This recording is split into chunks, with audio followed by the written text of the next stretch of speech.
ഇത് മാത്രമല്ല അതിന് ഉള്ളിലേക്കാണ് വേണ്ട. അപ്പൊ അത് അവരുടെ വേറെ മനസ്സിലാക്കും.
ഈ കർഷക സൈഡിലെ ഉൾഭാഗം അവർക്ക് ഒരു 3 അല്ലെങ്കിൽ 2 ഫെർട്ടിലൈസർ ആയിരിക്കും കൊടുക്കും. നമുക്ക് നല്ല ഫെർട്ടിലൈസർ അതിന്റെ റിക്വസ്റ്റ് കൊടുക്കാം. അടുത്ത പരിപാടിക്ക് അതിന്റെ റിക്വസ്റ്റ് വേണം. അപ്പോഴൊക്കെ അത് ശരിയാക്കും. സ്ഥാനമായി കൊണ്ടിട്ട്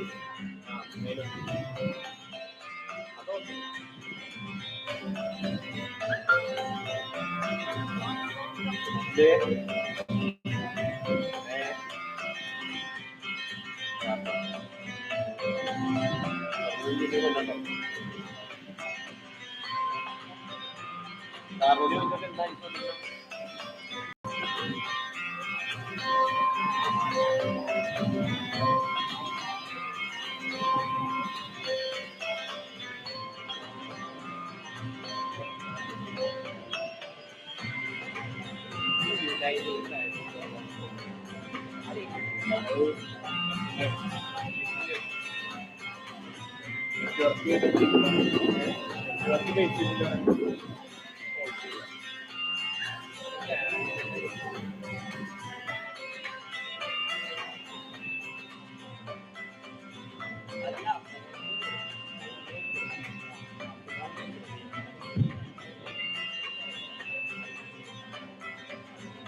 ബൈക്കുണ്ട് കേട്ടോ. കോഡ്ലെസ് മതി.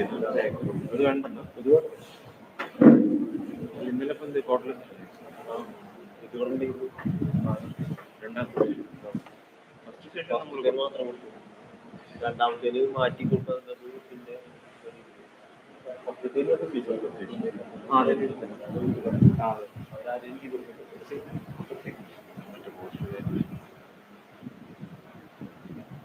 നിലവിലെ കുറെ ഇങ്ങനെ കട്ടായി വന്നിരുന്നു. എന്നിട്ട് കംപ്ലീറ്റ് സാധനം പെടുന്നു. ഒക്കെ അങ്ങോട്ട് വാങ്ങി ഈ അവസ്ഥ അങ്ങോട്ട് ബാക്കി പോയില്ലേ.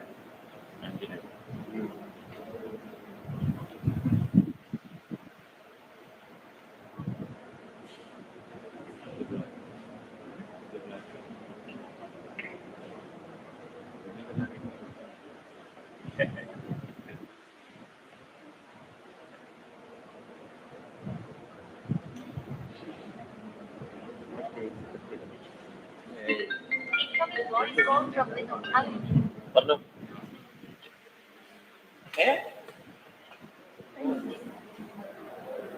രണ്ട് ബാറ്ററി ഒരു മറ്റേ 4-5 ബാറ്ററി വാങ്ങിക്കോ. വാങ്ങിക്കോ. എന്താണെന്നറിയോ, ഇത് റീചാർജ് ആവണമെങ്കിൽ ടൈം പിടിക്കും. നമുക്ക് ആ ടൈമിൽ മാറ്റിയിടാം. ഓ 10 വാങ്ങിക്കോ. അത് ബാക്കി കടപ്പറ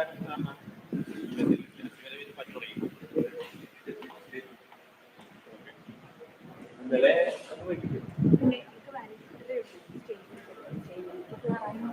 ഒന്നുമില്ല. ഒക്കെ ഇന്നലെ ഞാൻ പറഞ്ഞ സാധനങ്ങളൊക്കെ വീണ്ടും ഒന്നും ഒഴിവാക്കിയിട്ടില്ല.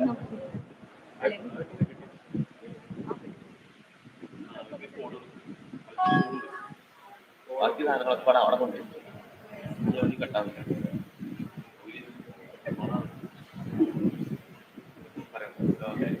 എന്നോട് പോയിട്ട് സാധനങ്ങൾ കംപ്ലീറ്റ് കൊടുത്തു. വയറൊക്കെ പറിച്ച് രണ്ടാമത് ഉള്ളിൽ തെറ്റി. അപ്പൊ വാസ്തവത്തോട് അതൊക്കെ കൊടുക്കും.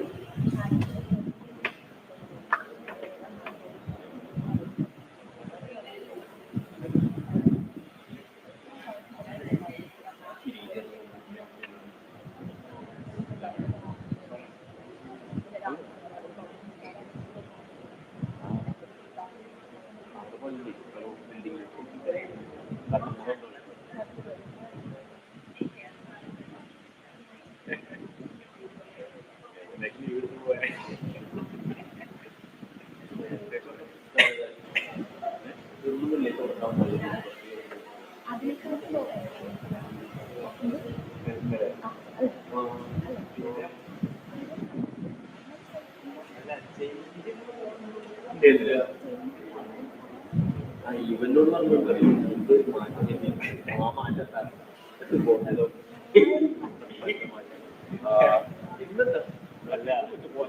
മറ്റതേ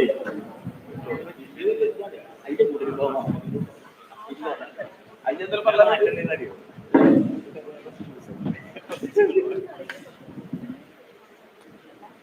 അതെ എവിടെ പരാമർശിച്ചു കുറച്ച്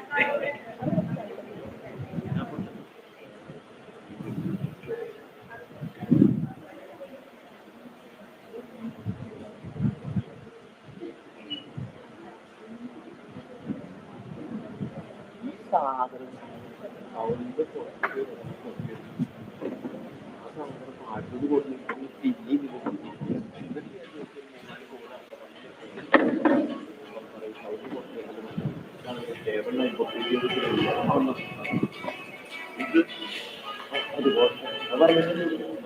നമുക്ക് വന്ന് 5 അതാണ് ഞാൻ അവിടെ പോയിട്ട് ഇന്നലെ രണ്ടാമത് ഫുള്ള് വെച്ച് തെറ്റൊക്കെയാണ് എല്ലാവരും കംപ്ലീറ്റ് പറഞ്ഞു. അതെ ഞാനൊന്ന് 7:20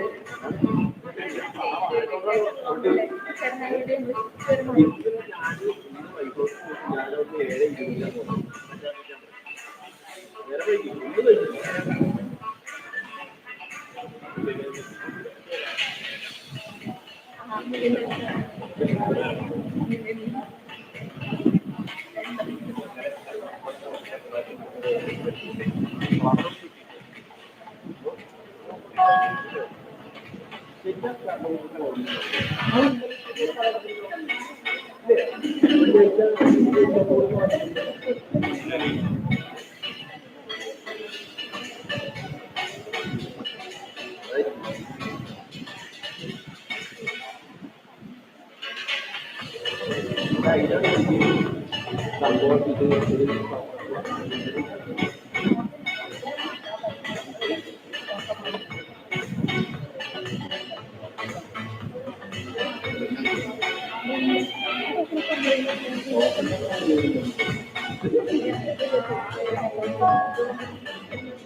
പറഞ്ഞതിന്റെ പോക്കില്ല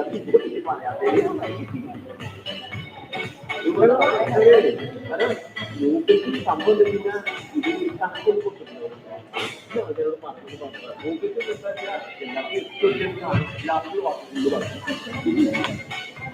Dear delegates, you are requested to enter the auditorium. The session will start soon.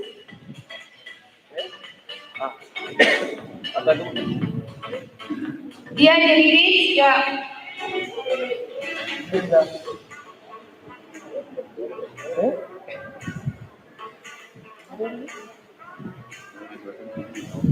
Dear delegates, you are requested to get in the auditorium. The session starts soon.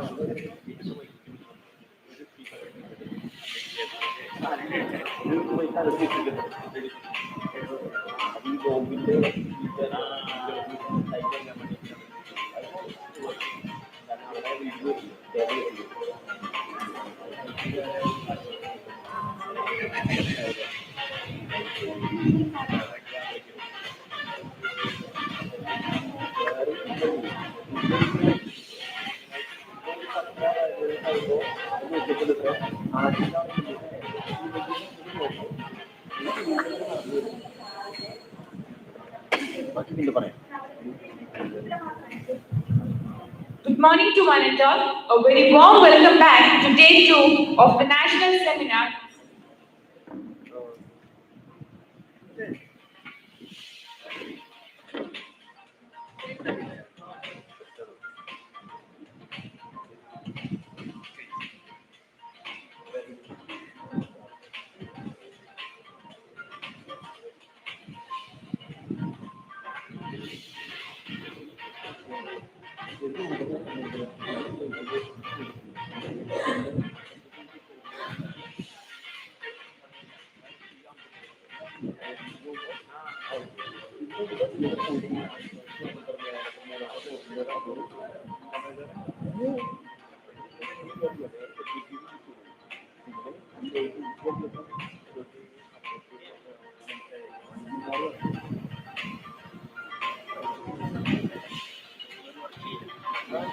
അതിൻ്റെ ഓണാക്കി ഞാൻ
Good morning to one and all. A very warm welcome back to day 2 of the National Seminar on Phytoconstituents as Drug Leads, Bridging Indian System of Medicine with Modern Drug Discovery.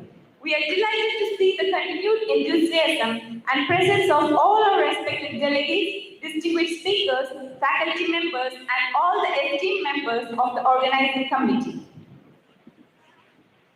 Without further ado, let us officially commence the proceeding for day 2. I now invite Professor S.A. Muhammad Sheikh Arfat, Head of the Department of Pharmacology, Arundu Kalaslingam College of Pharmacy, Tamil Nadu. Dr. Muhammad Sheikh Arfat completed his M.Pharm from JSS College of Pharmacy, Ooty, and PhD from the Tamil Nadu Dr. Inshar Medical University. He has 15 years of teaching experience in India and 5 years of hospital pharmacy experience in England and Saudi Arabia. Dr. Arfat has authored many publications in this journal, including Scopus and holds 4 patent publications. We welcome you, sir, to make the stage and chair the first scientific session on the topic validation of traditional medicines and drug development. Over to you, sir.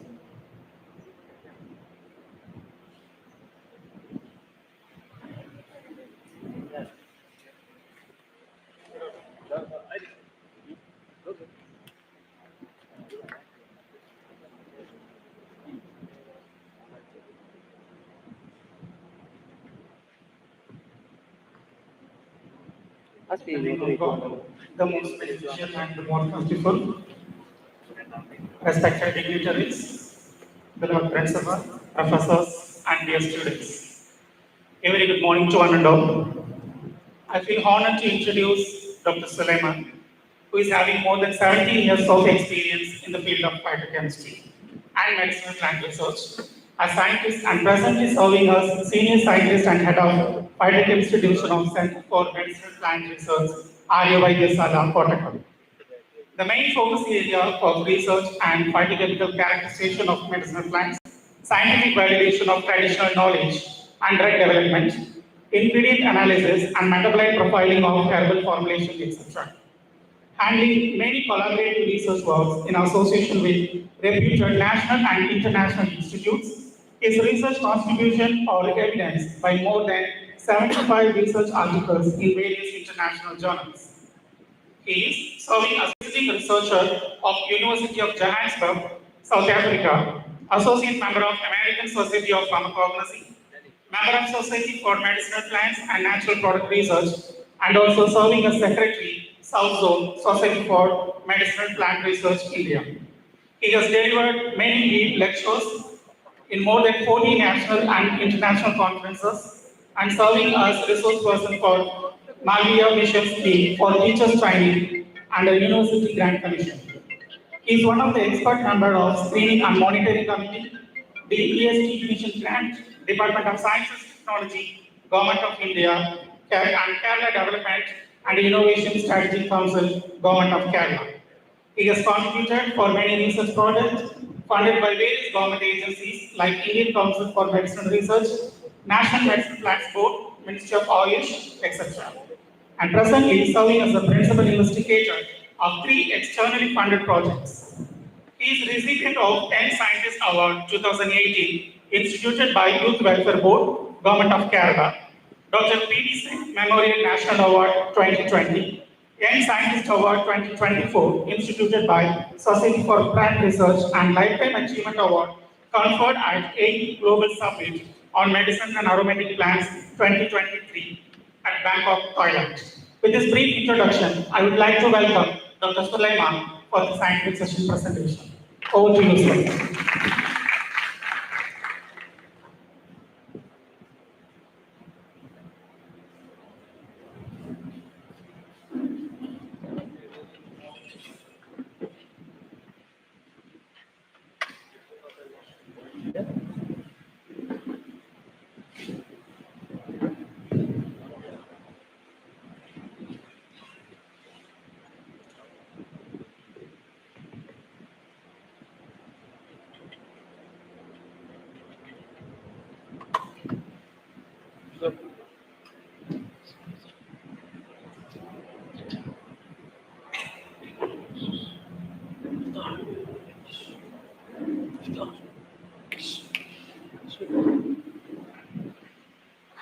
Yes, I think it is audible.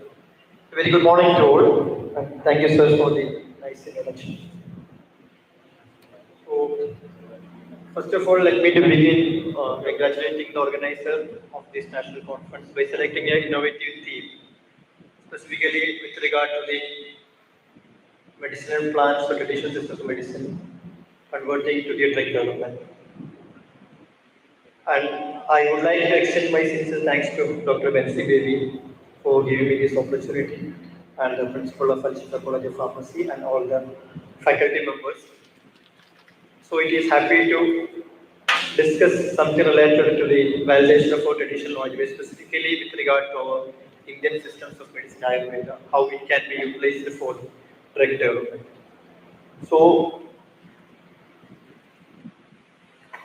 for the next 40 or 45 minutes, I will be talking about the how traditional knowledge base can be utilized for the drug development. As we know, our country is one of the richest country in terms of biodiversity. We have evergreen forest, dry desert, and very nice marine aquatic system. And we have the western Ghats. So all these agroclimatic zones are favorable for growing a variety of medicinal plants. As we know, it is a rich resource for many valuable therapeutically active phytoconstituents. Mainly, we are termed as a. And we have a long history of utilizing medicinal plants for health-related issues. As you know, Ayurveda it started more than 5,000 years ago, and still it is practiced in our country as a codified recognized system under Ministry of Ayush. So, our country we have a long history and long tradition utilizing medicinal plants or natural products for combating with health issues. So mainly I'm discussing how medicinal plants can be converted into controller.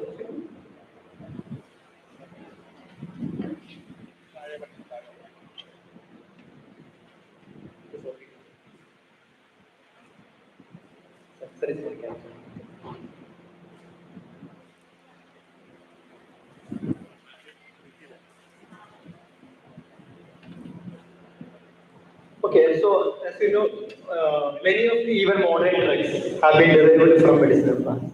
Around 25% of the modern therapeutic drugs are derived from medicinal plants. And in case of the cancer drugs, around 60% of the cancer drugs which are being used in the modern medicine also derived from medicinal plants. So medicinal plants are the huge resources for many biologically active or therapeutically active phytoconstituents. and how we can convert these medicinal plants into a drug. So even though many of the phytochemicals have been reported to possess various biological properties, but with regard to the modern pharmaceutical industry, the contribution of a derived molecule from a natural product of a medicinal plant, it is comparatively very less. Apart from that, botanicals or herbal extract are being utilized as a drug comparing to a single molecule. There are two challenges are there.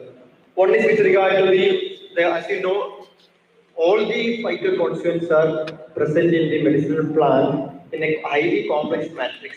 So it is quite difficult to isolate and purify these compounds from medicinal plants. And even though the concentration is very less, the abundance of a specific compound will be very less. So for example, if you start with a 10 kilogram of the raw material, medicinal plant part, either fruit, bark or anything, finally you will get a 50 mg or 100 mg of a purified compound.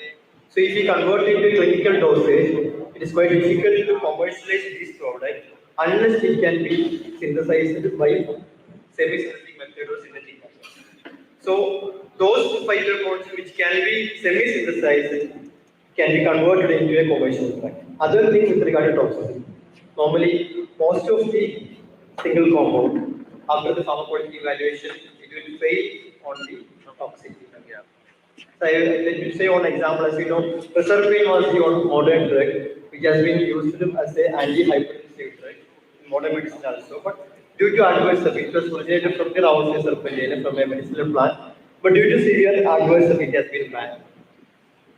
So this is the challenges with regard to a single molecule when we isolate in a medicinal plant or natural product resources in the commercial stage. There are many challenges with regard to its toxicity and with regard to the possibility of commercialization.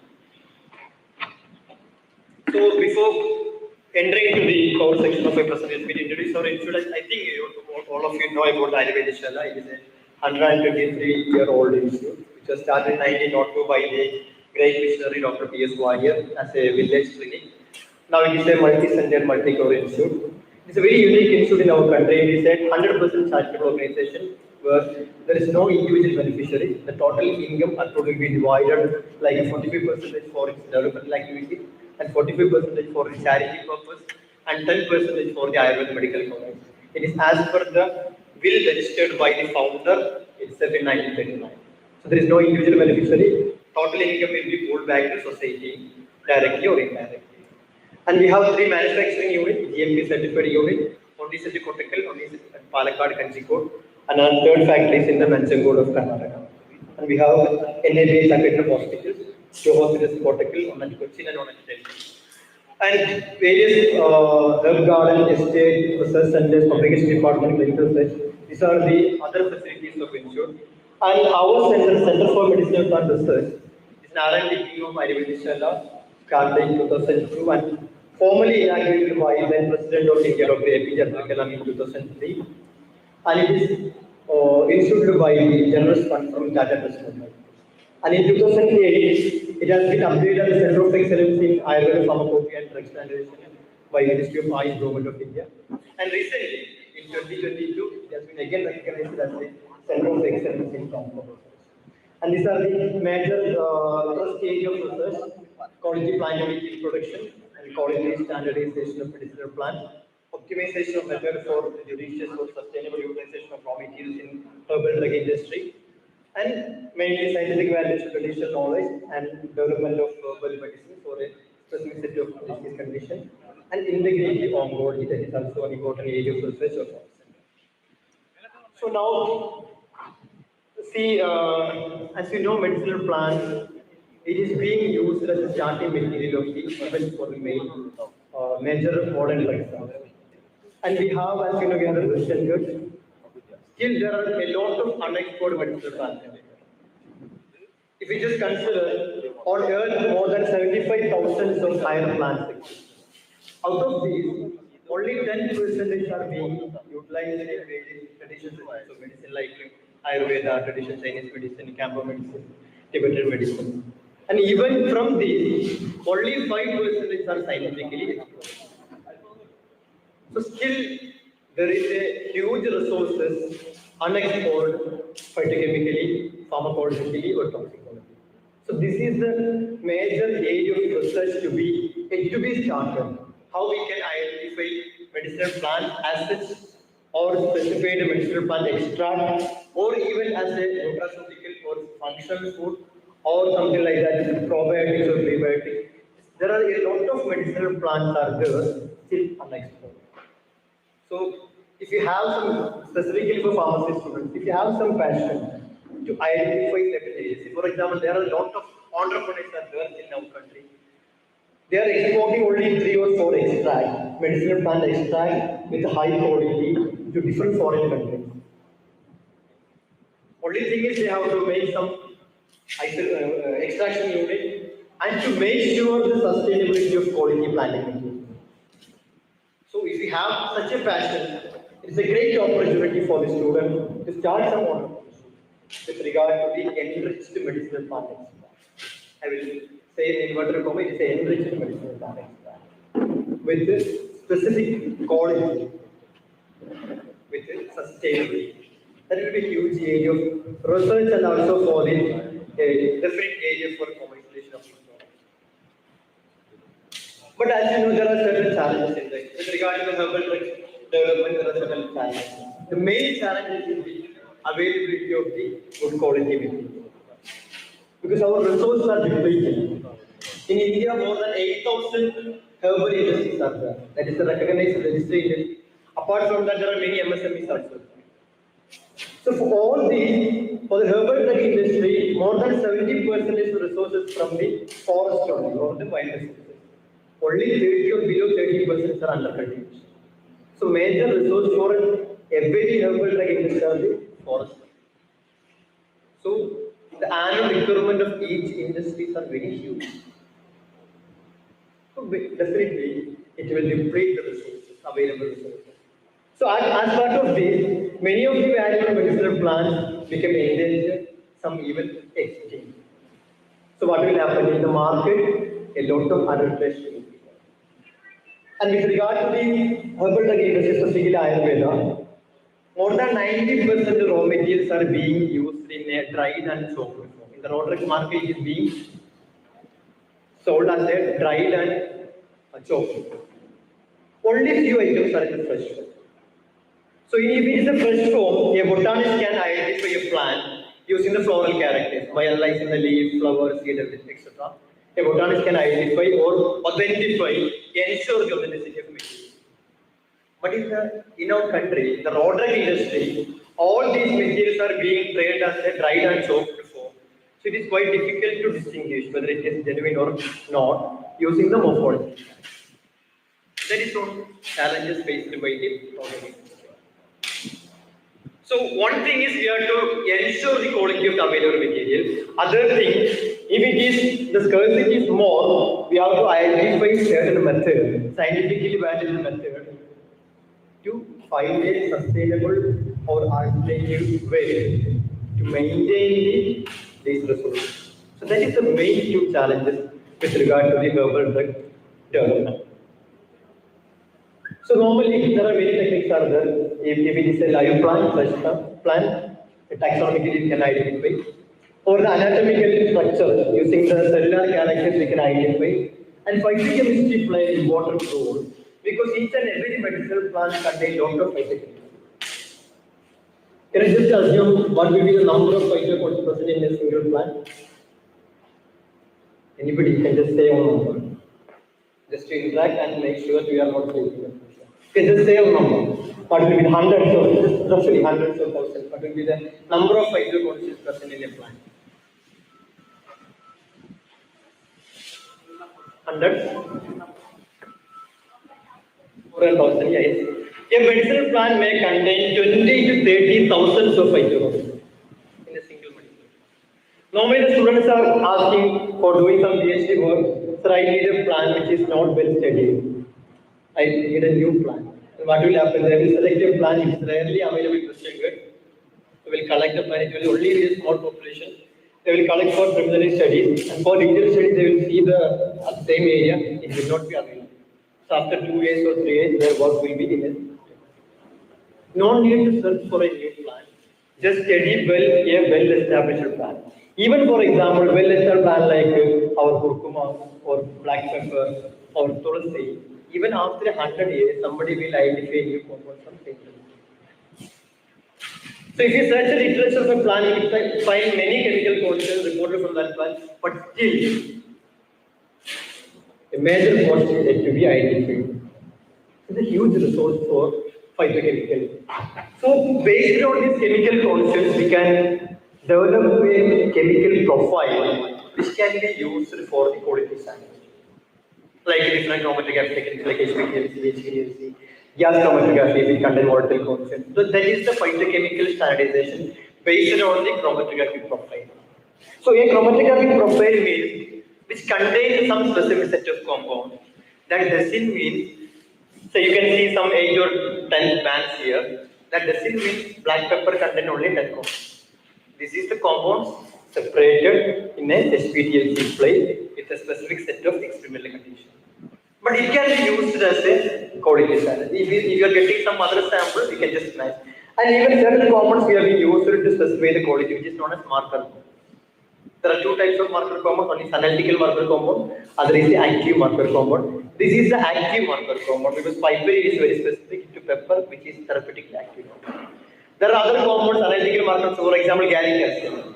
Gallic acid contains many medicinal plants, which is not specific for a specific species, but it can also be used. The percentage of gallic acid in a specific species, for example, gallic acid percentage in amla can be used as a tool for a quality. But that doesn't mean the therapeutic activity of black pepper is not only due to the piperine. It is only used, we can confirm that if it contains a specific quantity of piperine, we can ensure the quality, that's all. And even you can quantify this compound. In a specific plant, what is the percentage of piperine, what is the percentage of ferulic acid, what is the percentage of capric acid, what is the percentage of acid. So then we can quantify, we can fix a quality parameters which should be contained this much, not less than this much percentage of this compound. That is for the quality checking of the plant material. Now we can just check how we can, this technique utilized for the detection of adulterants. This is plant Saraka Shoga. It is the most adulterated raw drugs in our Indian herbal market. As per a survey conducted by National Medicinal Plan Board Government of India, 80% of the Saraka Ashoka in the Indian market is adulterated. Bark of Ashoka is being used in Ayurveda. It is a very important drug being used for the uterine disease. So, as you know, you just compare the Ashoka system available in the market and this data. It is the most adulterated species because the bark is being traded as a dried and chopped form. So these are the common adulterants used in the market. We cannot distinguish using the physical characteristics. Most of these bark looks similar. But using the phytochemical profiling, so you can see that the first one is the genuine Ashoka. All others are plants which are traded as Ashoka in the market, but the chemical constants are totally different. So using the chemical profile, like HPTLC or HPLC, we can identify the adulteration in the market. And this another common adulteration in the market is cinnamon. Cinnamon xylanicum is a genuine species, but there is another species, cassia cinnamon, which is very cheaper material. So most of the spices market selling cinnamon, cassia cinnamon, not the cinnamon xylanicum. But there is one hazardous situation is there because it contains the cassia cinnamon contain a toxic compound called marin. So FSSI in India, FSSI limited its use not more than 0.3%.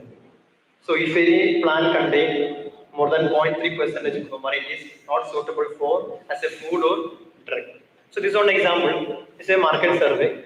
The first two samples are collected from the spices market near to Kottakkal, and the third sample it is the genuine sample collected from our herb garden. You can see the difference. The sample which are collected from our herb garden, genuine sample does not contain any coumarin, but the samples from the spice market contain high concentration of coumarin. This is we are routinely checking any material to our factory. They will send the sample to our center. We will check the percentage of coumarin. If it is contained more than 0.3% of coumarin, we will reject that sample. Another example, saffron, which is very costly material. It is costs more than gold. Saffron it is being used for various preparation Ayurveda.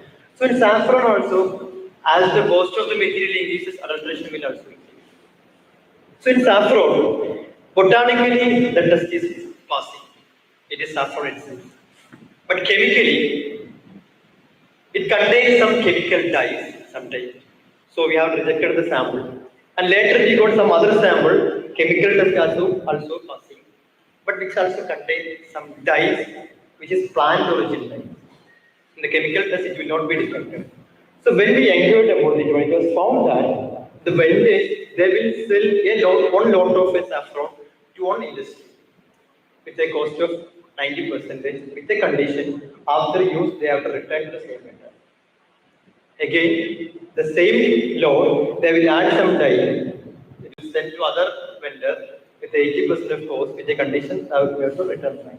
So with 100 kg of saffron, they will sell it 3 times. So even after extracting using, the color will be this.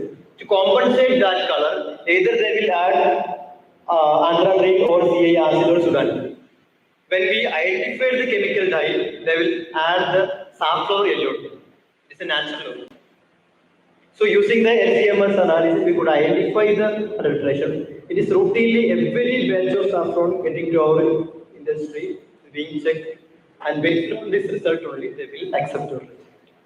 So these are the challenges faced by the herbal drug industry. That's why, as you know, there are many allegations against herbal drug and Ayurveda. It may cause the toxicity, it may cause liver toxicity. This is not because of Ayurveda. In the practice, this type of practice is going on. That's why we cannot ensure the herbal drugs available in the market, whether it has been prepared with the correct drug or not.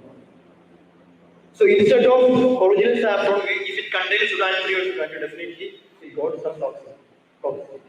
Instead of Sarakashoga, if it is being used some other plant, definitely liver toxicity will be there. And with regard to the asam, is a permanent product. All the medicines should be prescribed by a physician, a registered physician. So, due to the taste and other things, if you are using the Shurarishta daily without any prescription, definitely it will cause the liver toxin.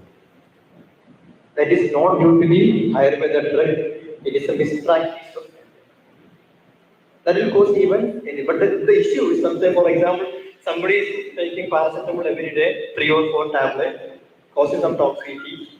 The society will blame the person. He is using the paracetamol without the prescription.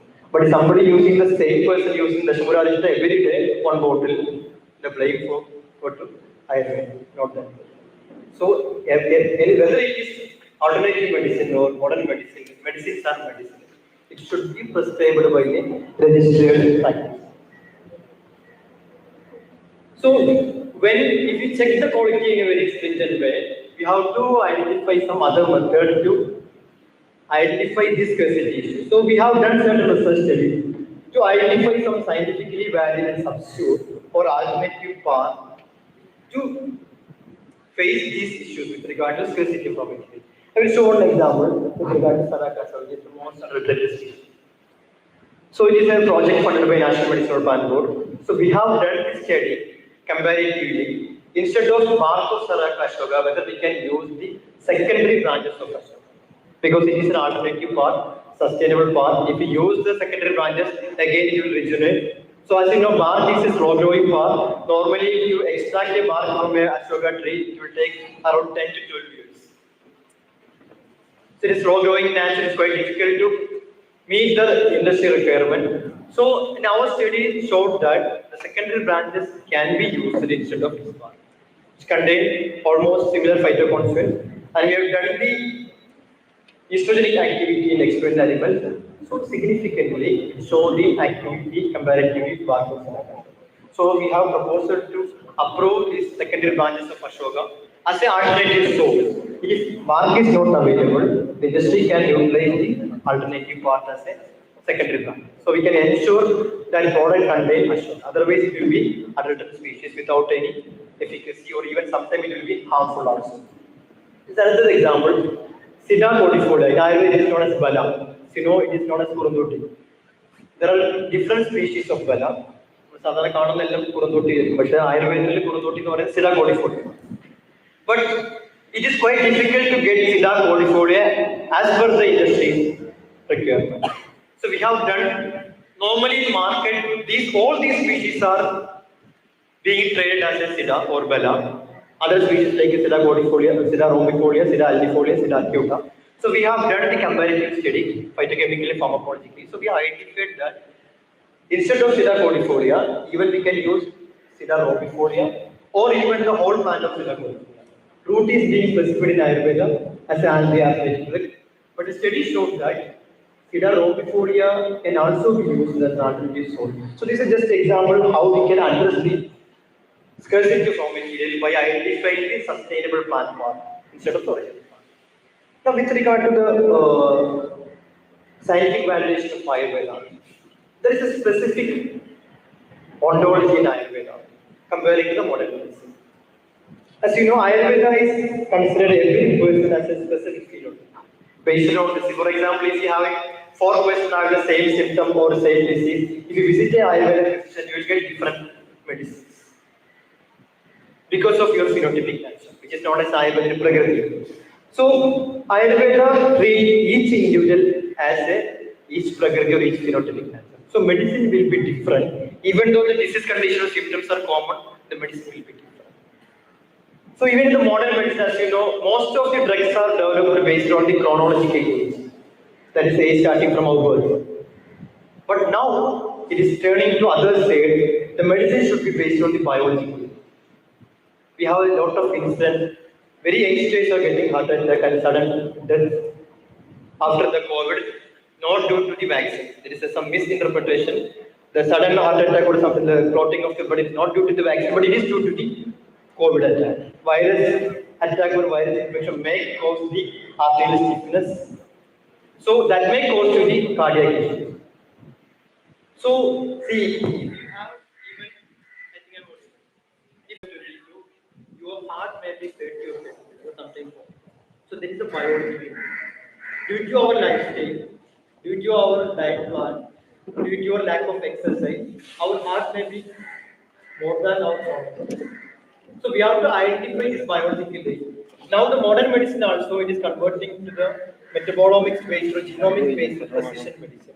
But Ayurveda insisted long back the precision medicine or personal medicine. So based on the genomic profile, each individual can be treated with a specific set of drug for a specific disease condition based on the genome. But in Ayurveda, it is being practiced based on the Prakriti type or phenotypic transfer.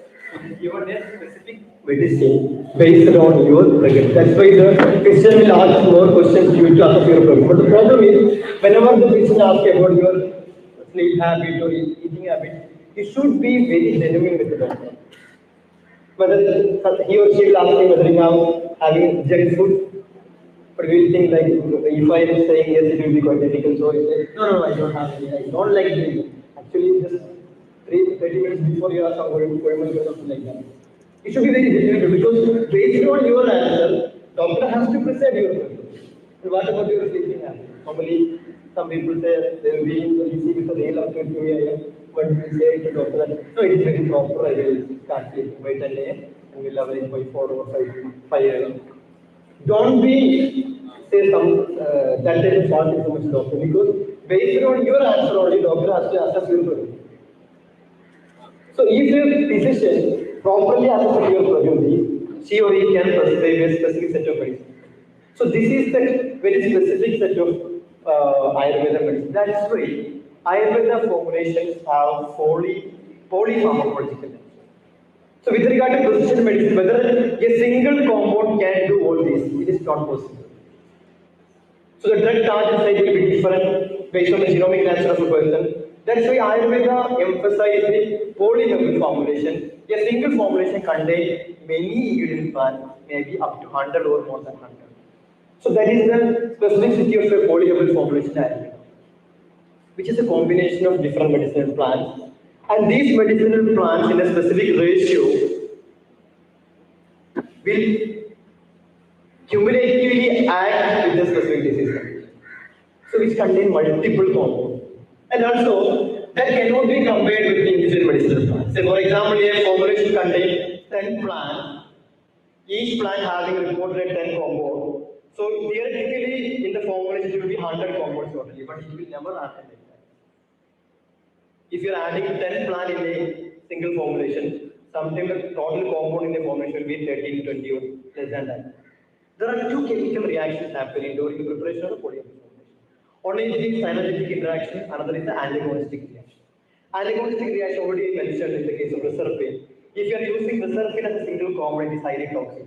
But still, Ayurveda, Sarpagandha Churnam is being used for hypertension.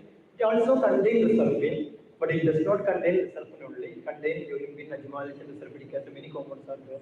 So the toxicity of reserpine will be nullified by the other compound.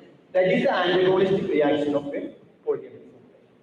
Synergetic interaction means it is theoretical. For example, if you are adding two ingredients, theoretically, mathematically, 1 plus 1 is equal to 2, but in synergistic interaction, 1 plus 1 may be more than 2.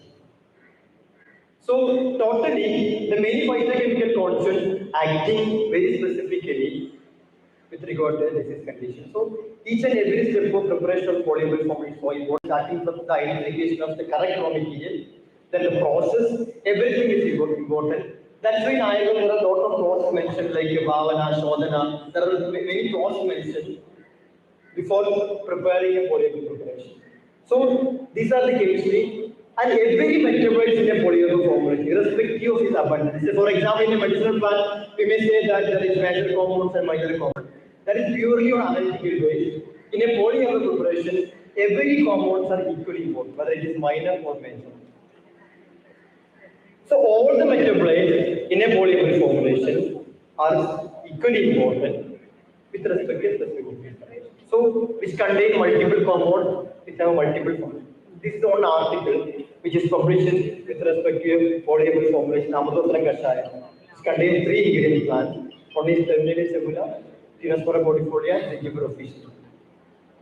Chittamurdu, Kadika, Chukku.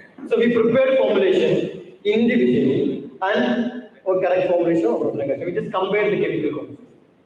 So what we found in the formulation, only 3 compounds are from Zingiber officina. Amruthan Kashaya എടുത്തു കഴിഞ്ഞാൽ 3 compounds മാത്രമേ ചിക്കുന്നുള്ളൂ. So we just removed the gingiber from the system, prepared the formulation with the other 2 ingredients like Dinospora cordifolia and Terminal sugar. But that time, many of the previous compounds were found to be absent. Not from gingiber, the compounds from Dinospora cordifolia and Terminal sugar were found to be absent when gingiber is removed from the system. So gingiber as just contributing a 3 compound, but it enhances. It is a bioenhancer to promote the extraction of other compounds from other ingredients. That is the synergetic interaction of a polyamide formulation. You can read this full article is published in Springer Journal of Applied Spectroscopy. So another example, another formulation, Gokuluta Kashayam, is also being used for many diseases. Even in our previous study, it is effective for cancer patients also. So we contain multiple compounds. Anti-inflammatory compounds are there, antioxidant compounds are there, anti-cancer compounds are there. So, this Gugulata Kashayam will be given for different disease conditions based on the phenotypic nature. So, out of these set of compounds, based on the phenotypic nature, only some set of compounds will be active that will specifically bind to drug pathway. That is decided by the physician. Out of these compounds, which one, whether it can be used in an arthritic condition, whether it is contains some ulcer condition, that is based on the probability assessment of physician. Because it contains multiple compounds with a different property, therapeutic property, but which set of compounds should be acted by decided by the physician. That is a polypharmacology and report. These are the articles published in that area. So this Gugulata Kashayam is being studied in cancer research actually, clinical trial also funded by the Institute of Manchester. Another thing is, apart from antagonistic reaction and synergetic reaction, polyamide formulation, there are other aspects. There is the functional similarity of the compound. So, for example, Rasna is a Sanskrit term in Ayurveda, Rasna, which is mainly used for arthritic disorders.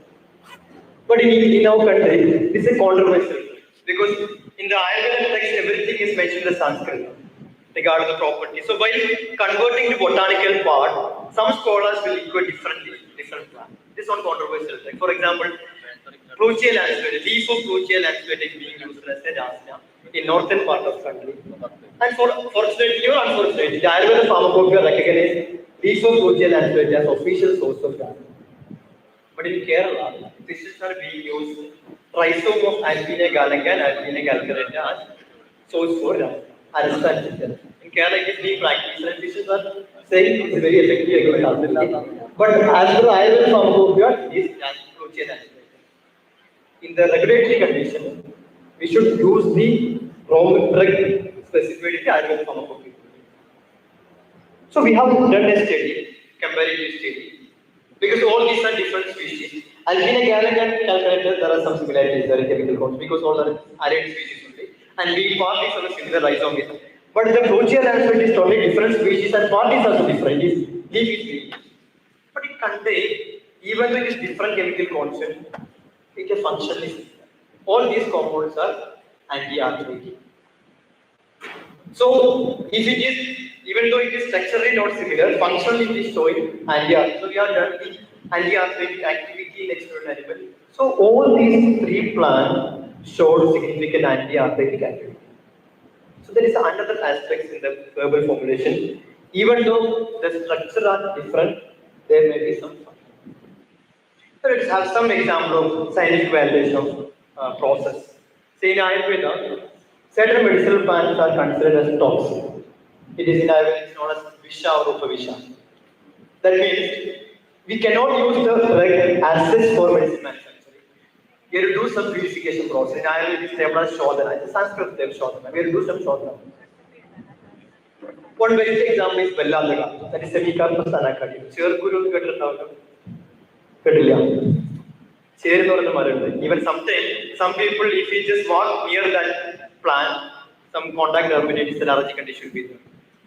Normally, accidentally, maram puttunna samayathokke ee ചേരുമല അറിയാതെ വെട്ടി അതിന്റെ കറ കൊണ്ടുപോയിട്ട് severe ആയിട്ട് allergy condition ആകെ blisters ഒക്കെ form ചെയ്യും.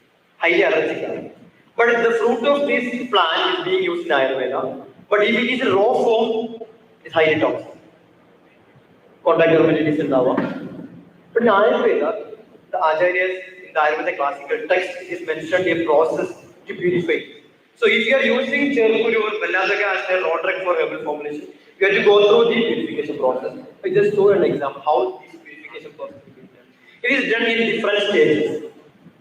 So we have done a comparative chemical profile of raw semicarpus with the purified sample, and even after the sample collected after each step of purification. You can just see that chemical profile. The first one is the raw semicarpus anacardium without purification. The second one is the sample collected after the first purification, that is the soaking in cow milk for 7 days. So we can see that there are certain chemical constants eliminated after the first step of purification. And the next stage, again there is some changes. And the third stage, there is the intermediate is forming. One byproduct is forming. But after the final purification, that is also eliminated. So we can just compare the first and second one.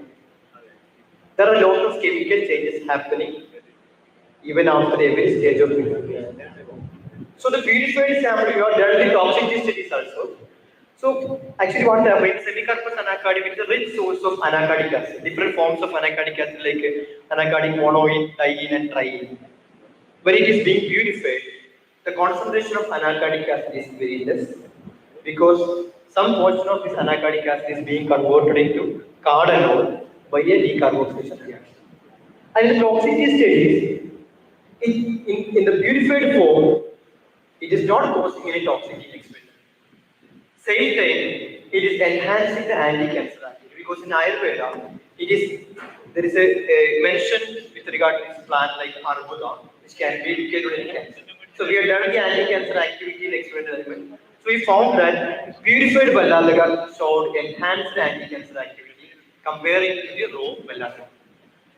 So this classical purification method mentioned in the classical Ayurveda text is not only for the eliminating the toxicity but also to potentiate it. So you remove the toxicity, reduce the toxicity, same time it enhances the anti-cancer. So this is the validation of process mentioned in the Ayurveda. And other thing, Ayurveda is considered as an ancient science of epigenetics. I think you might have known about epigenetics. We have genetics and epigenetics. These epigenetics changes may occur due to your lifestyle or our diet plan. That is heritable but reversible. So many of the diseases have a strong correlation with epigenetic changes, like a DNA methylation, chromatin aberration, or histone changes. So these changes may be due to our lifestyle, due to our diet plan, due to our lack of exercise, or due to our environment where we are living. But these epigenetic alterations may cause specifically breast cancer have a strong correlation with the epigenetic changes. I will focus on the personalized medicine. Apart from the medicine, there is some diet plan. You might have seen known about that Patya in Ayurveda. If you have some medicine, doctor prescribe, not done and dose. So that is totally for changing our epigenomics. So many of these medicinal plants, many of the herbal formulation contain active constituents that can be reversed this epigenetic. So we have recently started some collaborative project with the CFTR in Mysore in this epigenetic section. So we started with a certain medicinal plant and we have done the preliminary studies. We found that many of these medicinal plants can reverse the epigenetic changes.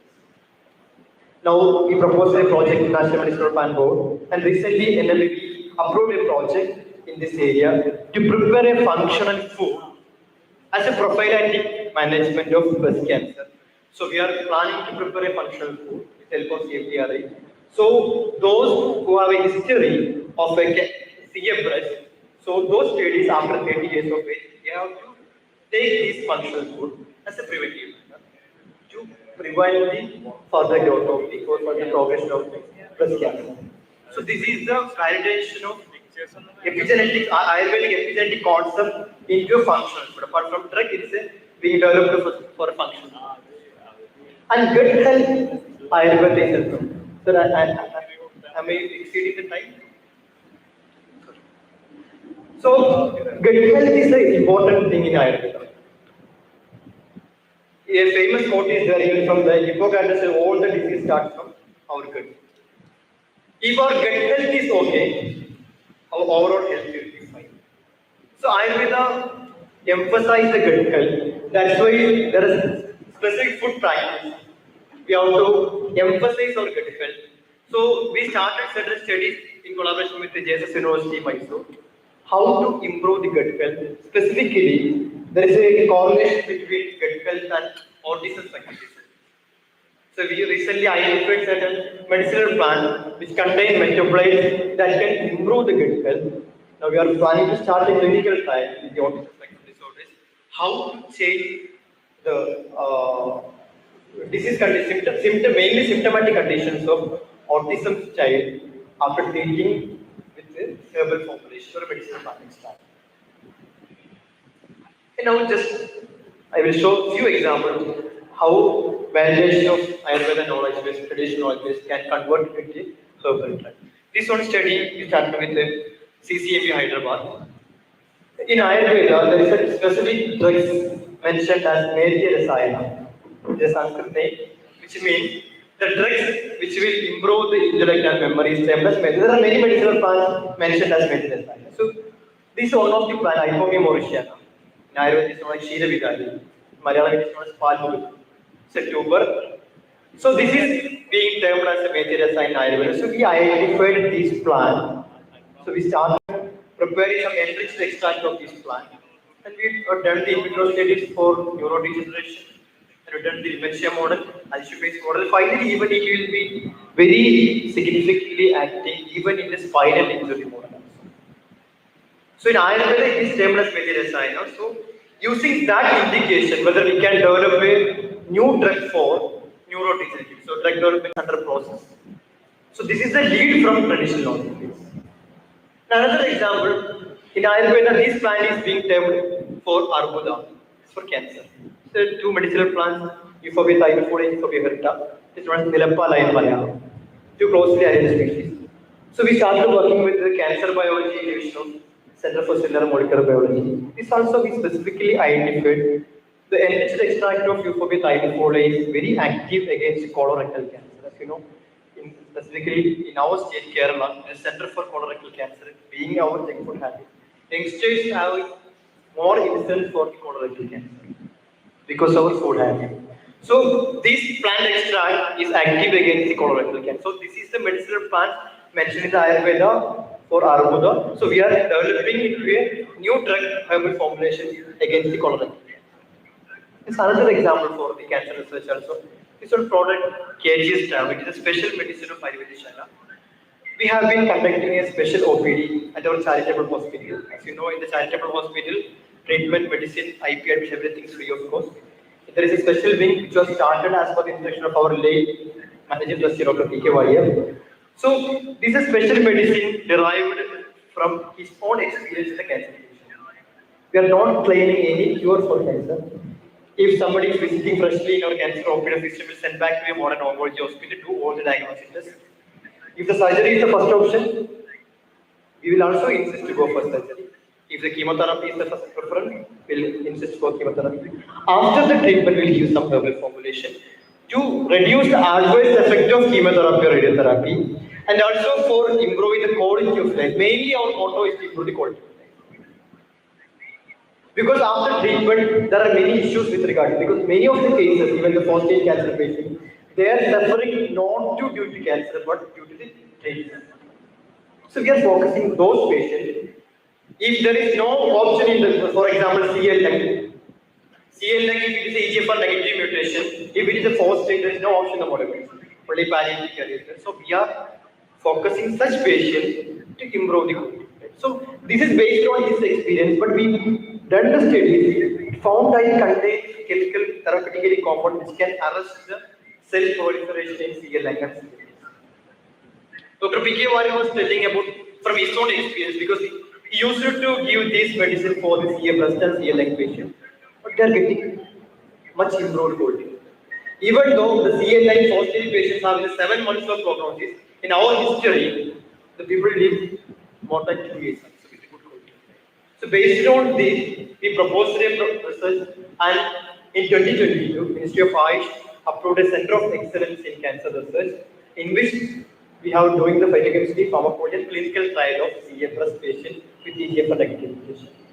So we are proposing a new term, integrative compound. Along with, we are not preventing any modern medicine treatment. Along with the modern medicine treatment, we are supporting the herbal formulation, diet plan, and lifestyle modification, mainly to improve the quality of life of cancer patients. Because all the cancer patients, they will not expect any cure for this disease, but up to the end, they have to live with the good quality of life. So that is the most important thing. So to elevate to reduce the adverse effect by the other treatment options, we will give some supportive therapy. From our history, it is showing that the quality of life is achieved. That's why for the last 30 years, there is a cancer OPD functioning at a charitable hospital. All the treatments are free of cost for the needy patient. Only for the improving the quality of life. There is no claim of cure of cancer. Because in the YouTube channel, if you just search the YouTube or Instagram videos, a lot of treatment is there for cancer. If you are using lemon in hot water, that is for some type of cancer. If you use a cold water, it is some type of cancer. If you add some kurkuma, manyam, that is another type of cancer. So if you search in YouTube or Instagram, you have to close all the medical college and oncology because every medicine is very. Don't fall in such a false claim. There is no scientifically validated Ottamuli or a single drug for cancer. Being modern medicine is most advanced.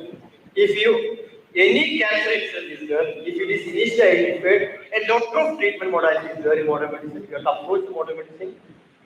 Don't think for some other Ottamuli Vaidyas or some magical remedies people. Don't claim like that. They are telling like scientifically. If you see some videos, the title will be like that. If you have, that's for getting the subscription or life. I know the other matter or another. Cancer രോഗികൾക്ക് ആശ്വാസമായി ഇതാണ് dot dot dot പിന്നെ video ഒന്ന് full മഞ്ഞൾ കലക്കിയത് cucumber മഞ്ഞളിട്ടത് തിരിച്ചിട്ടതൊക്കെ. These are the false statements. There is no scientifically validated such statements available so far. അങ്ങനെ ചുരുളത്തിൽ നാരങ്ങ ഒഴിച്ച മാറ്റുന്ന അസുഖമാണെങ്കിൽ ഇത്രയും ഇൻഷുറൻസുകൾ ഉണ്ടാവില്ല, ഇത്രയും ഡോക്ടേഴ്സും സയന്റിസ്റ്റും റിസർച്ച് ഏർപ്പെടുന്ന ആവശ്യമില്ല. So we are only focusing the improving the quality of life. That is the integrative oncology approach. These are certain new drug developed based on the research. This one lysico tablet is for diabetics. This is a mensoco tablet we have newly developed based on the research that is for uterine disorder. These are the new drugs based on the Ayurveda or traditional validation. And this one drug, Sahadevi tablet, is a enriched tablet form prepared from cyanide scenario. It's not a Puvangrulina. കേട്ടിട്ടുണ്ടോ പൂവാങ്കുഴലി കേട്ടിട്ടുണ്ടോ കട്ടിലിൽ കേട്ടിട്ടുണ്ടോ നമ്മുടെ പറമ്പിലൊക്കെ ഉണ്ടാവും നോക്കി കാണാൻ പറ്റും. So it is now in a clinical trial for CL lung patient pharmacologically. Preclinical studies is showing significant activity against lung cancer. And there are certain other areas how we can utilize studies. Even we started some work repurposing of drugs in the COVID time also. So in association with the CCMP Hyderabad, we have done in modern medicine there are certain repurposing of the existing drug. So we have done some repurposing. One drug, Villadigulia, is a classical medicinal drug, herbal tablet. So we done the antiviral study. We found that the Villadigulia can reduce the coronavirus, SARS coronavirus significantly. So in our OPD for the mild patient, we are giving the Villadigulia. But we found that after COVID effect were very least those patients who have taken the Villadigulia. Because during the first stage, there are many bronchodilator issues was there. Pulmonary issues was there after the COVID. So it was very least those who have given the Villadigulia. So collaborative study. There is another collaborative study with all the Institute of Ayurveda. That is also with regard to the how to identify the mechanism of action of the polymer formulation. You know, polymer formulation contain multiple compounds. So it is a bioinformatics study which is known as the Bioinformatics Lab of AIA. It is specifically for liver diseases because there is a claim against Ayurveda. Ayurveda herbal formulation causes liver toxicity. It causes liver toxicity if the formulation is not prepared properly. Otherwise, it will specifically target the specific protein for the liver disease condition. And this is the one development of new treatment modality. It's an international collaboration with the University of Johannesburg. Photodynamic therapy is a modern treatment modality mainly used for the skin diseases like psoriasis and also skin diseases.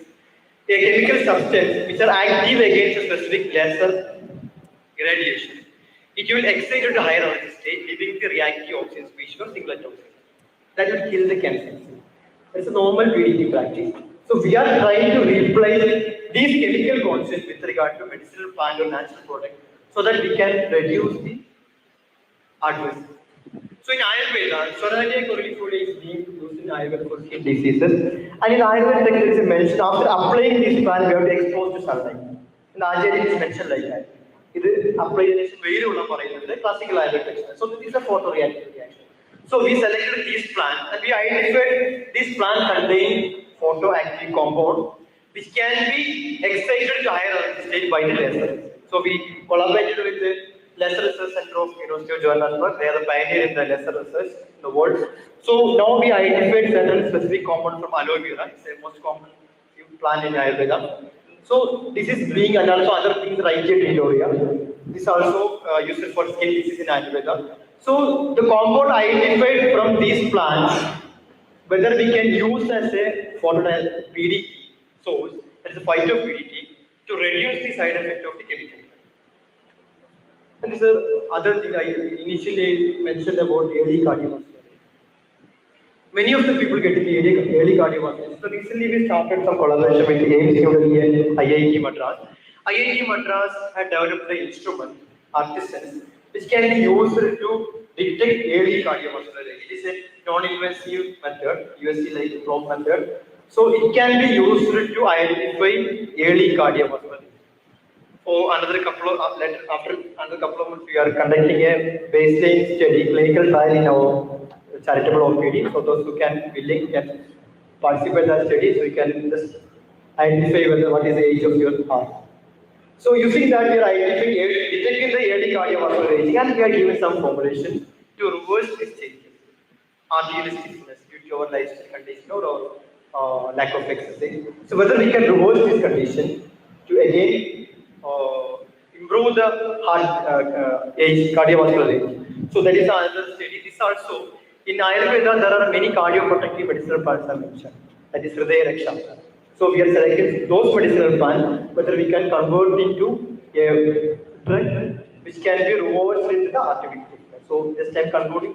So just presented the how traditional knowledge base of Ayurveda can be utilized for the new drug development or developing a new treatment modality. So scientific studies are required for validation of Ayurveda, although it is being time tested. More than 5,000 years it is being practiced in our country, but the scientific support will improve the traditional knowledge base and also for the that will be benefit for Ayurveda for its global recognition also to improve its standardization and to prove the efficacy and to ensure that it is toxic free. But it should be started from the raw material. If it is a correct raw material, definitely the herbal formulation will be efficacious. There will be. I would like to acknowledge my research team and also our major collaborators. And the funding sources are mainly generated by Ministry of Ayush and National Medicinal Council. So thank you very much for the patient listening.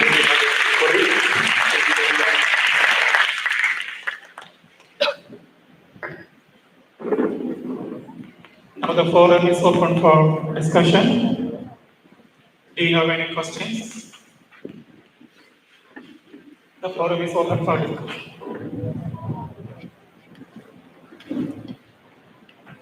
Good morning. I have a question regarding alcohol use. Aristas is about that alcohol contains. So can you please add on about that? Arista contains alcohol, but it is not added alcohol. It is a fermented product. But there is a limit. It should be below 10%. And this Arista is being used for a specific disease condition, which should be prescribed by a registered practice. People having a habit because it is very tasty, the Shava Arista.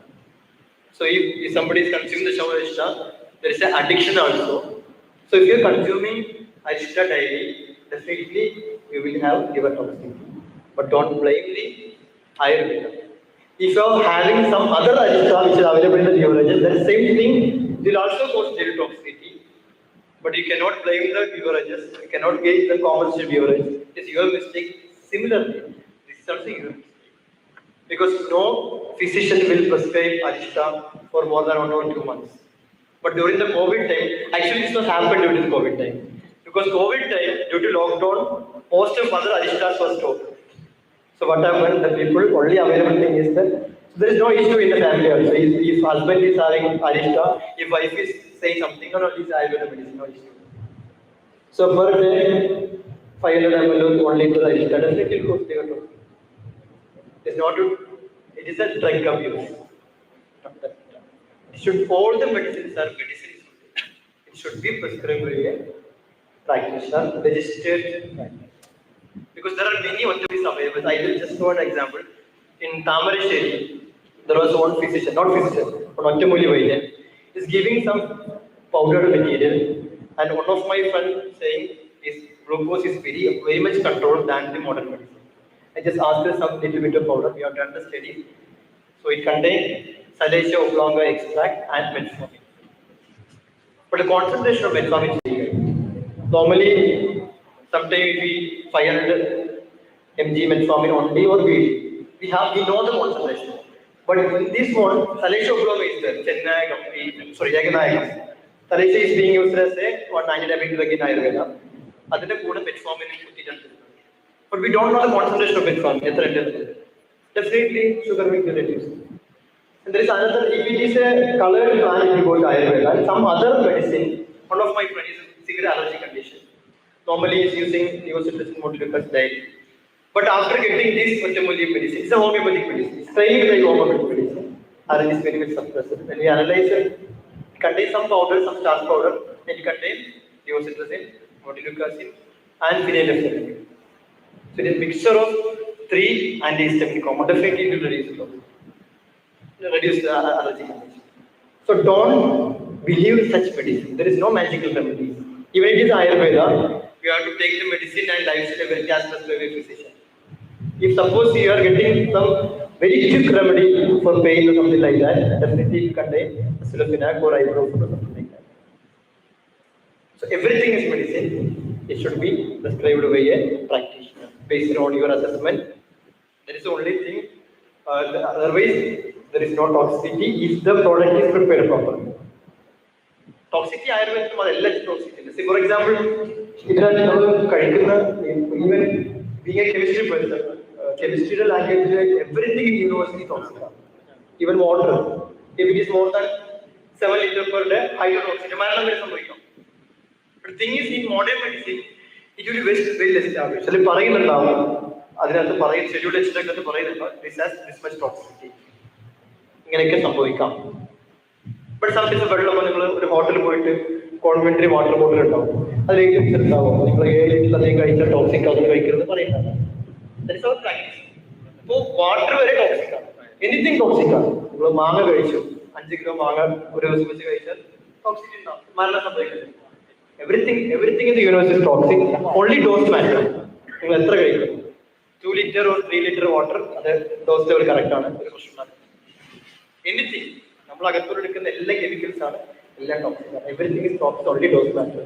Ayurveda ആവട്ടെ modern medicine ആവട്ടെ homeo ആവട്ടെ anything food ആവട്ടെ drug ആവട്ടെ everything is toxic. Dose level, but the dose level common things we know. വെള്ളത്തിന്റെ ഡോസുകൾ നോക്കാറിയാം 2 litre കുടിക്കാൻ 3 litre കുടിക്കാതെ 7 litre കുടിക്കാതിരുന്നാൽ മതി. But the medicine dose that should be decided by a physician only.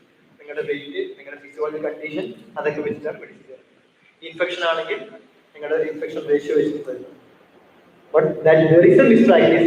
As you know, antibiotics normally എല്ലാ പ്രാക്ടീസിനും ഒരു medical shop പോയിട്ട് പറയുന്ന കാര്യമാണ് 3 ദിവസത്തേക്ക് മരുന്ന് 5 ദിവസത്തേക്ക് കൊടുത്ത ആന്റിബയോട്ടിക് 3 ദിവസത്തേക്ക് സ്റ്റോപ്പ് ചെയ്യും again അത് retrace ചെയ്യും. That's why we are facing the antimicrobial resistance. Modern physicians also a significant role in that one. Secondary infection വരുന്ന കാര്യം ആദ്യം മെഡിസിൻ അല്ലെങ്കിൽ ആ ഡോക്ടർ മോശം ഡോക്ടറായിരിക്കും. ഒരു 15 ദിവസം ഡോക്ടർ കണ്ടു കഴിഞ്ഞാൽ പാരസെറ്റമോൾ മാത്രം തൊട്ട് കഴിഞ്ഞാൽ സ്വാഭാവികമായിട്ടും സെക്കൻഡ് ഇൻഫെക്ഷൻ വരും after 3 days. This observation period. 3 ദിവസം കഴിഞ്ഞ് വരാൻ പറയുമ്പോൾ നിങ്ങൾക്ക് സെക്കൻഡ് ഇൻഫെക്ഷൻ സ്റ്റാർട്ട് ചെയ്യാൻ നോക്കാനാണ്. നിങ്ങൾ എന്ത് ചെയ്യും ഒരു ദിവസം കഴിച്ചു എന്ന് പറഞ്ഞപ്പോൾ ഡോക്ടർ മോശക്കാരെ അടുത്ത ഡോക്ടർ പോകുമ്പോൾ ഇതുപോലെ പാരസെറ്റമോൾ തന്നത് 6 ദിവസം കഴിഞ്ഞ് പിന്നെ ഇൻഫെക്ഷൻ വളരെ സിവിയർ ആയി അടുത്ത ഡോക്ടർ ആന്റിബയോട്ടിക് തരുന്ന അസുഖം മാറുന്നു. അപ്പോൾ ഔട്ട് ഓഫ് ദീസ് 3 2 ഡോക്ടർമാർ പൊട്ട ഡോക്ടർമാർ ഒരു ഡോക്ടർ നല്ലത്. റിവ്യൂ എന്ന് പറയുന്നത് വളരെ ഇമ്പോർട്ടൻ്റ് ആണ്. ഏത് ഡോക്ടറെ കാണിച്ചിട്ടുണ്ടെങ്കിൽ ആ ഡോക്ടർ അത് കഴിയും. ബട്ട് അവർ society will not allow that. ആരെ കാണിച്ചില്ല ഡോക്ടർ ആരെ കാണിച്ചിട്ട് വേറെ ഡോക്ടറെ കാണിച്ചു. That's why many surgeries have been stopped. Geriatric patients ന് പല സർജറി നടത്തുന്നില്ല. സർജറിയുടെ കോംപ്ലിക്കേഷൻ കൊണ്ടല്ല, antibiotic will not effect. Concurrent infection വരുന്ന റെക്കറൻസ് ഇൻഫെക്ഷൻ സ്റ്റോപ്പ് ചെയ്യാൻ പറ്റാത്തതുകൊണ്ട് സർജറി ചെയ്ത് കഴിഞ്ഞ ഇൻഫെക്ഷൻ ഒന്ന് വരും. Antimicrobial is a core area of research for antimicrobial because of the mispractice of even doctors and patients. Doctors പലപ്പോഴും ഞാനൊരു മോശക്കാരനാണ് വേണ്ടിയിട്ട് ആദ്യം ആന്റിബയോട്ടിക് തന്നു. Secondary infection വരാം, but some secondary infection can be suppressed by some gargling of hot water. സാധാരണ തൊണ്ടയ്ക്കകത്ത് secondary infection വരുന്നുണ്ട് virus കയറ്റി കഴിഞ്ഞാൽ നോർമലി അത് അങ്ങനെ സപ്രസ് ചെയ്ത് പോകുന്ന but we start with amoxicillin mixed finally അത് ഏൽക്കാത്ത. So being a pharmacist is a very innovative research area, antimicrobial. I just seen about an article in your. Okay, I answer your question. Time will be second. Have a question. So regarding the integration of Ayurveda and the modern medicine, can you add more? Yeah, yes.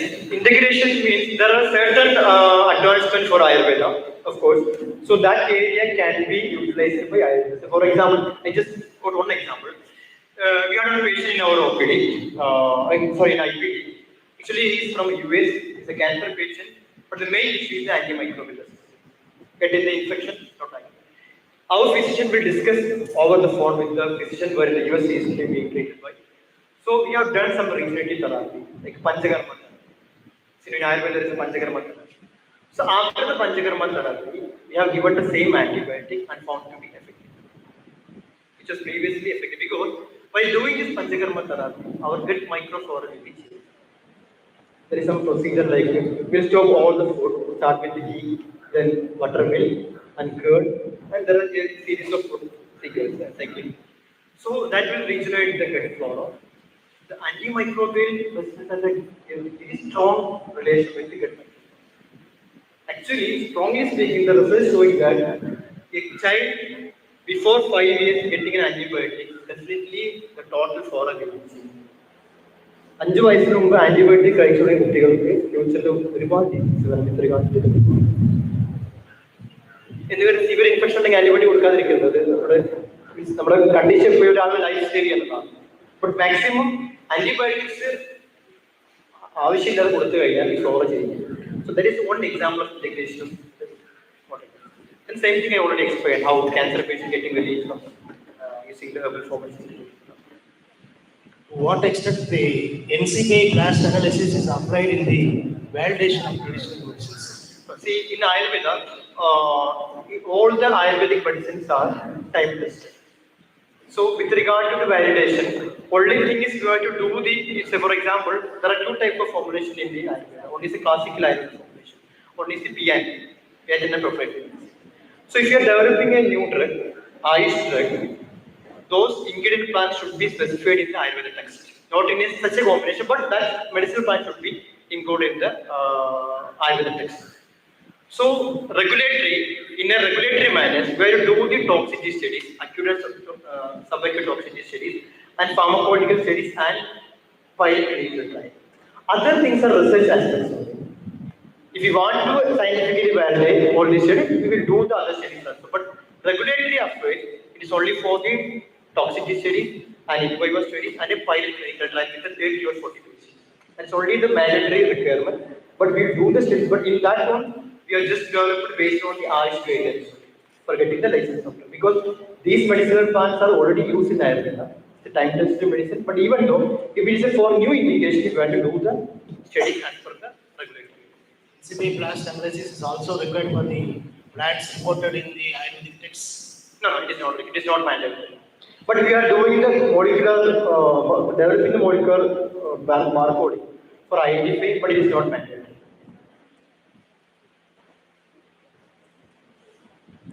Any more questions?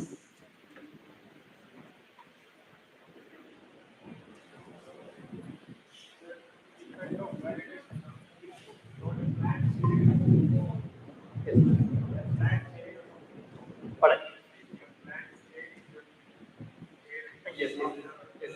After that purification, we are getting new sport. So, sir, in case of Ayurveda, that new sport we have to find the chemistry. So, just like previous one, you are also going for bottom something else. What you guys have any advanced form of isolation? No. See, in Ayurveda, it is already a method prescribed in Ayurveda to detoxify this plant. It is already established a method. Now we are revalidating the thing. But in Ayurveda, that doesn't mean there is a new compound in between. That is irrespective of this single compound. We have to purify Baladaga before taking as a medicine. But using modern scientific tools, we just identify what is the chemistry in the purification. But don't need to identify that specific compound. Because Ayurveda does not believe in the activity of a single compound.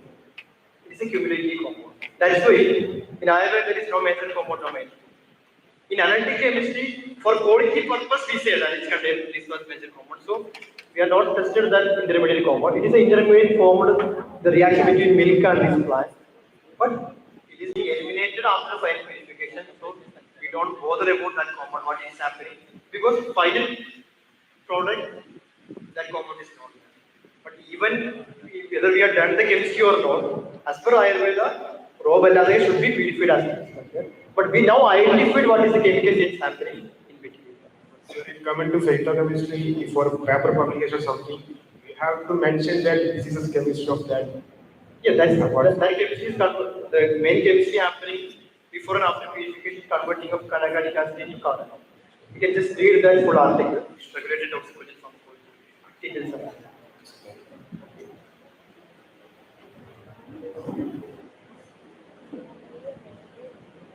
Good morning, sir.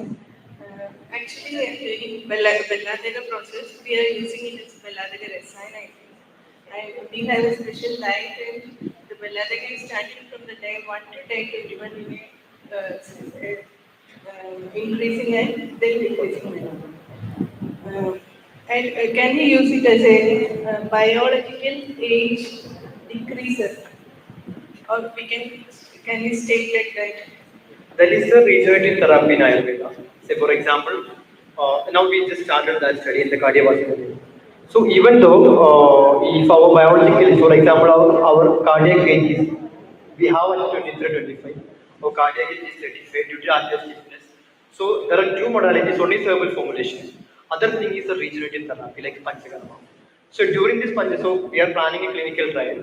We will recruit, so we will conduct a baseline study in support with IIT Madras. So we are planning to do 1,500 sample size for those patients who are healthy volunteers. So if you identify some severe conditions, some candidates with severe cardiovascular conditions, so we'll recruit those patients if we are treating with consent. So we'll do the Panchakarma therapy. So after this Panchakarma therapy, whether even after the treatment also will again check with that same device, so whether it is reversible.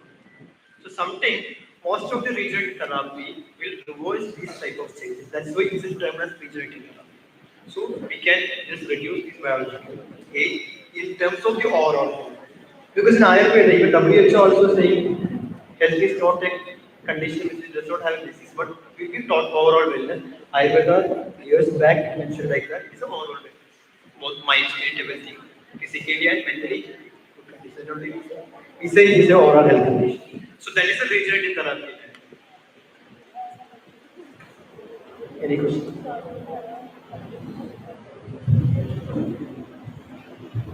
Somebody please. Chair, hello.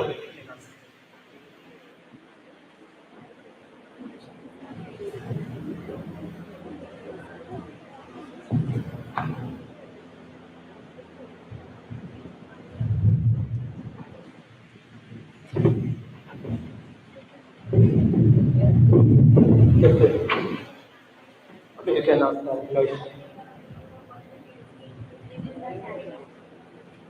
Yeah, for different plant, different purification process are mentioned. I just showed the purification process of Vellandaka. And there is another plant which is known as Vallisum solanifolium, Nagadevi in Malayalam.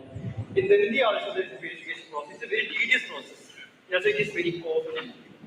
You have to wrap with the typically leaf and you have to think with the honey and you have to fire with the verba grass and liquid. It will take around 28 days for total purification. ഈ ദന്തി വേരൊക്കെ എടുത്തിട്ട് തിപ്പലിയുടെ വേരിൽ പൊതിഞ്ഞ് അത് ആദ്യം തേനിലിട്ട് മുക്കി വെച്ച് ഒരു 100 kilo Dandi ശുദ്ധിയാണെങ്കിൽ ആയിരക്കണക്കിന് litre തേൻ ഭയങ്കര കോസ്റ്റ്ലി ദെൻ അതിനെ പുല്ല് വെച്ച് കവർ ചെയ്ത് again മരത്തടി വെച്ച് തീ ചുട്ടിട്ട് ആ തീ താനെ കത്തി തീരണം എന്നിട്ട് ചൂട് പോയിട്ട് we have done the study in Delhi. So in raw Delhi contains 12-13 4-volt dibutyrate or 4-volt ester, highly toxic in nature. So we analyzed the purified Delhi route. The compound is totally eliminating. Our compound specifically after purification. Because our purification team asked, faculty team asked, because correct time എടുക്കുന്നുണ്ട് അപ്പോൾ ഇത് വേണമെങ്കിൽ ഒഴിവാക്കാൻ പറ്റുമോ എന്ന് ചോദിച്ചാണ് but we insisted we cannot avoid these purification process. Otherwise it contains toxin. There are other Chitraka also combined. There are many instances, I think time is exceeded already. So there are many instances like that. So each and every plant has special purification processes. They're according to natural chemical concept. Proceed that. Thank you, sir. Thank you for your enlightened speech. It was very impressive. And once again, it has been proven when the industry and the academic join together, the magic can happen. So we are looking forward to work with you more and more. We would like to hear from you more and more. Since we are out of time, we would like to conclude the session in the morning, the first session of the morning. Once again, thank you very much, sir. And I personally thank the head of the institution, head of the department, and my dear friend, Dr. Bensi, for giving me the opportunity. Thank you, one and all. Thank you. Thank you, sir, for your valuable session. To express our sincere gratitude, we call upon the session chairperson, Professor S.A. Muhammad Sheikh Arfat, to do the honor of presenting a memento to a valuable resource person, Dr. C.T. Suleiman.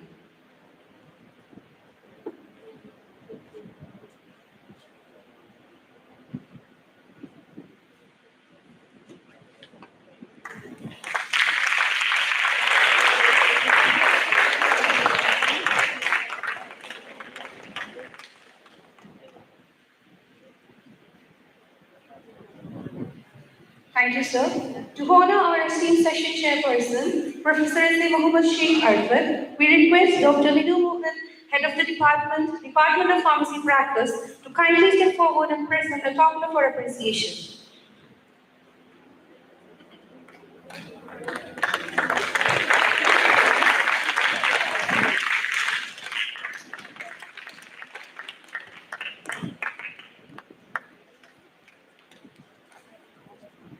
Thank you, sir.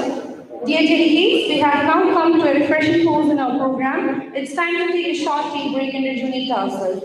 We request everyone to kindly return and settle back in 10 minutes so we can resume the next session on time.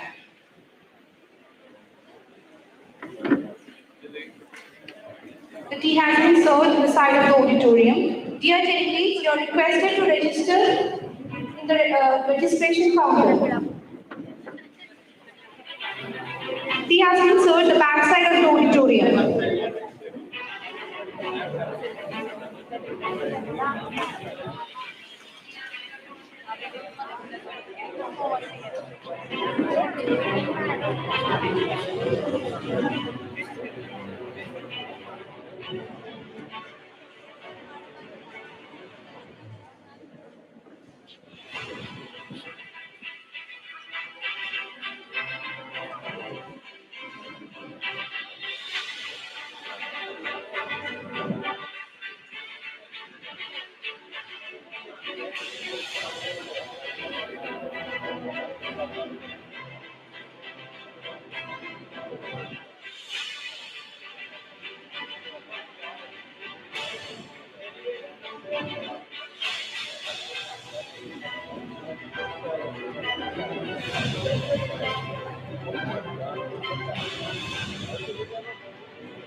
Dear delegates, you are requested to sign in the registration counter for the 2 days conference.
എല്ലാ ഡെലിഗേറ്റ്സും ഇന്നത്തെ attendance registration പോയിട്ട് sign ചെയ്യേണ്ടതാണ്.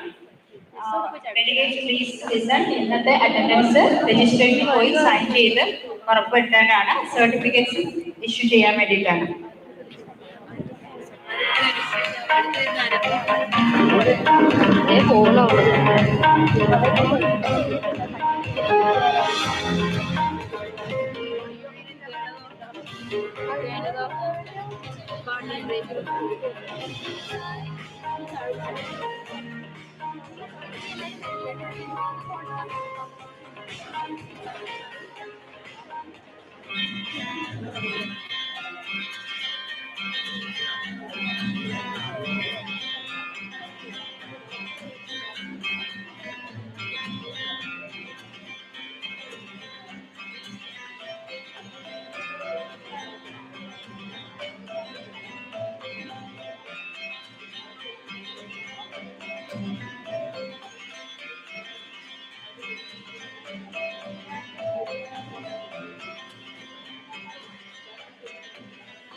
Delegates, you are requested to reassemble in the auditorium as the session is about to start.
Moving on to the second session, I now invite Dr. R. Maitreyi, Professor, Chettinad School of Pharmaceutical Sciences, Chettinad Academy of Research and Education, Kelambaka. We welcome you, ma'am, to take the stage and chair the session on a topic from tradition to technology, AI-based approaches for safer and more effective herbal medicines. Over to you, ma'am.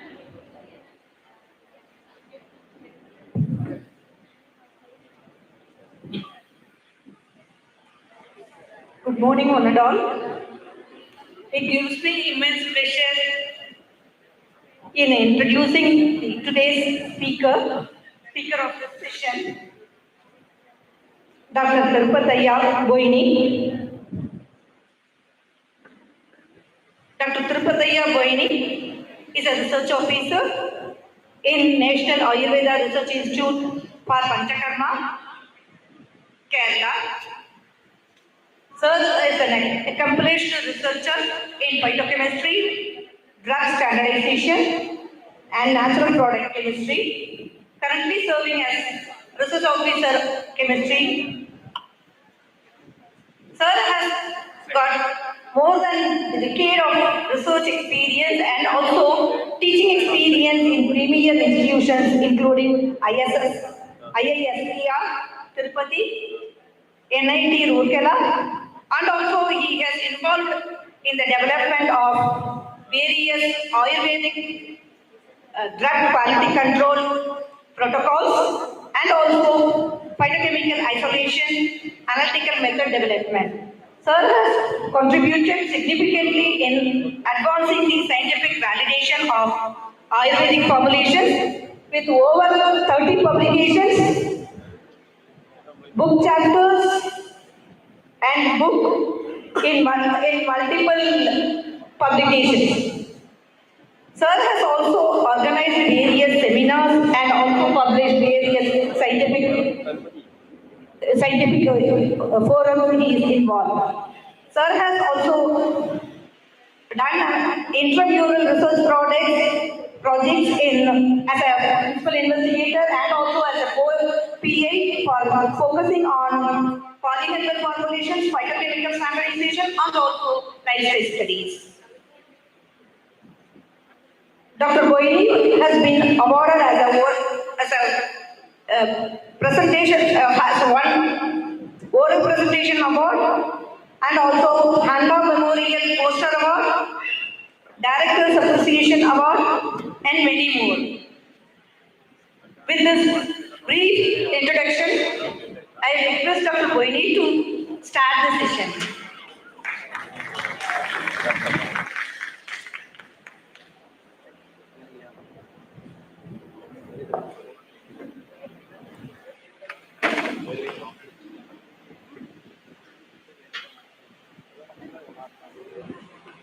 How's the audio? Okay. Thank you, madam. Nice introduction regarding me. Okay, and thank you once again and thank you, madam, to inviting me today topic to deliver in this today's conference at arranging Shifa College Group of Institution and Shifa College of Pharmacy. And myself is Tirupati Boini, Research Officer Chemistry. I am working in the Quality Control Division, National Panchakarma Institute, National Ayurveda Research Institute Panchakarma, Tirupati is located. We have working under the CCRS, Central Council for Research in Ayurvedic Sciences, in Ministry of AYUSH, in Government of India. So we have the hospital, like a 60-bedded hospital. We have in IPD, OPD, majorly in Panchakarma therapy. And that hospital, we want to prepare some formulations in-house. We are giving for IPD, OPD patients, and we done this some IMR projects also for medicine. For that, we have a small division that is called Quality Control Department in National Ayurveda Research Institute. So today, my topic is like from tradition to technology, AI-based approaches for this safer and more effective herbal medicine. Because everyone is saying herbal medicine. Herbal medicine is having something and the phytochemical basis is approaching to cure the disease as Solomon sir said in earlier. So with inspiration of Solomon sir, we started a small type of works. I'm very happy to, in presence of Solomon sir, giving a chance to get a topic like this. Thank you sir for your presence. And okay, today my topic is like this. Okay, and here next, what are the topics to be covered in this my session? It will like introduction of the herbal drug efficacy and safety profiling. What is safety and efficacy? And next one, introduction of AI search engines. What are the databases are available? So that AI, how we can already is there some instruments. So how it will be useful to us, and how we can use that AI-based approaches before going to preclinical studies. So those things I will be case studies also I will include it. I am basically in analytical chemistry and phytochemistry. So how it will be used to that AI in our current my research. So such a AI is everywhere is using, but how can I use it to that AI in my particular division? So such a way I can the role of AI in the quality control and quality assurance. So if any herbal products you are preparing means Ayurveda products, so there should be like some quality control and safety parameters, standardization aspects, purpose, and regulatory aspects we need to do it. Such a way I will cover the few topics. And this is now come to the introduction of the herbal drug efficacy and safety profiling. So what is herbal drug? So everyone knows that herbal drug is derived from the most of the natural origin, that is a plant basis 90%. So the remaining 10% of herbal minerals also there, but herbal drug is plant. Plant individual part maybe a combination of the plants, that may be stem, root, and whole plant, and sometimes rhizome, sometimes flowers, that will be used as a herbal drug. So that most of the herbal drugs are used in where it is like Ayurveda and traditional medicine system like Chinese medicine system and traditional medicine system and Siddha, Unani also the people are using. In this area, this herbal drugs are majorly in focus. So those herbal medicines is converted into so many formulations. So you can see emulsion, extract, granules, tablets and capsules, ointment and nanoparticles, surgical, araka, arista, so many formulations. And few only I given here. So these are just little introduction to what is herbal drug before going into the topic. Okay. And next is, so why, what is the characteristics of herbal drug? So what should be the characteristics should be followed that is called as a herbal drug. That should be natural plant source and should contain single male polyherbal formulation, may have some phytochemical, active phytochemical. It will be curable diseases. So that's why we need to study.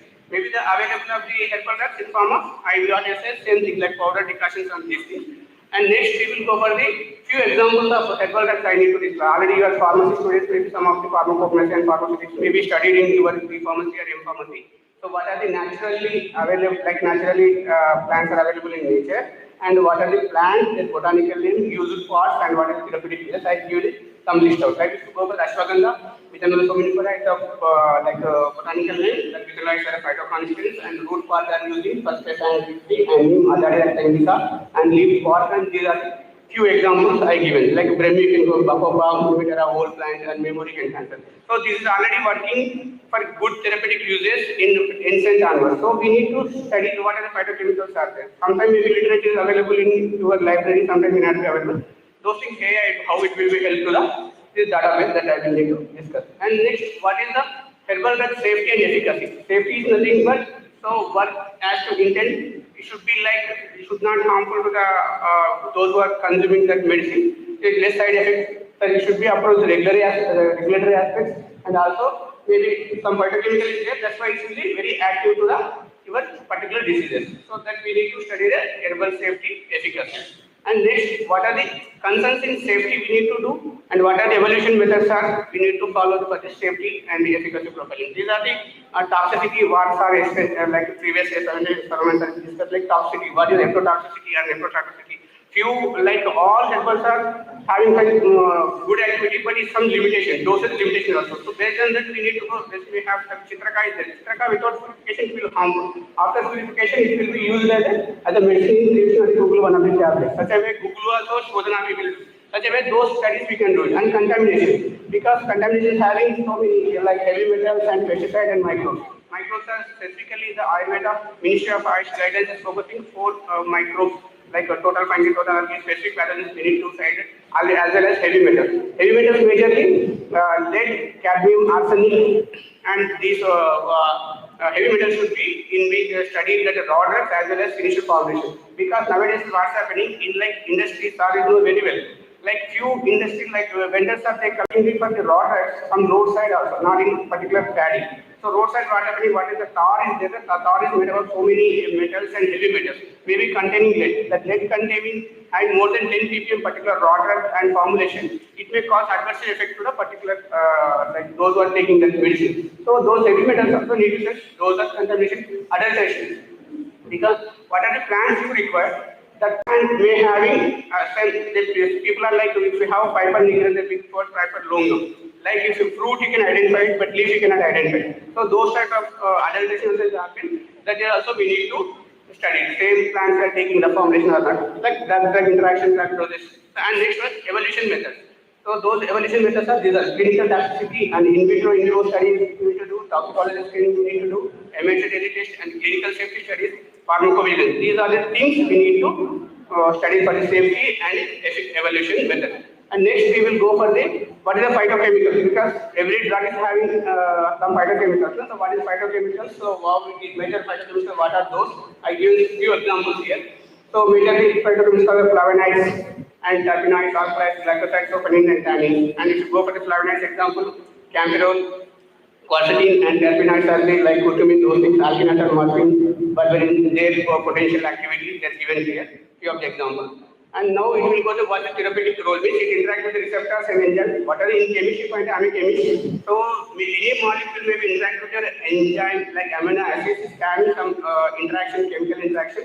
It will cure the diseases. Such as we need to study which molecule is there, only single molecule active, because it's not like a modern medicine having single that. So many other side products, phytochemicals also that may be active with some activators. So we need to study. So what are the feasibility of phytochemicals are there in the herbal drug that we need to study, because why we need to study the bioactive marker means it will be standardized the herbal drug, the formulation having good safety, parameters are not efficacy validation, these things we should need to study. This is a simple example and few other structures. Maybe we can identify one is quercetin and is marketing. These are phytochemicals. And next here I given the what is the actual lacuna is there in Ayurveda. Why we need to study for this area? Because and lacuna systematic toxicity data is not available in all Ayurveda available medicines as we are studying in API, AFI. But their activity is there, that activity we need to study with scientific evidence. So that we like limited of ADME, means ADME already you people know, are absorption, distribution, metabolism and extraction toxicity. This profile is missing for the most of the Ayurvedic plants. The single drug is there, they always say this few Indian medicinal plants having preclinical clinical data, but this evidence is not there. This need to study. Again, next is batch to batch consistency. If you're preparing batch 1 or batch to batch, the 3 batches should be having some limitation, which is the 2%. So if it's going more than 2% means you are not preparing particular formulation. Those thing area also we can use the AI. And next one is, these are the like challenges. To overcome these traditional challenges to the modern challenges, because authentication is very, very important from the botanical sources, and next is regulatory aspect, we need to compile standardization of quality control and like validation of the efficacy and safety. So before, like everyone cannot do it for the like their own limit of financial matter. So before going to clinical trial, we need to do it, and it will be work or not. So particular phytochemical, if you are preparing one formulation, you have only phytochemical gallic acid, that gallic acid may not be effective for your particular disease. Maybe some of the other products of the gallic acid difference may be effective to your final product that will be effective to the particular disease. So those things we need to overcome to make it nanogel. Those areas also we can use in the AI. Okay. Now, because variability, variability of the plant process, because the plants are just everywhere in India, but particular region. If you are the people, I believe that most of the people, if you say the Ayurveda means, they look at in Kerala only. In other states also is there, but particularly why the people are looking in Kerala means that is there also soil, season, climate, harvesting science, everything will be effect on this particular plant source. So that's the example is given. Litania fruminifera, little light is show the 2 to 6 variation in little light content across the region. If you collect the little light from the Kerala region, that content is different.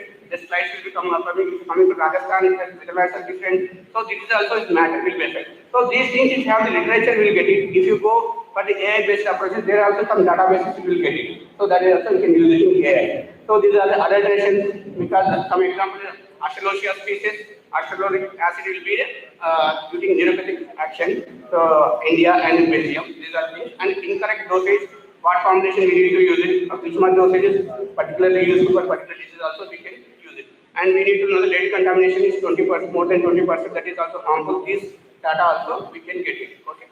Just safety and parameter. Ashwagandha I said, ashwagandha is depending upon soil and climate, and even post harvesting this area, the different sources, batch to batch also it will be varied. So those things getting how to overcome it helps the AI we can study it in upcoming slides. Okay. Next is like one what I said earlier. So the phthalates are like different regions. These are like already formulations are available in the market. There some paper I take the references. Like sample codes A1 to A7, that is like source of region Rajasthan, Madhya Pradesh, unknown, or Samarkand, Himalaya, Tamil Nadu, commercially are market real balance. Somewhere it will be the chances are increasing, somewhere it will be decreasing region to region. But there the efficacy also will be therapeutic implications will differ and safety risk also is different. If you go for little like that unknown imported one 2.5, it may be minor dose also it will be more adverse effect. Some limited dose 0.7, 1.2, 0.3 are also okay for the particular safety parameter purpose. And these are like if you have some market research batches also is not available that particular methylated, but it is a solvent and degraded product. These things also we can check it out. These things. So normally what is the traditional methods are available in phytochemical division, we can use it in HPLC, HPTLC, but they are low or limited to everyone. So because if I don't have the HPLC, HPTLC, how can I check it? That particular phytochemical is there or not? There actually comes to the AI in this part. So here it actually artificial intelligence comes. This artificial intelligence means it works as a stimulation of like human intelligence. It's in machinery. It will give it collect the data. What are the sources are available, like in web or somewhere registered documents available in particular sources. It will be collect. It will be the process with large databases like phytochemicals, simulation interaction with human targets, like predict the ADME and how it will interact with your drug molecule to the particular diseases that things will be helpful. Actually, if that artificial intelligence will to come to the market. So before coming to artificial, I give you some brief background. So what is the herbal drug, how it will be useful, why we need to study the artificial intelligence in the like phytochemistry. So introduction to the AI. So this is what is AI? Like AI is not in chemistry point of view, I will say aluminum. AI is looking at it's not AI. So artificial intelligence, stimulation of human intelligence in machines. It's also subjects of this machine learning and deep learning. It's used in various industries and systems, like where it will be like a particular reason also they are using in AI. So here is like simply pictorial representation. What are the phytochemicals and herbal medicine? It will be that human intelligence works. It will give the data if it works or not. And next it will come introduction to the AI in phytochemical research. Because I am in phytochemical research, I am taking AI in this. Like in some area, army also they are using AI recently in some war. So the different sector like robotics also they are using AI. Such a way in phytochemistry, how it will be helpful that AI. So in this artificial intelligence, it uses the literature review. So what are the literature are available in the particular plant or particular drug is available in market in Ayurveda. That will give you what are the phytochemicals are there available, what are the phytochemicals are reported still on date that particular medicinal plant or medicinal drug that will give you, and method development keynotes in sophisticated instruments. Because if you are going to go for the HPLC and HPTLC, sometimes LCMS. So that instrument price will be different, and if you are not access to the everything will be good. So if you get that particular plant, so what are the phytochemicals will be available? AI will be already gathered all the data in online. Those who are studied in particular methods, LCMS or HPTLC, they will get that. There also it will be used to. If you want to develop in your if you have an industry, if you have a small scale of R&D, there also we need to develop a new method. So that time also it will be helpful to the AI. So which one method is good, which one method is like particular mobile basis combination, those things will be helpful to the AI. And next one is ADME property, absorption and distribution, metabolic extraction, toxic studies also it will be the AI. And quality safety and toxic, and also bridging ancient wisdom to the modern data science, because already Ayurveda is from the last 400 more than 500 years ago they are already established properly way. So our ancients also will say if you have cold, you can take turmeric and add it to hot water and take the vapors. It will be good. Some days that are happening, we add turmeric required. So something science is behind this. Sorry, but we need to show the scientific reports and proper way. So that there it will be AI will help much more. So why AI in phytochemicals? Large data phytochemicals, it will be predict the bioactivity, ADME property and that is added pattern and sex activity relations also it will be helpful. And next is what are the key applications we need to do there and what are the examples of those AI, how it will work. So QSAR model is predicting the activity and toxicity, and virtual screening identify the promising leads, and multi-target profiling, polyherbal these things, and examples of these things like curcumin analogous predict the using of deep chem models. Deep chem models is how curcumin, what are the phytochemicals and how it will work.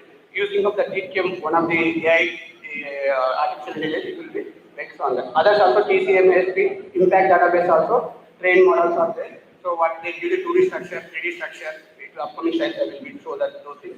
And machine learning models also is there, and random forest, SVM, XBoost, and other examples, and deep learning models also. These are the CNN neutral structure. These are the available. Few are the like payment basis, few are the free basis available online this model. Okay. QSR model is like qualitative structure activity relationship models also we can usually write in predicting toxicity, LD50, and HRG interaction and bioavailability. QSR model will predict ectotoxic alkaline. Because if you want to go for the animal study, you want to take ethical permission, everything, you can use of the software. It will give idea, so it will work or not. So before going to the actual study, we need to take background with use of this software, AI model. It will be there, give much more weightage to the your works. And these are the tools and platforms like Autodax, it will be molecular tracking and interaction analysis, deep learning and drug interaction, drug discovery, chemistry and like naming on orange came from. These are the different of artificial intelligence works with particular software. Use it. These are the outputs. Okay. These are like one of the I said, IMPPAT, Indian Medicinal Plants, Phytochemistry and Therapeutics, and the NPOS, Natural Product Activity and Sources Database. These databases and traditional medicine system also, PubChem, these are the works on impact database having lot of medicinal plants, they are reported, they are collected all the literatures, like those are published data. It will go over that particular website, it will be what are the plant, what are the pot, what are the species is available, what like 2D section, 3D section, or which disease it will be cured. So databases also you can get it, and 2D, 3D section also. Almost this is like all 1 month before I collected this data. So 17,000 plus still reported phytochemicals they are making. These are the database. So we can go with this database and the artificial intelligence works and it will give the like this. If you go for fiber better, what is the kingdom, family and group and what are the like drug molecule, what are the like the smiles and everything, you can get the database. You can get it. Almost 50% work will be completed here only. You can do PhD scholars like PG scholars and want to do one particular species or particular plants and particular diseases, you can combine, you can just search it here. Okay, this is one of the database. Okay, next one is like same NPOS, the 50% of approved drugs are natural products only because of that this database also is much more useful. Here the source of origin it will be tell and what are the chemical properties are of that particular plants also it will be used for the quantitative biological activity also it will be shown in this database, NPOS database. Okay, this NPOS database is 2017 it will be started. So it's like one of the communities making it, NP research community is making this one. These are the few examples I given. The authors are working particular diseases and these things are few. And what are the future exceptions? It will be needed this mice because how that computers work like 101 some coding type of thing. So what are the molecules you want to give it a particular database? We need to do some format. Those like mice we can call some coding type of thing. Based on that mice, it will be work on that. Last time we got model times we use this type of databases like bioactivity, how much and activity, how much variability properties, what is the accuracy, like CV also it will be generated. Okay, these are the ones.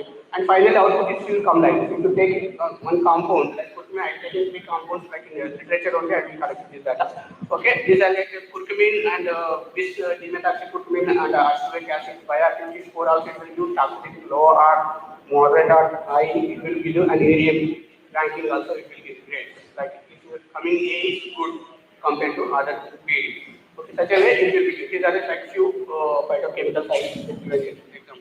These are one more database also is available, traditional knowledge digital library database. This database almost is covered with the traditional knowledge in the like collected from the Ayurveda, Siddha, Unani, Yoga, as well as Yoga. It's also available in like how many 1, 2, 3, 4, 5 languages: English, Japanese, Spanish, German, and this database almost 4.5 lakh formulation practitioners they collected database. You can go for this TKDL also. It will be much more helpful to the your upcoming research. Okay. Already the TKDL is Ayurveda, these are the prescription transcriptions already done. Ayurveda is 119 and Soya is 1, which is 91, Yoga is total 81 of publications and books are available on the TKDL. Okay, these are one of the database.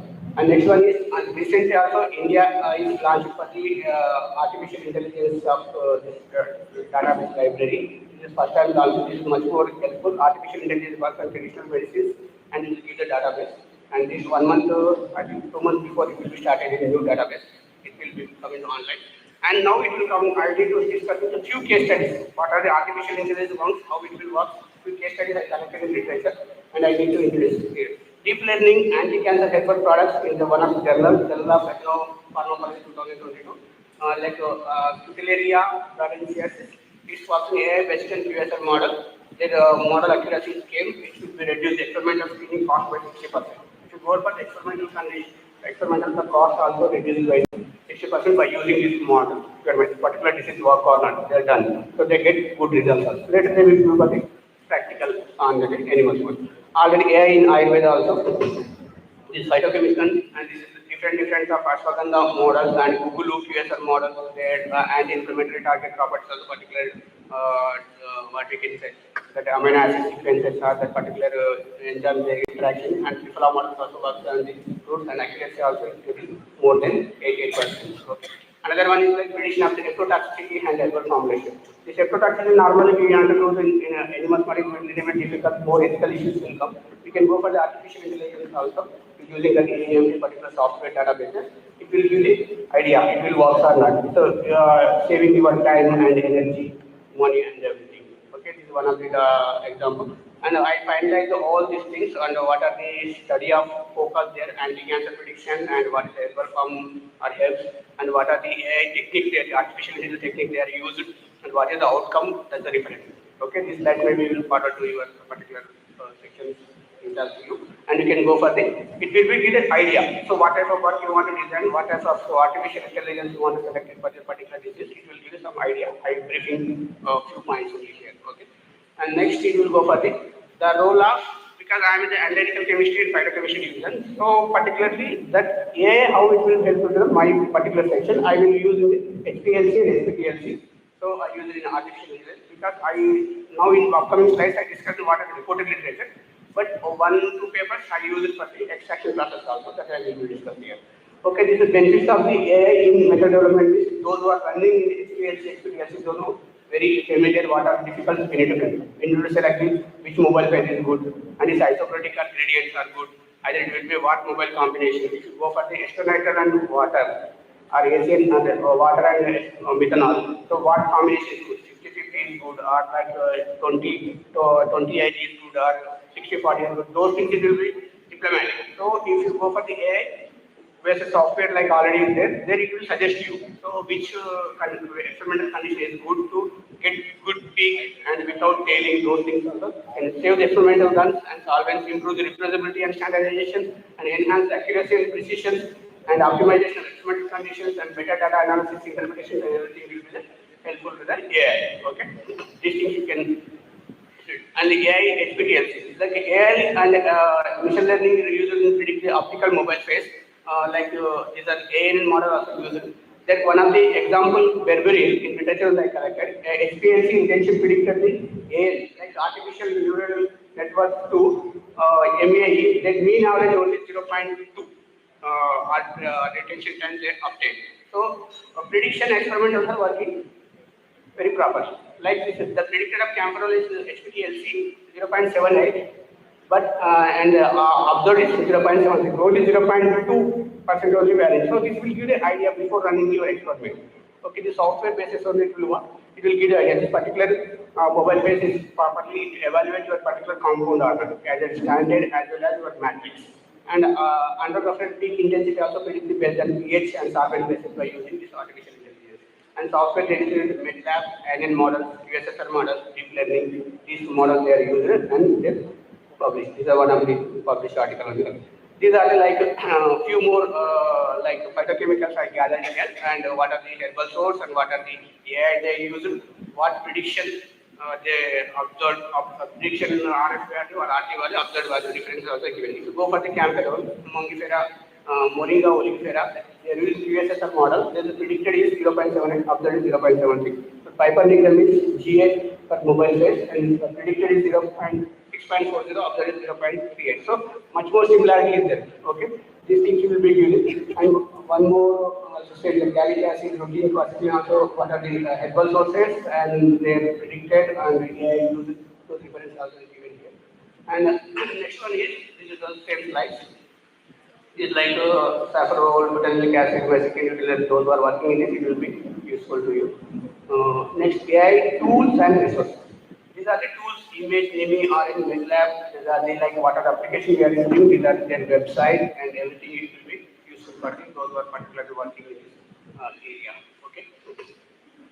Next, this is like common analytical troubleshoots are what earlier we discussed, retention time, shifting, and matrix interaction, complex of mobile basis. These are the challenges are there. It will be resolved by the AI. This AI already if you go for GCMS, LCMS, like HPTLC, FTR, there now the people are new instruments they are already incorporated in the AI. If you go in for some previously, like if you go to Shimaji, there is no selection for the solvent selection. Just you want to put it and you will check the filter. Now if you new HPLC can go now. There are also software inbuilt also is there. If you go for HPLC Shimaji lab solution, it will guide you. So if you go for isocratic gradient, if you are going 60-40, 60-40 external water may not sufficient. If you go for 50-50, it will be good for 3 such a way it will be artificial intelligence work based on the library data is available in software. Okay, such a way these case studies like HPLC methodology, pH and mobile base and retention time, these things are references I taken from. And another one is like role means those only pattern recognition, prediction of the analytics, and which mobile base is suitable, what are historical data is available, those things are the role in troubleshooting of the analytical issues. These are the same, especially for the tools in chromatographic and troubleshooting. These are the tools that are using, these are the purpose at the website. Okay, we can use this thing and we can use it. Those who are working particularly for this chromatographic area, the separation of your compounds, those areas. And here, this is real-time monitoring because now we are running HPLC, we are going for like 10 to 20 samples. Somewhere it will be leakage of pump and detector is there. So there also we need to difficult to find out. So itself like Agilent Open Lab series will be the machine learning. It will be the catch the detector leakage or not, your column is properly working or not. These things also will be there. So already and troubleshooting also is there. The overlapping of FTR spectra and polyhedral formulation. The solution they wait for the principal component analysis and SVM isolated. They give the how to overlap, which method is good for the FTIR, like what are the solvents we need to take it, what are the condition FTIR we need to make it. The UV visible spectra also they suggested it will give a better separation. And key benefits is like time, cost saving, method development, high reproducibility, because one side done some particular method, some other person will content, next will evidence, some much more difference will be there. If you go over here, high reproducibility will be there and improve the accuracy and automatic calibration system, enhance safety and regularity. This is the key benefit. And next one is key points take away is that human trial there is much more. I believe that simply as a chemist and analyst, I believe the data from the instrument. Like I cannot believe by the analyst because analysts have a chance to tell some human like being that they did something, they said something, if something find wrong. So the instrument is giving, whatever giving the data is, I can say 90% is so such real only. It's not just like months past error. So such a way, human trial is such a very less and provide the real-time automated diagnosis and essential for the complex and health medicine. And the artificial intelligence is much more working in this troubleshooting area. These are the websites you can use it. And next one is simply, I did one paper we published in Future Journal of Pharmaceutical Science. That time we don't know, we have some mobile faces, C18 column users, but general ChatGPT I asked. So in these mobile conditions, these are my phytochemicals. It will be extract the particular time or not, this I asked. It's given some database. Like these are the phytoconstants, what are the retention time, 2 to 3, and it's like the polarity basis and pH basis, the retention time came or not. So similarly, because the 2 andrographers 4.5 retention period, I get in 4.5. The paper I published, I will show here, but that time I asked, this artificial intelligence also will helpful to you, particular division. Okay, these are the one of the paper I collected from the online.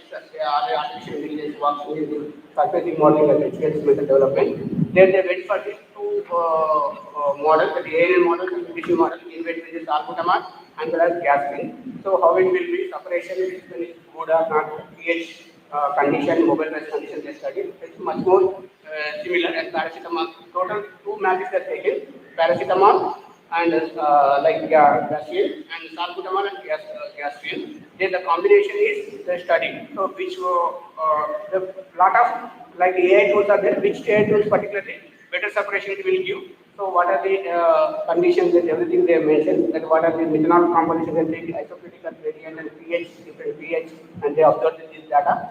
All the data is under the limit as per them. Next one is already very old paper. In 2002 only it will be started artificial. Now the people are after coming robotics only now people are seeing what the artificial. But inbuilt in software, so many instruments are there artificial intelligence work. 2002 the paper is published by using HPLC automation.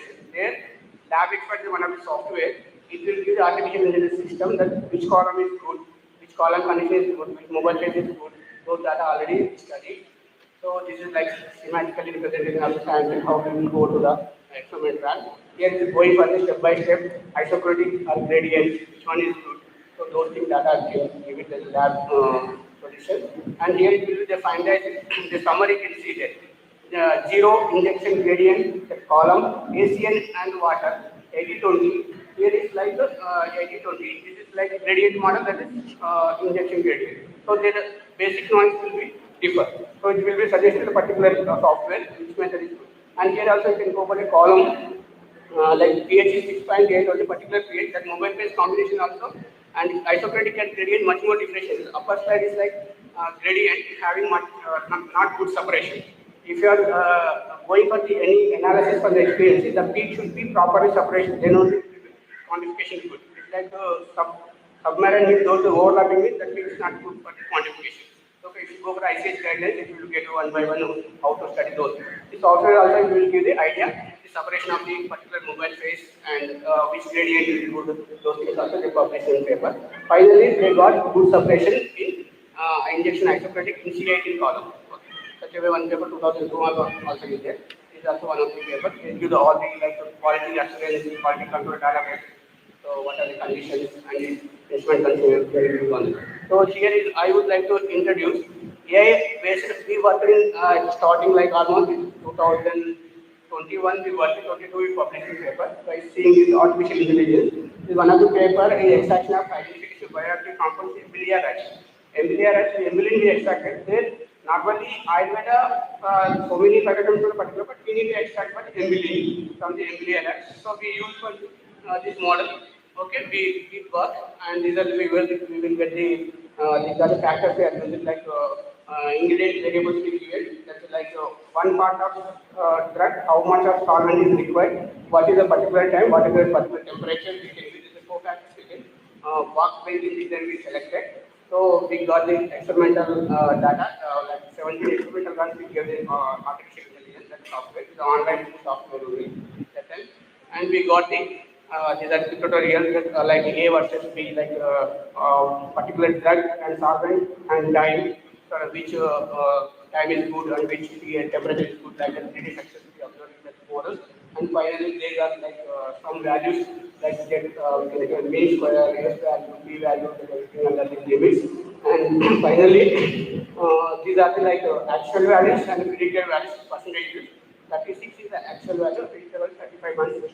So finally, we got the actual yield 38.73. In the mobile phase, already selected is chloroform. So is one of the TLC plate. The first track is the standard of embryon, second one is the isolated crystal embryon, the three are the chloroform extract. Because that already literature is reported, the solvent is selected. Solvent is already optimized chloroform because the embryon is much more interactive with chloroform, so chloroform will be there. But we need to study how much time is required, how much solvent is required. We studied and isolated those NMR data also we get it in NMR C13 and NMR we got the pattern of the chemical structure.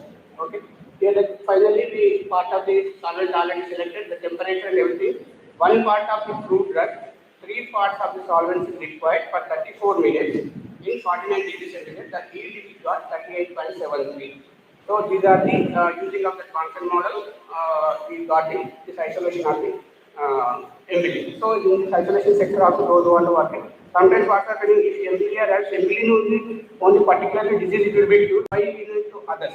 So particular embryo only we inject. Sometimes embryo percentage also will be like internalize also having like different percentages. This embryo percentage also will be varies to the particular disease. That's such a way we use it. Mobile phase also we optimize 5 chloroform inhalation and formic acid. And next one is like in silico studies also we made. So the COVID-19 times ovarian disease are like Punana, Kashaya, Punarnava tablets are using. And that we studies were in silico studies using what are the literatures available in using of the impact data based on online PubChem. We went for the interaction. So those are the phytochemicals and periodizing is working is much more interaction with the ACP inhibitors and the SARS-CoV-2 protein. Okay, finally, this is almost in giving the confidence to the that 2D DRC glucose. That's like the DRD voice for this one drug that is 2D glucose with components. This is also literally working very properly. here. This is like good efficiency is that obeys the Lipinson rules and more enzymatic inhibitor source and we propose the phytoplankton we disease AC to inhibit works properly. This is published in Natural Products, one of the in silico studies paper. And these are like what are the AI is there? The AI already exists, where it will be used. That is, and next one is the role of AI in quality control and quality assurance.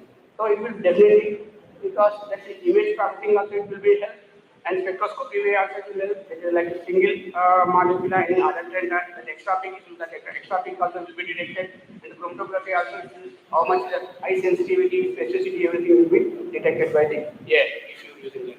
Next one is AI driven techniques, these are machine learning and deep learning and predictive modeling. These are the conventional methods and everything. And automated fingerprint experience also they are using. And the trained models also using machine learning. And the chromatographic purpose and qualitative analysis purpose they are calculated. The next one is like food safety and trust, integrity, ethical sourcing and standardization. These also will be much more in this area also we can use the AI. And next, data availability of quality, modern interpretation, regulatory ethics is also very important. And these are the differences I use. But here ethical means that what are the data you are giving AI means you can go for particular source of papers on the journals. Don't go for the predatory journals. Sometimes what happens the people use the false data. They didn't do any experiment, they will write it and go for the good web of science paper. After though, don't I can say if you are doing study artificial intelligence work and believe it, don't believe it 100%. Take as a guide. If you are doing PhD scholar, everything what your master will not do, your guide will not do. Your guide will be suggested, don't go for this, you can go for this instead of. Such a way, AI can take it as a second guide. Okay? Like those are scientists are working under this as scholar. The such a way that AI also will give the 50% data, can go for the 50 to 60% if you believe it will be your work. Don't believe that recently one accident happened in like North side. They are using for the Google map, they went for the force somewhere the bridge is broken, they died. So such a way artificial intelligence totally cannot believe it, but you can take 50 to 60% artificial intelligence work. These are the differences what I use. So, and sincerely thanks to the Shifa College of Pharmacy and also for giving the opportunity. And also thanks to our Director General CCRS giving a working as a research officer in the school. And also thankful to my Director in charge, Nari Chiruturi. So they are giving the opportunity to present my topic here. And these are my research team like Tulsi, Botany, and Rahul Maurya, the finishing question is done by that person, and Lakshmana Krishna, that enlightened chemistry work. And this report I am presenting. All are did work, I did only this thing here, the what are the topic. Okay. Thank you all to giving my topic. I hope a little bit understand because compared to previous session, I am not much more because I am learning from SAR only. The rest of SAR I am giving a bit big. It's a nice presentation, sir. Sir, I would like to clarify one part. As Ayurvedic formulation contains polyherbal formula, Ayurvedic formulations are polyherbal. So what is your opinion in segregating or identifying work on AI-based work? So Ayurveda, my intention is like if already Ayurveda existence is much more killing diseases, but AI basis also it will be the data collections, what are the modern science done the work, it will be gather the data, it will be suggest you it will work or not. Like if you are like if you go for in silico studies and ADMT properties, there is like simple chemistry, like any drug like lock and key method only. If you take in some particular molecule, it will work particular enzyme or not. Nowhere is mentioned in Ayurveda. Already there in Ayurveda terminology they mentioned, but we cannot understand. We are not full of Ayurveda. So these are modern medicines, interaction of these things, enzymes, kinetics, interactions, energies. This will be helpful to the AI. Just like ADM, software basis only, like instrument wise you can go. So you can know, if you don't know, if you're a pure chemistry person, they will know what is a particular phytochemical, what is the column condition. If you go for the experience, the people ask which column you want to be. CIT or CIT, or some reverse phase column, or amino acid column. These are the interactions you will be there clearly here. Thank you. Any questions? Now the forum is open for questions. Okay, I understand it. Yes.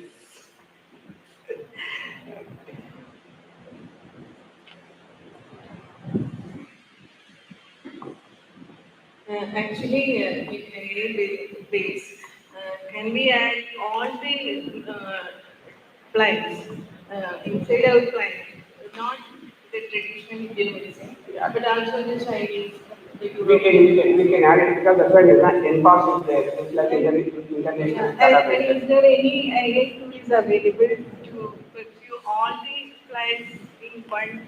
One that is not there actually, as of my knowledge, I'm not sure. But you can search it in the impact database, give what are the Indian medicinal plants related. If you go for the other than that, NPAS also will give the databases, those things, like other than Indian medicines, Chinese medicines also will be available there. Yeah, actually, in Europe, the herbalist is a term used to the physician who treat the diseases with herbals. So there must be a pool of medicines there, herbals there, and we have a pool of Indian herbals there. Can we conjugate, combine the systems? Maybe it will work like international level, some database maybe there. I'm not exactly aware of those things. Maybe I need to also check it out. Maybe it's there. But I went to only for the, as of now, we started slowly.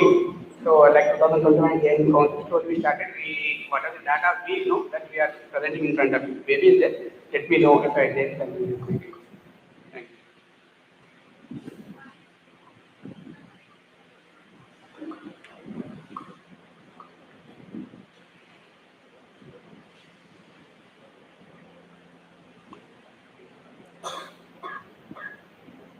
Thank you. Thank you, sir. Thank you for the nice presentation. Thank you, sir, for the valuable session. Now, to express our sincere gratitude, we call upon the session chairperson, Dr. R. Maitrey, to do the honor of presenting a memento to our valuable resource person, Dr. Tirupataya Boy.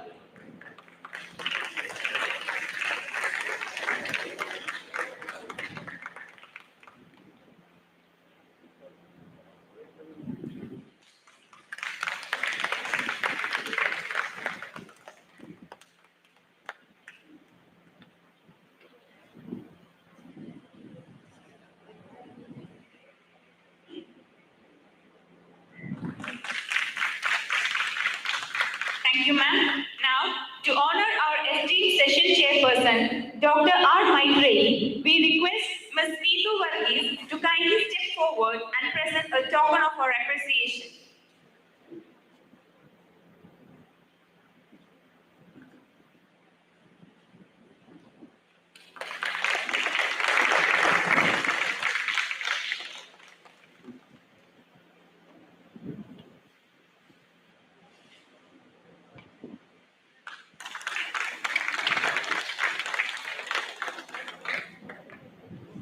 Thank you, ma'am.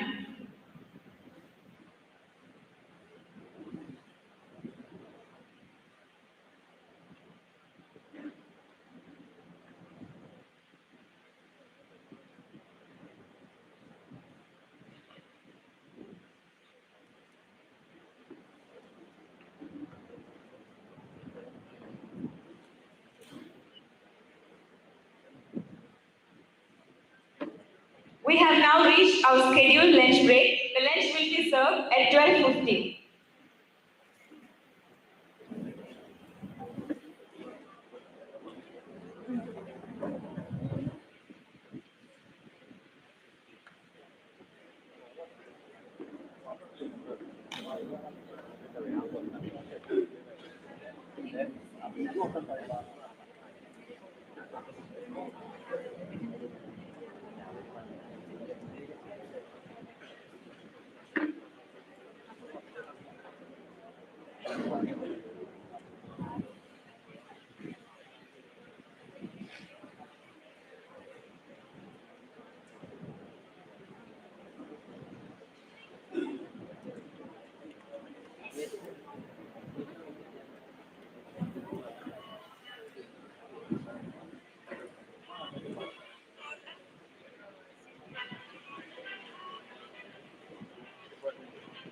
Dear delegates, the lunch will be served from 12:15 onwards and you're requested to come back by 1 o'clock to start the next session. Thank you.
Ya, udah dulu kan ya, nah itu mana?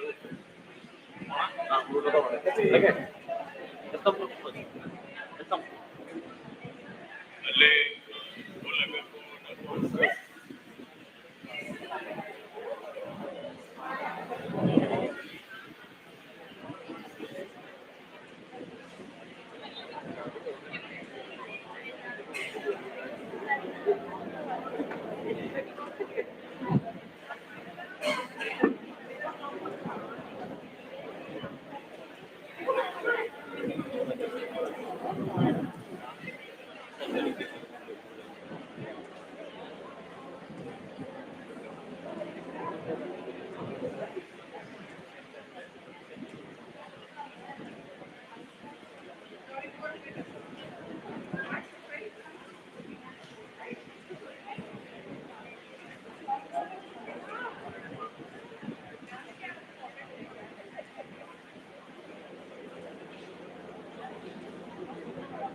the most problem when we isolate Brimby, Tacoside, the most concern is a universal acceptor of all kind of these things. To get an organic Brimby is a concern in India. Until unless you do a isolated in home cultivation, all the fields are affected by pesticides. I had traveled up to West Bengal to collect Krimi. Even though I could get less corrupted than me, but I cannot get a pure one. Even though they're telling the field is very thin, it's organic field, but no. Because other fields, other people, for increasing the crop, they're using pesticide. This pesticide can penetrate into this one and this is cancer. So standardization is a major area, one of the limitation. Second is adulteration. Right? There is a lot of families available in for example, Senna Cassia equitifolia, right? The family name. But there is Senna equitifolia, another brand name. So, but Sennoside are content of less, but look alike. Same thing. So, this adulteration is a big concern. So, one of the two get that one is yield, one is adulteration. So, one of the area which the phytochemist has to face. Next is stability. Yes, we extracted phytochemicals. But the major concern compared to the synthetic side, synthetic compound we can fine tune during the process. During the manufacturing process, we can find making a cold drag or we can make an acidification, ring addition to stabilize the molecule before bringing to the market. But whereas phytochemicals, it's naturally we extracted, it may be having different properties. Either it may be degrading differences of moisture or temperature. This is a major concern. And none of the bioactive directly you can go for formation until unless we have to do some kind of process to make it stable. Then only the shelf life will be able. Otherwise, it fails in the shelf life. So that's a major area to stabilize the phytochemicals. Other area, bioavailability. Like one is the data, non-available data. It is not so scientifically written or data is not collected. There are some data available. If you Google it, data are available, but not animal studies. We don't know the listing of the data. Not human studies available. So data is missing. Then if you want to do, the characterization is not done. So there are a lot of challenges. And with respect to most of the phytochemical molecule, do you understand the BCS class? Biopharmaceutical classification. So there are 4 classes, right? Highly soluble, highly permeable, low soluble, low permeable, and vice versa, and low permeable, class 4. So most of the phytochemical comes under either class 2, 3, 4. So none of them are highly soluble, highly permeable. So that's one of the challenging area with respect to bioavailability. And finally the cost. Cost is matter, right? You do all these activities, but you made a code which cannot be sold. So is it useless? Become useless, right? So that also matters, right? The way you get, you standardize and you get the product to market, cost also matters. Good rate. So I just take you to the slide what is going on in industry, some aspect how to overcome these limitations, okay? So one I'm going to take the green technology. At present, the industries of phytochemicals are started using a solvent method, right? Solvent extraction. So solvent extraction, they may apply heat, any polar solvent they mix in a ratio, water or ethanol or what, then they will take up. So that's a crude method, it is going across the industry. But what happens, according to the polarity, it's only one bioactive will come out, mostly multiple bioactive may come out of extraction. So that's a concern. So we start using in industry multiple newer technology to for extraction. For one of the example is supercritical fluid extraction. Here the solvent is CO2. So where we can precisely extract specific phytochemicals and with a high purity and stable thermolabile compounds because there is no temperature right. So that is one of the best methods. But it's a little costly, but there are advances coming up. Another one is pressurized liquid extraction. There is no difference between the older version. It's a pressure cooker. Okay, when you cook, you apply pressure and temperature. So similar way, here pressure, solvent, and temperature. All together, you get a good compound. So that is another technology. And ultrasound assisted, you use ultrasound, but this is mainly for the essential oils. Classified as essential oil to go with. microwave, especially for ligaments. Ligaments, we can go for microwave technology. And last is enzyme assisted.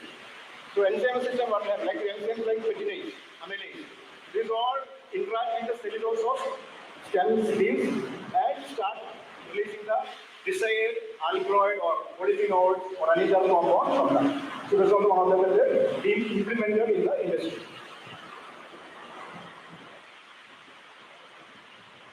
As I told you earlier, the stabilization of biotics is a concern, right?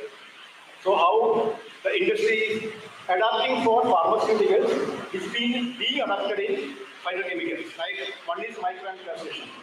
Nothing but you start coating any hydrophobic agent or hydrophilic agent, depends upon the solubility of product, and that will give a protection from the environment or water pH, whatever it is. So that's one of the ways to protect, increase the shelf life, and easy to process also. Second one, chiliation. It comes to our Arun Sir's department. So it may be chiliation, editing, EDTA, pH, alteration. So these are the way also we can protect the molecule. And last one is again, it comes to Arun Sir's department. Acidification of protein.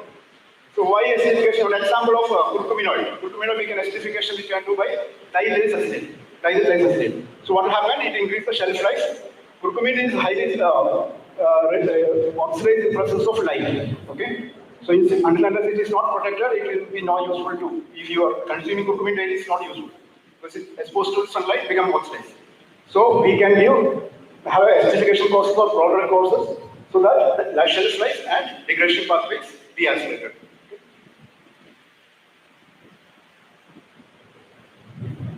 So I think, who are into young farm may be doing some research on nanozones, lactozones, phytozones. I don't know how much you are into that. But normally in young farm colleges, especially SUPIs or ecology guys, all focusing on these areas, nano building, nanotechnology, phytozones like lipid to phospholipid encapsulation and smells. So these other technology are explored in the industry also. Earlier, it was only a basic research happening in colleges for the paper work or publication, but now being used. And one of such company in Kerala, Molecule Lab, they are very famous in preparation of berberine and other compound with the phytozones. They use phospholipid to entrap the bioactives, and I become a startup company now. It will be a 100 crore company. So you should follow that, right? Okay, you should follow in LinkedIn what is happening in the market. So they use. The guy goes to Sri Lanka, has one of the scientists. He find out this method, how can be utilized in phytochemicals, and he will succeed that.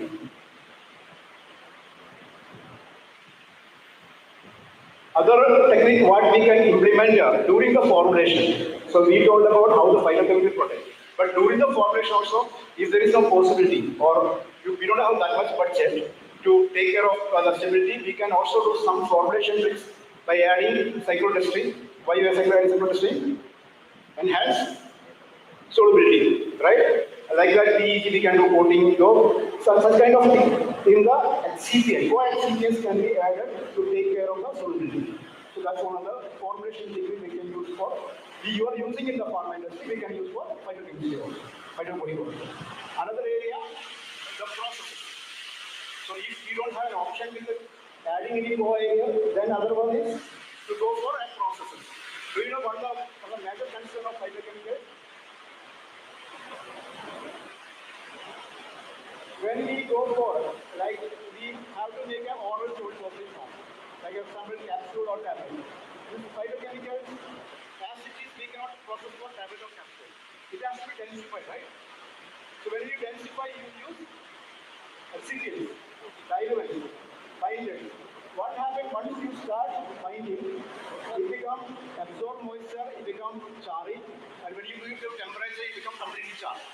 So the process becomes very tedious for to handle such a phytochemicals. So where such kind of technology like hot melt dissolution. Hot melt dissolution making use of very less excipients and very less binder.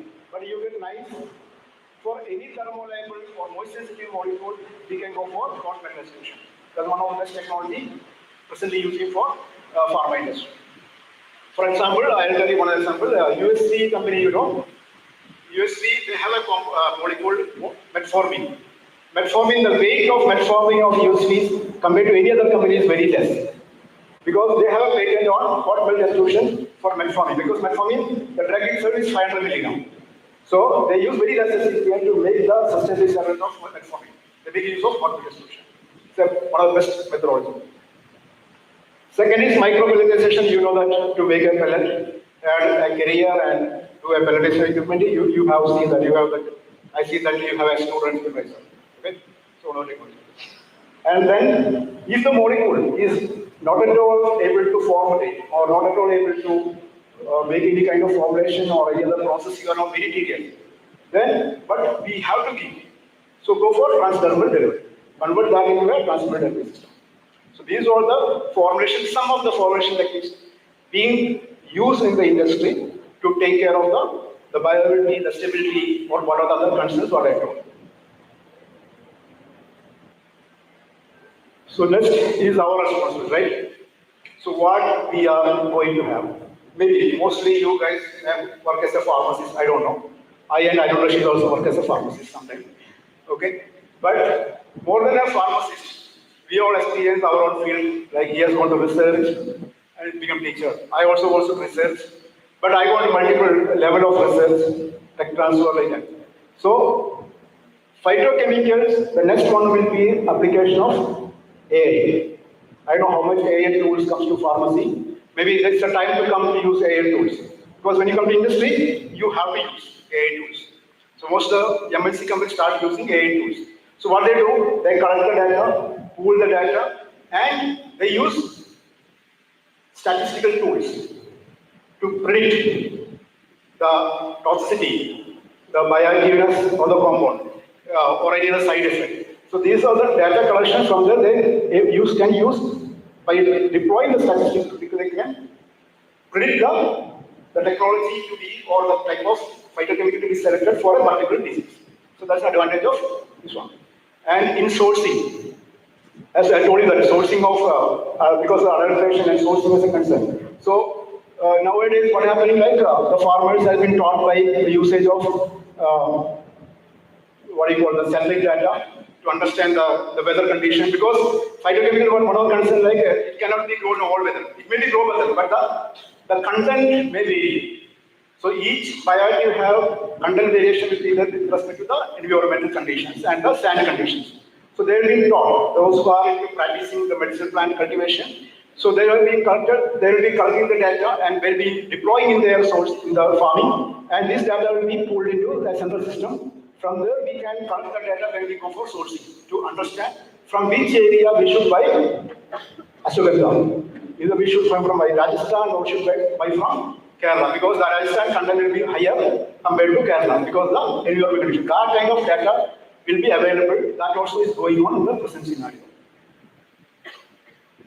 Clinical trial standardization. Like in pharma, what is happening? They follow ICH guidelines for clinical to design, to make the protocol, to data interpretation. Everything is followed by the ICH guideline. Whereas our phytochemical herbal and all, no, nothing is happening. But regulators are putting efforts to make follow these ICH regulations, and so that these are data are available in the market, can read to the public and the physicians who is practicing the phytochemical molecule. And also one more advantage is that if you are an owner of a company, this data can be used to register multiple countries to make a business. It is not happening now. So the regulators are putting efforts to follow, bring those guidelines to our phytochemical also. So last slide. So tech meet nature. This is for us, okay, including me and including you guys. Like what we should do in our research. So those who want to change their lives into a research or passion for research, I think you should focus on these areas so that you can demand your professors to work on these areas, which will be useful to you when you come to industry. The major concern people are coming to industry, what I'm hearing from my friends who have companies, like the people are coming, they don't know the spelling of pharmacy. I don't want to hear the same thing from anybody. Okay? That's what I tell to Pano boys also. Whatever you learn, you should be thorough. Okay, maybe you may not be interested in studies or you may not be having, that's not one job. But what you study, you should be pakka into that, right? I mean, you should know the spelling of pharmacy. So they don't know what, why are they? because parents told that there is a job required, otherwise I am marrying. So that should not be the reason, right? So what I'm telling, when you have an opportunity to do research, I'm asking that you should focus these areas. If somebody interested in phytochemicals, designing the analog, I think Arun sir can help you guys how to design analog for the phytochemicals. Genomic tailoring of plant, those who are interested in biotech. So how to get a particular alkaloid content high, you can do a re-engineering of your plant tissue culture you can do. Next is microbial fermentation. So fermentation also one of the methods to isolate the bioactive. So recombinant technologies of microorganisms can happen in the can be deployed in the biosynthesis of plant to convert such complex phytochemicals.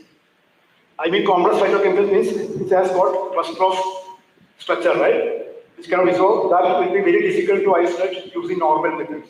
So for such method, this microbial genetic engineering microbial can be used.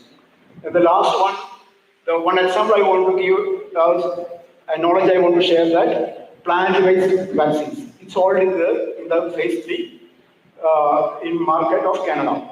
So they are doing from the plant, they derive one compound which have immunosuppressant effect to kill the bacteria of the COVID, which is under clinical trial. So that also, what they done? They done genetic engineering of the plant like tobacco, maize and all, which can create a recombinant protein or antigen, which can react with this coronavirus, intravitreal.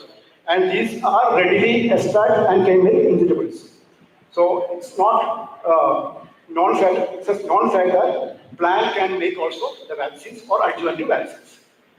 So this is my last slide. As Arun recommended to be finished as fast as possible, I am done by 2 o'clock. Okay, any questions? Otherwise, I'll go to my closing statement. Any smart cookies have any questions can ask. Otherwise, I think that nobody is smart. Yes. So here, n number of phytosomes. Nowadays, most of the industry or research work people are doing with the phytosomes, phospholipid as phospholipid carrier, and they are embedded with the phytoceuticals. Along with that, now we can see this nanotechnology they are adopting with a lot of phytoceuticals. Yes. So already in the market there is no such kind of formulation like liposomal available, but the problem with the stability is the problem. What is starting with this phytopharmaceutical, as phytosomes or any type of this liposomal or any kind of this kind of new generation formulation? So I completely agree your point. Like until some time back, it was only a research topic, hidden in the universities or college.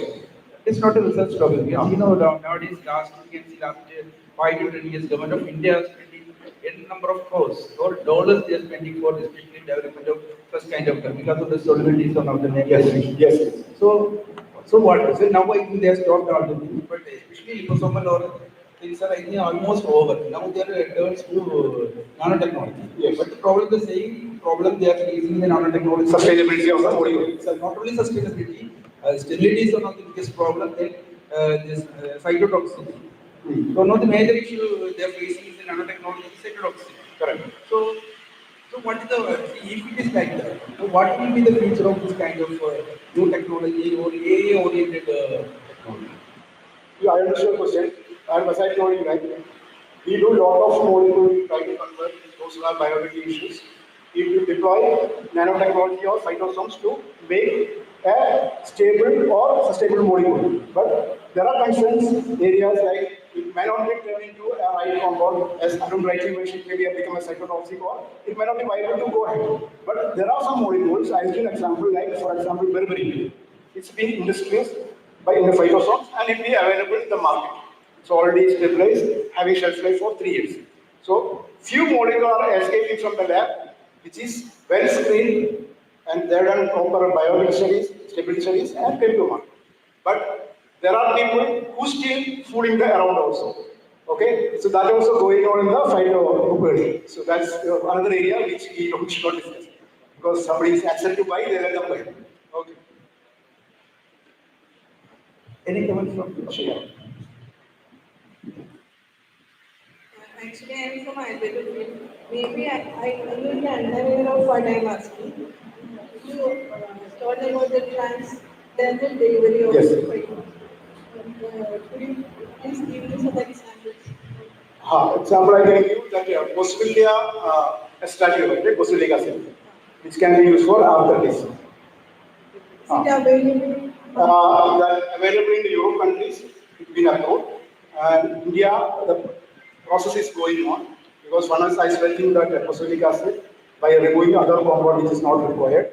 But people are putting efforts. Like one company called Denval is putting efforts to develop. They have technologies patent that, but not commercially available. But they are putting efforts to make phosphoric acid for arthritic pain patches. Okay, actually, Ayurveda has so many drugs, but the accidental delivery is not yet possible. So, can we convey that knowledge to this? Yes, definitely. I've told you that wherever not possible molecule to be absorbed orally or another, but having good absorption through the skin, because it is the largest area which we can do some kind of magic, right? So there are molecules, especially for topicals, we can definitely develop molecule for to increase absorption and target delivery for using patches. Actually, busting is one of the major procedures in Ayurveda, and with this, there's some drug delivery is trying to. So you will massage, right? It's not massage; it's a kind of medication. Okay, okay. So some transdermal delivery is there. To the skin it is absorbing. So similar way, to the right. So here it is skin is used. So part of skin is used to deliver. So now nothing is available. It's there in the US and Europe, but not in India. But still efforts are put in by different companies to bring those products to the market. Thank you, madam. Any question?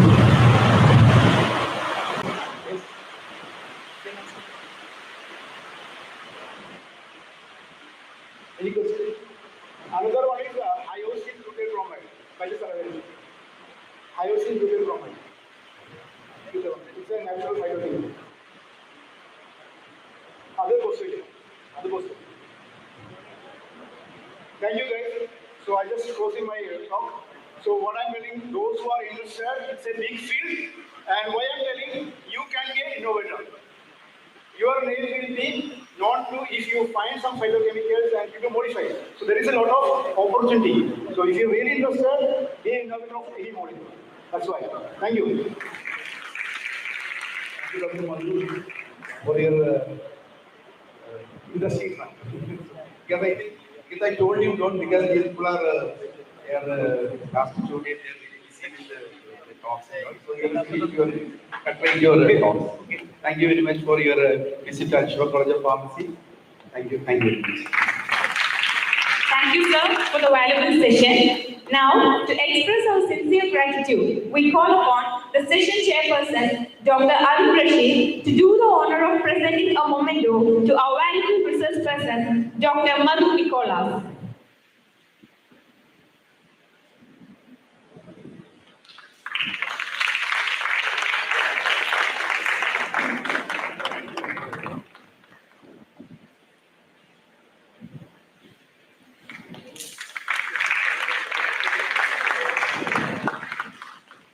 Thank you, sir.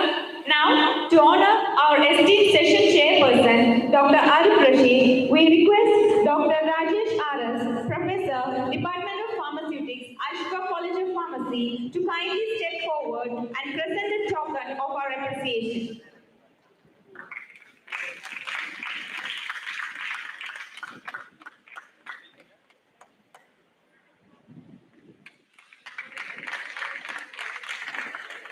Thank you, sir.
ചേച്ചി കിട്ടുമല്ലോ Leto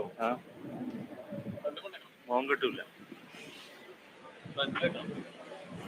front വെച്ചാൽ തറസാറ്റ് മുഖം കിട്ടൂല പൊടിക്കെങ്കിലും ഫ്രണ്ടിലാക്കിയ ക്യാമറയിൽ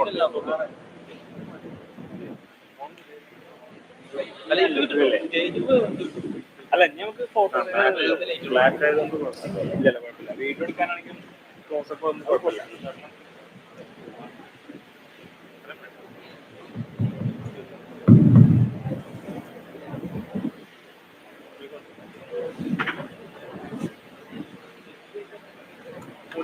അതിന് പൊടി ഇത്തിരി വാങ്ങിക്കൊണ്ടോ പൊടി അല്ലാതെ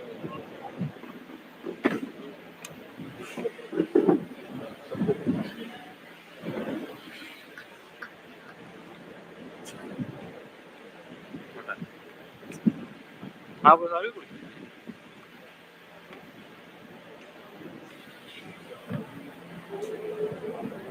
പൊടിയെ കുറിച്ച് കണ്ടിച്ചാലോ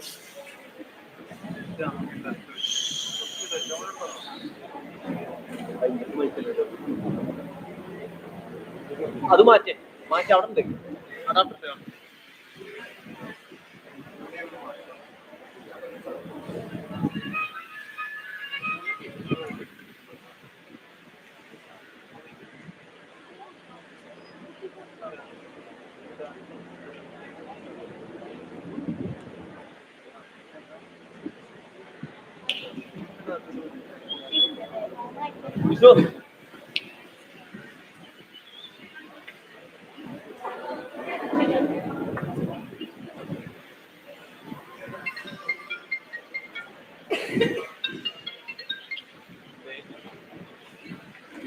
വേറുണ്ടല്ലോ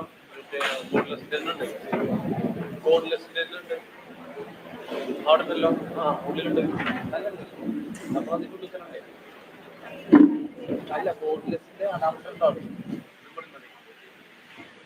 ഇത് സാധാ ബൈക്കിന്റെയാണ് ഈ ബോർഡ്ലെസിന്റെ വേറെ അത് തിരിച്ചിട്ടാവും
എന്നിട്ട് ഞാൻ ഇരിക്കാം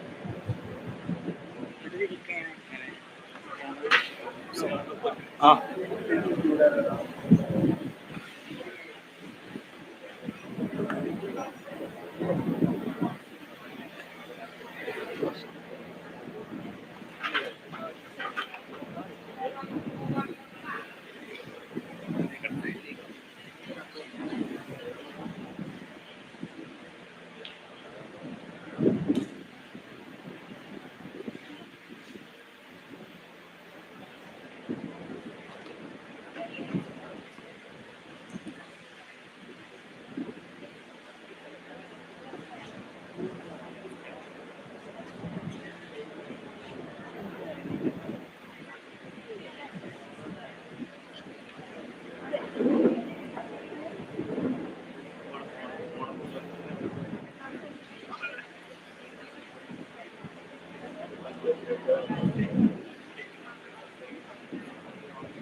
It's a profound pleasure to welcome you all to the valedictory function of our 2 days national conference. To officially commence this grand closing ceremony, may I now have the honors of this dais, a principal, distinguished chief guest speakers on the dais.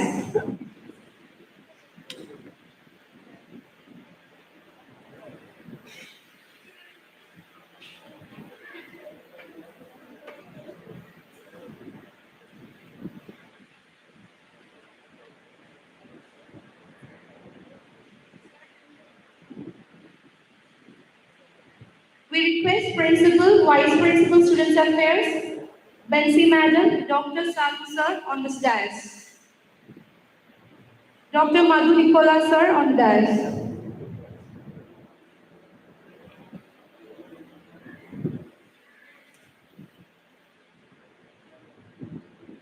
I request Dr. Smita Rani Ma'am, Arun Sir,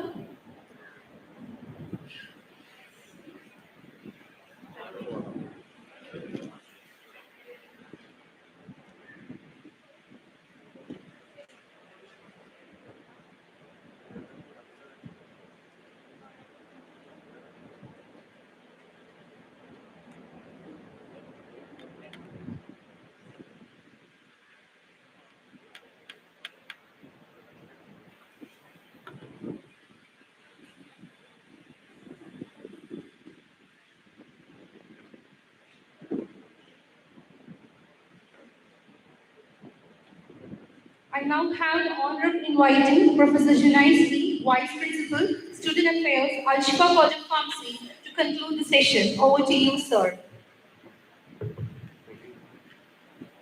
Most respected principal, the honorable persons, guests, HOD, pharmacopoecy, Vice Principal, Sir, then the coordinator, Honorable Benzi. നമ്മൾ 2 ദിവസത്തെ programme close ചെയ്യാൻ പോവുകയാണ്. ക്ലോസിങ്ങിൻ്റെ സെറിമണിയാണത്. അതിൽ നമ്മളൊരു 2 കാലഘട്ടങ്ങളെ യോജിപ്പിക്കുക എന്നുള്ളതാണ് ഈ ഒരു പ്രോഗ്രാമായിട്ട് ഉള്ളത്. നമ്മുടെ പാരമ്പര്യമായിട്ടുള്ള ട്രഡീഷണൽ ആയിട്ടുള്ള നമ്മുടെ തന്നെ സോഴ്സുകളെ പുതിയ കാലഘട്ടത്തിലേക്ക് ലിങ്ക് ചെയ്യുക എന്നുള്ളതാണ് ഇതിൻ്റെ പർപ്പസ്. അപ്പോൾ നിങ്ങൾ വിദ്യാർത്ഥികൾക്ക് പ്രത്യേകിച്ചും ഇത് വളരെ ഉപയോഗകരമാവും, അല്ലെങ്കിൽ ഈ മേഖലയിൽ തിങ്ക് ചെയ്യുക എന്നുള്ളത് അല്ലെങ്കിൽ ചിന്തിക്കുക എന്നുള്ളതിനുള്ളൊരു അവസരം ഇത് ഒരുക്കട്ടെ എന്ന് ആശംസിക്കുകയാണ്. ഈ പ്രോഗ്രാമിലേക്ക് ഞാൻ ആദ്യമായി നമ്മുടെ അതിഥികളായിട്ട് എത്തിയിട്ടുള്ള 2 പേരുണ്ട്. അതിൽ ഒരാളാണ് ഡോക്ടർ മധു നിക്കോളാസ് സാറ്. സ്വന്തമായിട്ട് ഇൻഡസ്ട്രികൾ, അതേപോലെ റിസർച്ച്, അതേപോലെ ഒരു നല്ലൊരു ഓൺടർപ്രണറായിട്ട് കാലങ്ങളായിട്ട് വർക്ക് ചെയ്തുകൊണ്ടിരിക്കുന്ന ആളാണ്. സാറിൻ്റെ മേഖല പാഷൻ ഇനിയും പുഷ്ടിപ്പെടട്ടെ എന്ന് പ്രാർത്ഥിച്ചുകൊണ്ട് സാറിനെ സ്വാഗതം ചെയ്യും.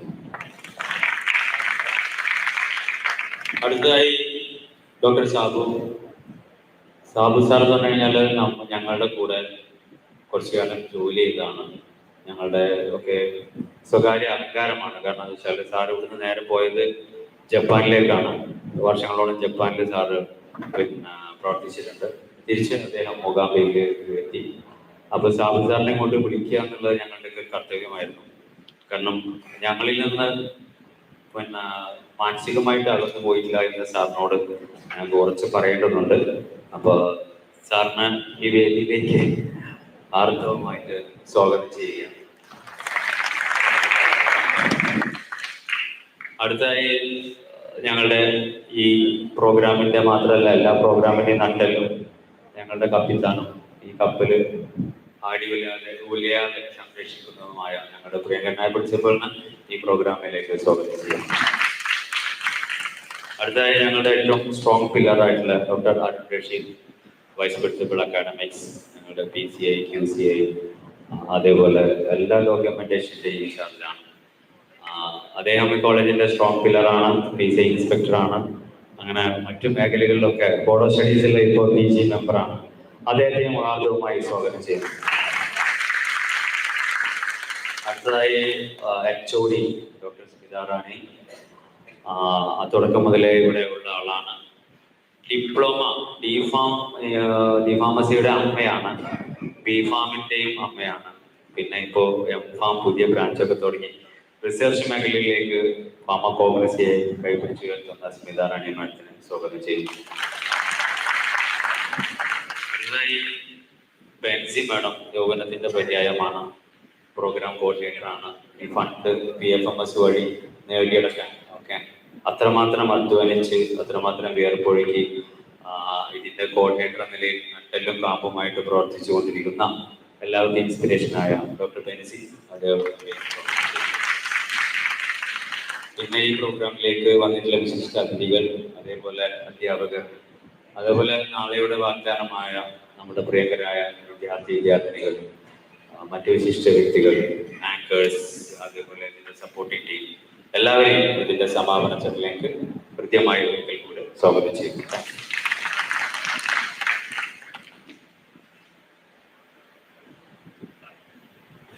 Thank you, sir. Following that insightful address, we now move on to the felicitation ceremony. May I now have the honor of inviting Dr. Sabu MC, Professor and Principal, Mukhamika College of Pharmaceutical Science and Research, Muatpura, to the dais for the felicitation. Over to you, sir.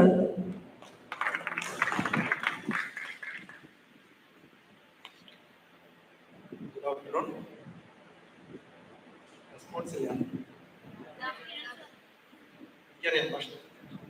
കിട്ടാൻ കുറച്ച് ബുദ്ധിമുട്ടായിരിക്കും. എന്നാലും organisers എത്രയും പെട്ടെന്ന് അത് അവസാനിപ്പിക്കാൻ തീരുമാനിച്ചത് വളരെ സന്തോഷം. കാരണം കൂടുതൽ നേരം നിങ്ങൾ എനിക്ക് ഓർക്കണ്ടല്ലോ. Anyway I am very happy. എന്താണെന്ന് വെച്ചാൽ after 20 years again I am visiting Shifa.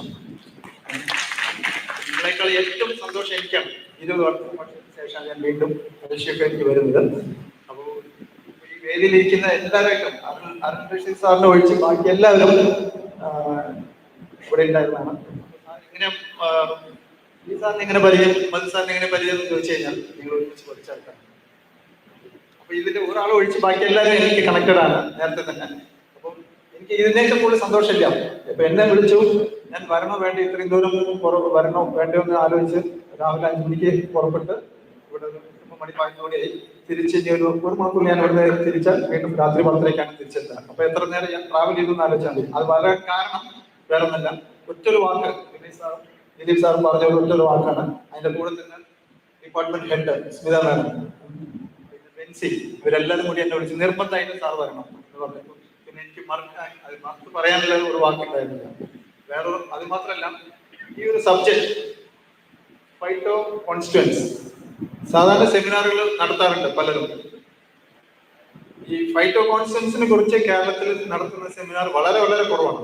ഒരു 100 സെമിനാർ ഉണ്ടെങ്കിൽ ഒരെണ്ണമായിരിക്കും ഫൈറ്റോ കോൺസ്റ്റുവൻസ് എന്നുള്ള ഹെഡിങ്ങിൽ വെക്കാൻ പറ്റുന്ന ഒരു സെമിനാർ. എന്നാൽ എല്ലാ സെമിനാറിലും ഫൈറ്റോ കോൺസ്റ്റുവൻസ് ബേസ് ചെയ്തിട്ടുള്ള വർക്ക് തന്നെയായിരിക്കും ഉണ്ടാവുക. എന്നാൽ ഹെഡിങ് അത് വെക്കാൻ പറ്റില്ല, കാരണം ആരും ധൈര്യമായിട്ട് അറ്റൻഡ് ചെയ്യില്ല. എന്നാൽ ഈ ഒരു ഹെഡിങ് വെച്ചുകൊണ്ട് ഇവിടെ 15 പരം കൂടുതൽ കോളേജുകൾ, 15 കോളേജിൽ കൂടുതൽ ആൾക്കാർ ഇവിടെ ഉണ്ടായിരുന്നതാണ്. ഞാൻ ഇപ്പൊ കുറച്ച് പേരൊക്കെ പോയി 30 പരം കോളേജുകളിൽ പരം ആൾക്കാർ ഔട്ട്സൈഡ് കേരള ആൾസോ അതിവിടെ അറ്റൻഡ് ചെയ്യുന്നത് പറയുമ്പോൾ വലിയൊരു സന്തോഷമാണ്. കാരണം ഈ ഒരു സബ്ജക്ട്, ഈ ടോപ്പിക്കില് ഇത്രയും ഈ ഒരു സമയത്ത് നിങ്ങൾ വന്ന് അറ്റൻഡ് ചെയ്യാൻ നിങ്ങൾ കാണിച്ച ഒരു ധൈര്യം, നിങ്ങൾ പ്രസന്റ് ചെയ്ത പേപ്പേഴ്സ് ഞാൻ കണ്ടു. മോർ ദാൻ 50 പ്രസന്റേഷൻ ആയിരുന്നു. അതിന് പുറമെ ഓറൽ പ്രസന്റേഷൻ വേറെ 10-15 ഓറൽ പ്രസന്റേഷൻ ഉണ്ടായിരുന്നു. അപ്പൊ ഇതില് വേറെ പുതുമ ഞാൻ കണ്ടത്, സാധാരണ ഇൻസിലിക്കോ എന്ന് കേട്ടിട്ടുണ്ടോ? ഇൻസിലിക്കോ മോഡൽ ഇപ്പൊ എല്ലാവരും സിലബസിലെല്ലാം വരുന്നുണ്ട്. In silico normally for synthetic drugs, right? അപ്പൊ ഇന്നത്തെ പ്രസന്റേഷൻ ഞാൻ കണ്ടത് in silico with phytochemicals bind ചെയ്തിട്ട് ഇൻസിലിക്കോ മോഡൽ എങ്ങനെ ചെയ്യാൻ പറ്റും എന്നൊരു വർക്ക് ഞാൻ പ്രസന്റേഷനിൽ കണ്ടു. അപ്പൊ അത്രത്തോളം ഈ ഫൈറ്റോ കെമിക്കൽസിനെ ഇൻക്ലൂഡ് ചെയ്ത് അതിന്റെ ഇമ്പോർട്ടൻസ് മനസ്സിലാക്കി 2 ദിവസത്തെ ഒരു സെമിനാർ നടത്താൻ ധൈര്യം കാണിച്ച പ്രിൻസിപ്പലിനും ഇവിടുത്തെ HOD ബാക്കിയുള്ള ഓർഗനൈസേഴ്സ് എല്ലാവർക്കും എൻ്റെ ഒരു വലിയൊരു നന്ദി ഞാൻ പറയാണ്. കാരണം ഈ ഒരു ഫീൽഡ് കോഗ്നിസീവ് എന്ന് പറഞ്ഞാൽ സാധാരണ എല്ലാവരും വളരെ സിമ്പിൾ ആയിട്ടുള്ള ടോപ്പിക്കാണ്. എന്നാൽ എല്ലാവർക്കും വർക്ക് സ്റ്റാർട്ട് ചെയ്യുന്നത് കോഗ്നിസീവ് ആണ്. എല്ലാവർക്കും മോളിക്യൂൾസ് വേണ്ടത് കോഗ്നിസീവ്. അപ്പോൾ അതിന്റെ ഇമ്പോർട്ടൻസ് മനസ്സിലാക്കിക്കൊണ്ട് അതിനേക്കാൾ വേറൊരു കാര്യം പറയാനുള്ളത്, സാധാരണ കോഗ്നിസീവ് എംഫാം കേരളത്തിൽ ഒന്നോ രണ്ടോ കോളേജുകളിലേ ഉള്ളൂ. അതിൽ പ്രൈവറ്റ് കോളേജ് ധൈര്യമായിട്ട് ഇവിടെ കോഗ്നിസീവ് ഡിപ്പാർട്ട്മെന്റ് തുടങ്ങാൻ തീരുമാനിച്ചത് തന്നെ ഈ മാനേജ്മെന്റിനും അതിന്റെ ഐഡിയ പറഞ്ഞു കൊടുത്ത ദിലീപ് സാറിനും ബാക്കിയുള്ള ഡിപ്പാർട്ട്മെന്റ് കോഗ്നിസീവ് ഡിപ്പാർട്ട്മെന്റിനും ഞാൻ വലിയൊരു താങ്ക്സ് പറയാണ്. കാരണം കോഗ്നിസീവ് എന്ന് പറഞ്ഞാൽ എല്ലാവരും വളരെ സിമ്പിൾ ആയിട്ട് എടുക്കുന്ന ഒരു സബ്ജക്റ്റാണ്. എന്നാൽ കോഗ്നിസീവ് ബേസ് ഇല്ലാണ്ട് ഒരു പ്രോജക്റ്റും മുന്നോട്ട് പോകില്ല എന്നുള്ളത് എല്ലാവർക്കും അറിയാം. ഏത് പ്രോജക്റ്റ് എംഫാം ആണെങ്കിലും ബിഫാം ആണെങ്കിലും എല്ലാവരും ആദ്യം വന്ന് ചോദിക്കുന്നത് കോഗ്നിസീവ് ടീച്ചേഴ്സിന്റെ അടുത്തായിരുന്നു അല്ലെ, ഏത് പ്ലാന്റ് സെലക്ട് ചെയ്തത്, അത് എങ്ങനെ എക്സ്ട്രാക്ട് ചെയ്യണം എന്ന് ചോദിക്കണം. അപ്പോൾ കോഗ്നിസീവ് ഡിപ്പാർട്ട്മെന്റ് എന്തായാലും വേണം. ഈ പുതിയ സിലബസ് വരുന്നുണ്ട്, പുതിയ സിലബസ്, അതിൽ കൂടുതൽ കോഗ്നിസീവ് സബ്ജക്ട് ആഡ് ചെയ്യുന്നുണ്ട്. കോഗ്നിസീവ് വിചാരിച്ച് നിങ്ങൾ വെറുതെ ഈ പണ്ടത്തെ ആയുർവേദം മാത്രം എന്ന് ചിന്തിക്കരുത്. അതിൽ കുറെ ന്യൂട്രാസ്യൂട്ടിക്കൽസ് സാറ് ക്ലാസ് എടുത്താണ് കണ്ടതല്ല. അപ്പോൾ സാറിന്റെ ഫീൽഡ് ഫാർമക്കോളജിയാണ്. എംഫാം ഫാർമക്കോളജി കഴിഞ്ഞിട്ട് സാർ കൂടുതൽ ഇപ്പൊ കോൺസെൻട്രേറ്റ് ചെയ്യുന്നത് ന്യൂട്രാസ്യൂട്ടിക്കൽസും new product development based on project ചെയ്ത് സാർ കോഗ്നിസീവ് ഫീൽഡിലായിരുന്നു. കാരണം സാറിന് അതിന്റെ ഫ്യൂച്ചർ അറിയാം, അതാണ്. അപ്പൊ അതുകൊണ്ട് ഈ ഒരു സബ്ജക്ട് സെലക്ട് ചെയ്തതിലും ഈ ടോപ്പിക് സെലക്ട് ചെയ്തതിലും ഞാൻ ഈ കോളേജ് ആദ്യമായിട്ട് ഒരു വലിയൊരു സല്യൂട്ട് കൊടുക്കുകയാണ്. അതിന്റെ പുറമെ ഇത്രയും ദൂരം ട്രാവൽ ചെയ്ത് ഞാൻ പറയാൻ 20 വർഷം മുമ്പ് ഞാൻ പറഞ്ഞു, ഇപ്പോഴും അതേപോലെ തന്നെയാണ്. ഈ കോളേജിന്റെ ഫ്രണ്ടിലേക്ക് ബസ്സില്ല, ഈ കോളേജിന്റെ ഫ്രണ്ടിലേക്ക് ബസ് ഇപ്പോഴും ഇല്ല. എന്നാലും ഇത്രയും വലിയ നമ്പർ 1 ഇൻസ്റ്റിറ്റ്യൂഷൻ ആയിട്ട് ഈ കോളേജ് ഇപ്പോഴും നിൽക്കുകയാണെങ്കിൽ അത് ബസ് റൂട്ടിന്റെ അല്ല പ്രശ്നം. ബസ് റൂട്ട് ഇല്ല എന്നുള്ളത് ഒരു വിഷയമല്ല എന്നാണ് എനിക്ക് മനസ്സിലാക്കാൻ പറ്റുന്നത്. നമ്പർ 1 കോളേജായിട്ട് ഇപ്പോഴും ഇത് നിൽക്കുകയാണ്. അതിൽ വളരെ കൊണ്ട് നടക്കുന്ന അത് ഇതെല്ലാം ഗൈഡ് ചെയ്ത് പോകുന്ന ടീച്ചേഴ്സിനും എല്ലാവർക്കും എൻ്റെ ഒരു ഭാവം നിറഞ്ഞ ഒരു നന്ദി ഞാൻ പറയാണ്. അതിന് പുറമെ ഈ സെമിനാർ വളരെ മനോഹരമായിട്ട് 2 ദിവസം നടന്നു. ഒത്തിരി കുട്ടികൾ ഇൻട്രസ്റ്റഡ് ആയിട്ട് പ്രസന്റേഷൻ നടത്തി എന്നുള്ളതും ഞാൻ അറിഞ്ഞു. ഇന്ന് രാവിലെ ഒരു ഓറൽ പ്രസന്റേഷൻ ഞാൻ ഷെയർ ചെയ്തു വന്നു. അത് നല്ല പ്രസന്റേഷൻസ് ഉണ്ടായിരുന്നു. കുട്ടികൾ നല്ല ധൈര്യത്തോടെ നല്ല പ്രസന്റേഷൻസ് ഉണ്ടായിരുന്നു. അത് ഇനിയും ഭാവിയിൽ വെറുതെ ഒരു കാഴ്ചക്കാരായിട്ട് ഇരിക്കാണ്ട് വരുമ്പോൾ എന്തെങ്കിലും ചെറിയൊരു പേപ്പർ, ചെറിയൊരു റിസർച്ച് വർക്ക്, ഇനി അറ്റ്ലീസ്റ്റ് റിവ്യൂ വർക്ക് പ്രസന്റ് ചെയ്യാൻ ധൈര്യം കാണിക്കണം. ഏതായാലും നിങ്ങൾ കഷ്ടപ്പെട്ട് വരുന്നുണ്ട്. അതിന്റെ കൂടെ ഒരു അഡീഷണൽ നിങ്ങളുടെ ഒരു ക്വാളിഫിക്കേഷൻ CV എഴുതുമ്പോൾ ഞാൻ ബിഫാം പാസ് എന്ന് എഴുതാണ്ട് അതിന്റെ കൂടെ അഡീഷണൽ ആയിട്ട് ഒരു സെമിനാറിൽ പ്രസന്റ് ചെയ്തു എന്ന് പറയുമ്പോൾ എവിടെ പോയാലും അതൊരു വാല്യൂ ഉണ്ടാവും. അല്ലാണ്ട് നിങ്ങൾ ഒരു ഇന്റർവ്യൂവിന് പോകുമ്പോൾ അത് എന്താണ് ചെയ്തു, ബിഫാം പഠിച്ചു, പാസ്സായി. അത് എല്ലാവരും ചെയ്യുന്ന അത് 2000-3000 പേര് ഓരോ വർഷം ഇറങ്ങുന്നുണ്ട് ഈ കേരളത്തിൽ നിന്ന്. അതല്ലല്ലോ, കേരളത്തിൽ നിന്ന് ഇറങ്ങുമ്പോൾ നിങ്ങൾ എന്താണ് എക്സ്ട്രാ ചെയ്തത് എന്ന് നോക്കുമ്പോൾ ഇതുപോലെ സെമിനാറിൽ ഞാൻ അറ്റൻഡ് ചെയ്തു എന്ന് എഴുതിനേക്കാളും ഞാൻ അവിടെ പ്രസന്റ് ചെയ്തു എന്ന് എഴുതുമ്പോൾ അതിന്റെ വാല്യൂ കൂടും. ഓക്കെ, അപ്പൊ അത് ഇന്റർവ്യൂവിന് പോകുമ്പോഴും അത് അല്ലെങ്കിൽ അത് എന്താ വർക്ക് ചെയ്ത് അത് ബേസ് ചെയ്തിട്ടായിരിക്കും നിങ്ങളുടെ ഇന്റർവ്യൂ ക്വസ്റ്റ്യൻസ്. അപ്പൊ അത് ചെയ്യുകയാണെങ്കിൽ നിങ്ങൾക്ക് ബാക്കി കമ്പാരിറ്റീവ് വേറെ ആൾക്കാർ കൂടുതലൊപ്പം കമ്പയർ ചെയ്ത് നിങ്ങൾക്കായിരിക്കും ജോലി സാധ്യത കൂടുതലുണ്ടാകും. അപ്പൊ അത് ഏത് പേപ്പറായിരിക്കും, റിസർച്ച് വർക്ക് ആയിക്കോട്ടെ, കെമിസ്ട്രി ആണെങ്കിലും കോളേജ് ആണെങ്കിലും കോൺഗ്രസ് ഏതാണെങ്കിലും. അപ്പൊ നിങ്ങൾ വരുമ്പോൾ വെറുതെ വന്ന് കോളേജ് കാണാൻ വേണ്ടി വന്ന് കുറെ സെൽഫി ഒക്കെ എടുത്ത് പോണേക്കാളും കൂടുതൽ അതൊക്കെ വേണം. അതിന്റെ കൂടെ ഈ റീൽസ് ഒക്കെ ഇടുന്നതിന്റെ ഒപ്പം ഒരു പ്രസന്റേഷൻ ചെയ്യാൻ ശ്രമിക്കണം. അതിന്റെ ഒരു ഭാഗമായിട്ട് എന്റെ കോളേജിൽ നിന്ന് ഞാൻ 20 സ്റ്റുഡൻസിനെ ഞാൻ ഇവിടെ വിട്ടു. അതിൽ 10 സ്റ്റുഡൻസ് ഇവിടെ പേപ്പർ പ്രസന്റ് ചെയ്തു. അത് 50% students out of 20 students present ചെയ്യാൻ പറ്റി. എനിക്ക് അധികം കുട്ടികളൊന്നുമില്ല, 25 കുട്ടികളെ ഉള്ളൂ ഫൈനൽ ഇയറിൽ. എന്നാലും അതിൽ 20 പേര് വന്നു, 10 പേര് പ്രസന്റ് ചെയ്യുകയും ചെയ്തു. അത് അങ്ങനെ തന്നെയാണ് ഞാൻ പ്രാക്ടീസ് ചെയ്യുന്നത്. അതുപോലെ എല്ലാ കോളേജിലും അതുപോലെ നല്ലൊരു പ്രസന്റേഷനും കൂടി എല്ലാ പ്രാവശ്യം വരുമ്പോൾ ഉണ്ടാവണം എന്ന് കൂടി പറഞ്ഞുകൊണ്ട് ഞാൻ എന്റെ വാക്കുകൾ നന്ദി. Thank you, sir. It is with great pleasure that we now begin the prize distribution ceremony to honor the achievements of all our successful participants in oral presentation. I would like to invite Dr. Sabu NC, Professor and Principal, Mugambira College of Pharmaceutical Sciences and Research, Muwajipura, to kindly do the honors. So please, for oral presentation, the first prize goes to Ayana R. Kumar from Amrita School of Pharmacy.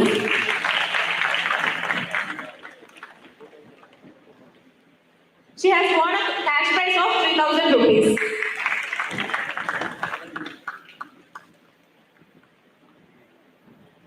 The second prize goes to Ashwati R. Devan from Amrita School of Pharmacy. She has won a cash prize of 2,000 rupees.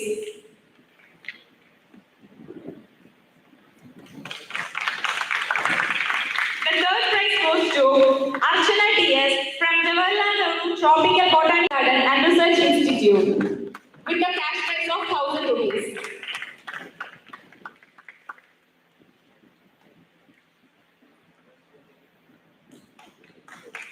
Oral presentation from Shifa College of Pharmacy.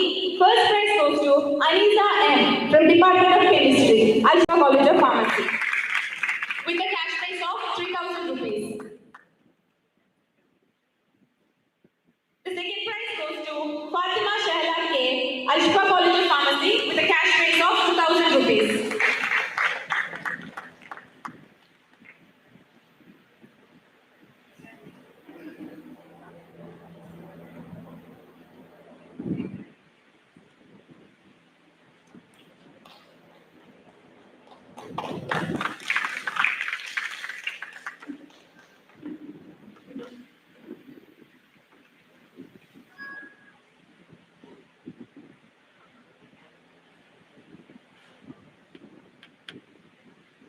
Second prize goes to Fatima Shahla K from Shifa College of Pharmacy with a cash prize of 2,000 rupees. She is assistant professor of Shifa College of Pharmacy.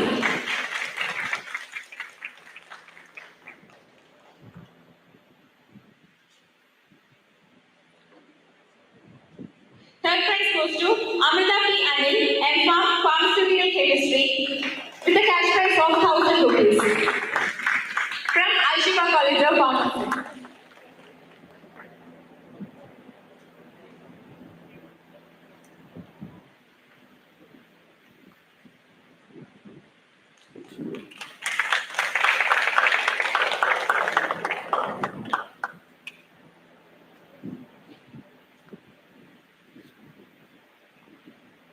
Thank you, sir.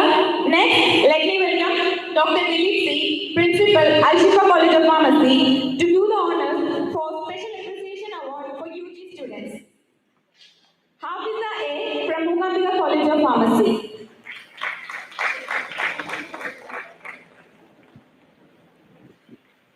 Any representative from the college can receive.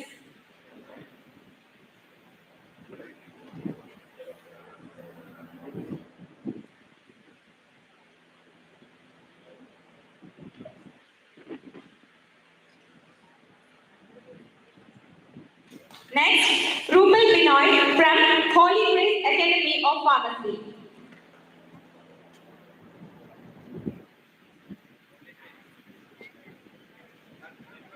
Next, Sri Lakshmi Raju from Mukambika College of Pharmacy. Rupal Binoy from Holy Grace Academy of Pharmacy.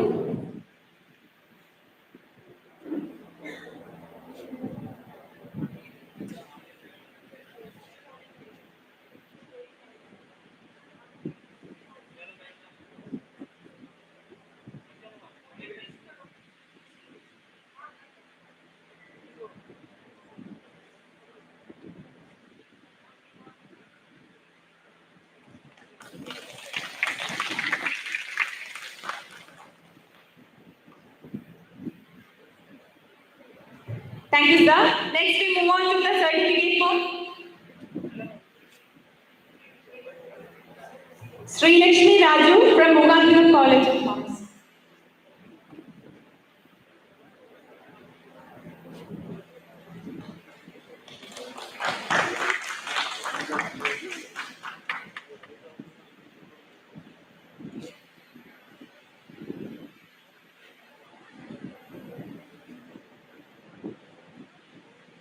Next, we move on to next certificate for postgraduates. Anjali A.K., faculty from Mukambika College of Pharmaceutical Sciences.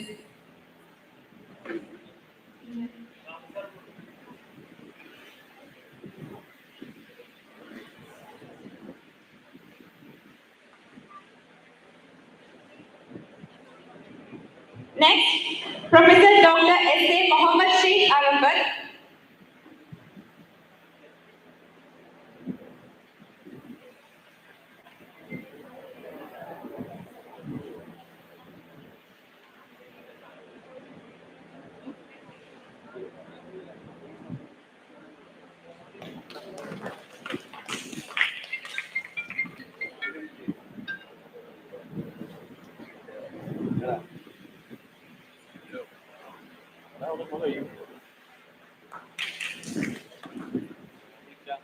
Next, Professor Dr. S.A. Mohammed Sheikh Arafat from Arupiku Kalathilakam College of Pharmacy.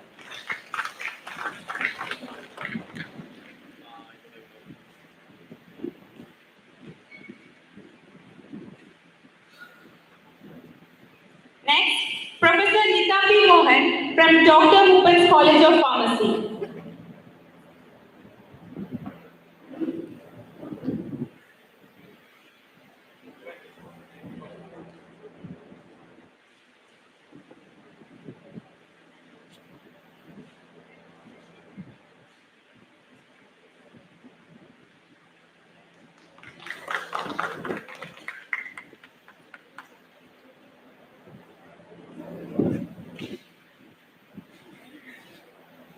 Next, Professor Dr. Sabu N.C., Principal, Mugambika College of Pharmacy.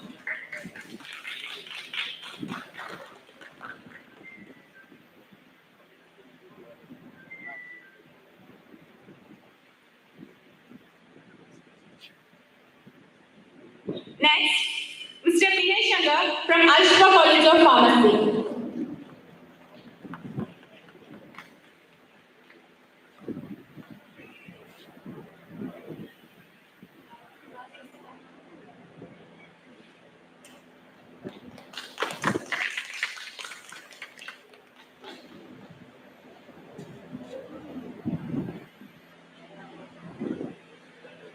Our next evaluator is Dr. Jeffrey Jana Jabalje, Head of the Department, Department of Pharmaceutics, Shifa College of Pharmacy.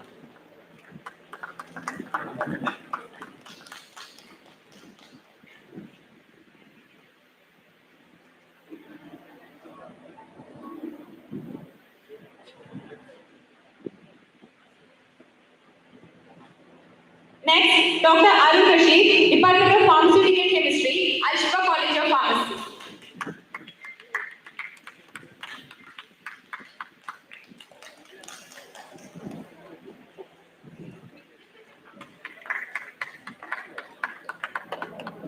മൂന്ന് പേര് poster evaluators ആയിരുന്നു കേട്ടോ.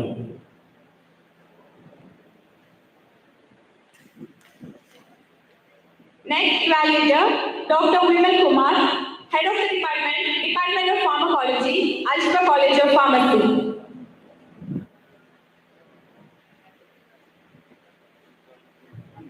Next evaluator, Dr. Rajesh R.S., Department of Pharmaceutics, Shifa College of Pharmacy.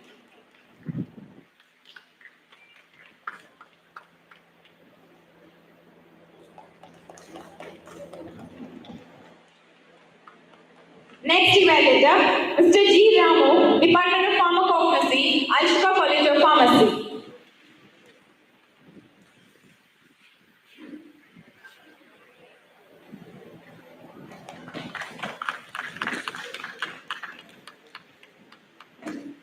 Next evaluator, Dr. Shitu C., Department of Pharmacy Practice, Shifa College of Pharmacy.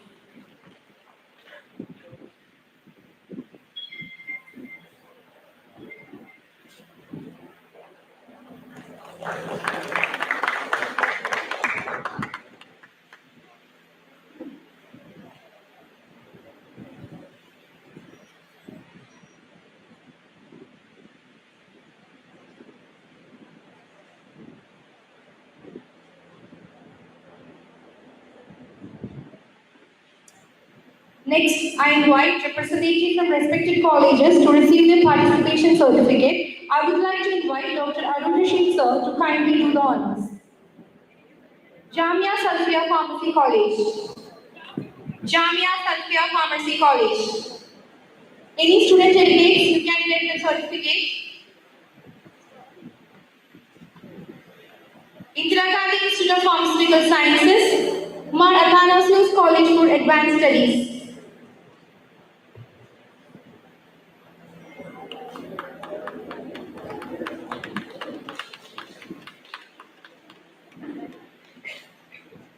Indira Gandhi Institute of Pharmaceutical Sciences.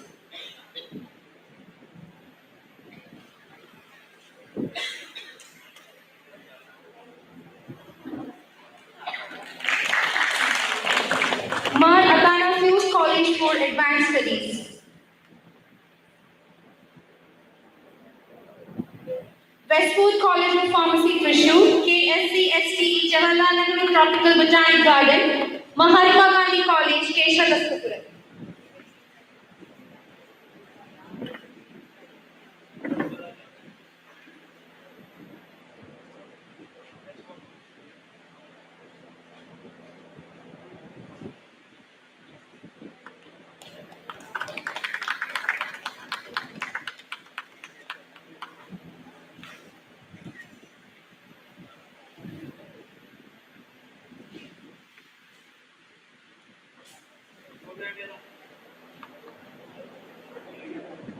Jawaharlal Nehru Tropical Botanic Garden.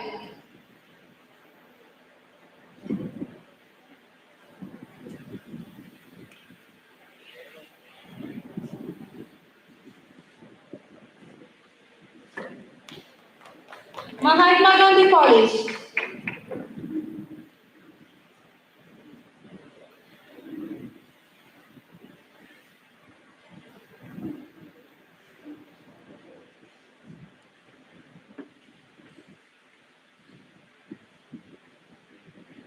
JSS College of Pharmacy, Ooty.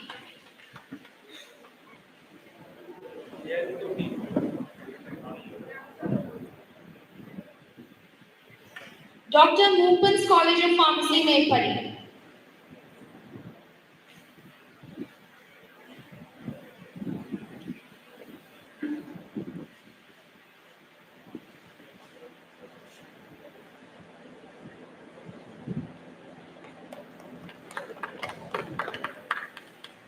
Dr. Ashish Varghese, Consultant Physician, Raphael Ayurvedics.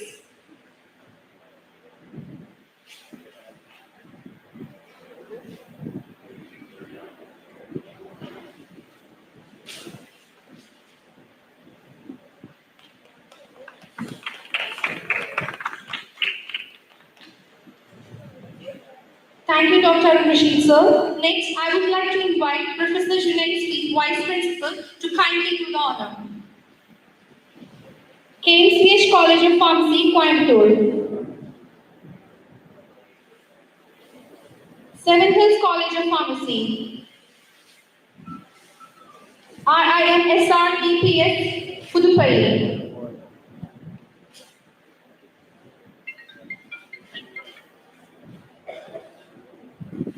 PA College of Pharmacy, Mangalore.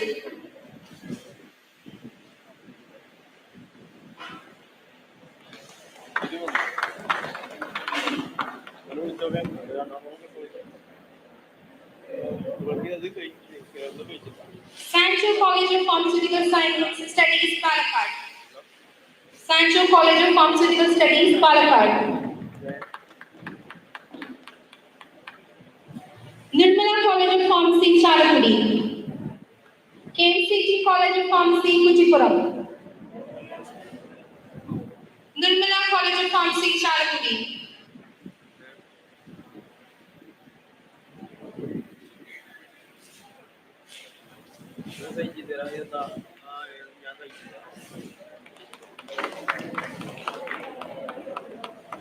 KMCT College of Pharmacy, Kuchipuram.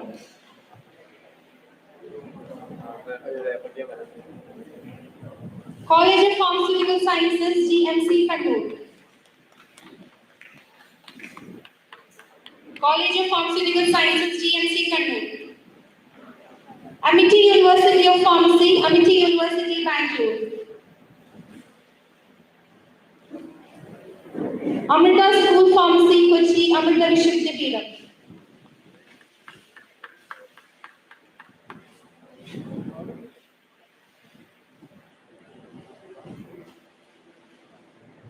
Arulmigu Kalasalingam College of Pharmacy.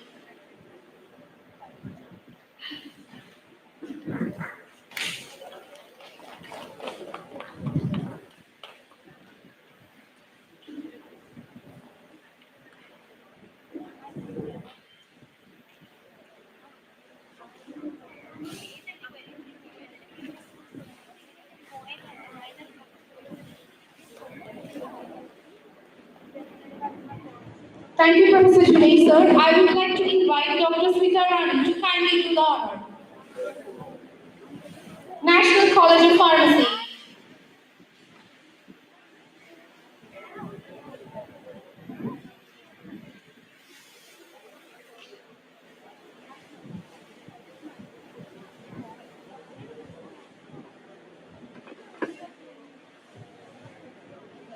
Mukambika College of Pharmaceutical Sciences and Research.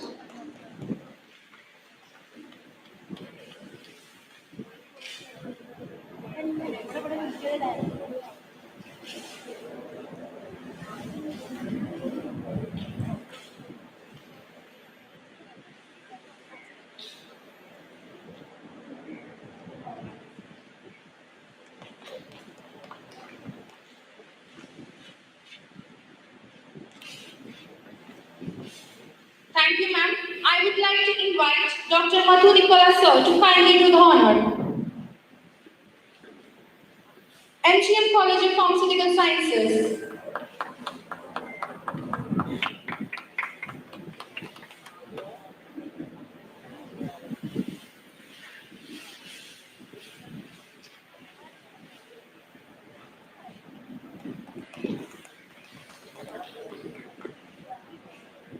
Holy Grace Academy of Pharmacy.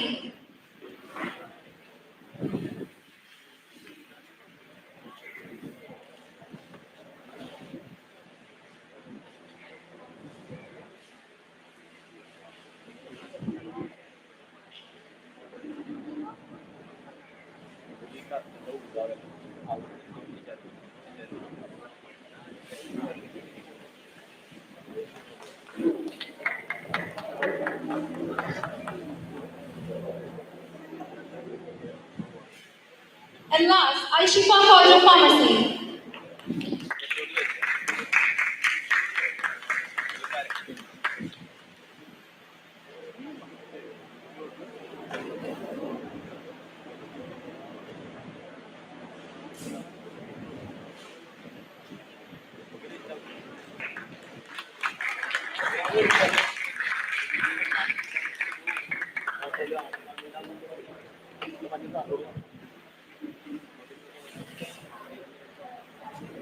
Thank you all.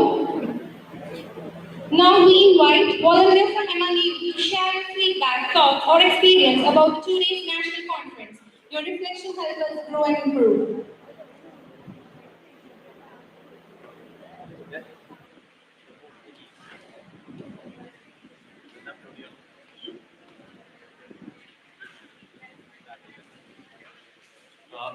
Participants നിങ്ങളുടെ ഒരു feedback ആണ്. അതിൻ്റെ കൂടെ ഒരു ഇന്നലത്തെ ഒരു ചെറിയ ക്ഷമാപണം എന്താ വെച്ചാൽ ഇന്നലെ വിക്സ് കോളേജ് ഓഫ് ഫാർമസിന്ന് വിട്ടുപോയിട്ട് 30 കോളേജ് അവർ പാർട്ടിസിപ്പൻ്റ് ആണ് സ്പോട്ട് രജിസ്ട്രേഷൻ ആയതുകൊണ്ട്. നിങ്ങളുടെ ഫീഡ്ബാക്ക് പറയാനെങ്കിൽ വളരെ സന്തോഷം. ഏത് കോളേജിൽ നിന്ന് ഏത് ബാച്ചിൽ നിന്ന് ആർക്കും ആണെങ്കിലും ഫീഡ്ബാക്ക് പറയാം. Forum is open.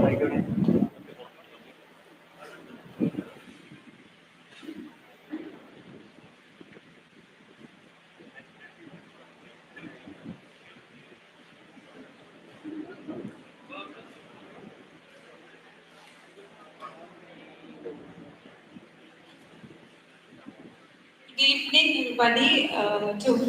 To all the delegates from all the College of Pharmacies. I'm a pharmacy student of Shifa College of Pharmacy. Very proud to host this conference in our own college. It's a national conference, right? So hope you all of you enjoyed it. From the yesterday, we had 3 sessions. Today we have 3 sessions. All the sessions were really nice. I did catch on. And I'm a proud member of IIC and to be member of IEDC. So regarding all the, these sort of conferences are needed to help Indians also to get into the global level. So I'm really proud that this very conference happened in our own college fund. So thank you for all of you coming and yeah, that's it. Thank you.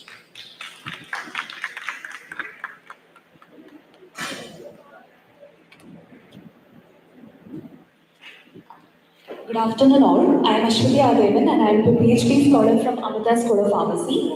As a researcher working on the field of phytomedicine and the liver cancer, for the last 5 years, from my experience in animal model and cell culture, I thought that these phytochemicals have the immense potential to act as very good drug candidates. So therefore, I will be from a as a student's representative. So I congratulate Shifa Pharmacy for conducting a seminar for exploring phytoconstituents as drug leads. So we enjoyed the seminar and thank you so much.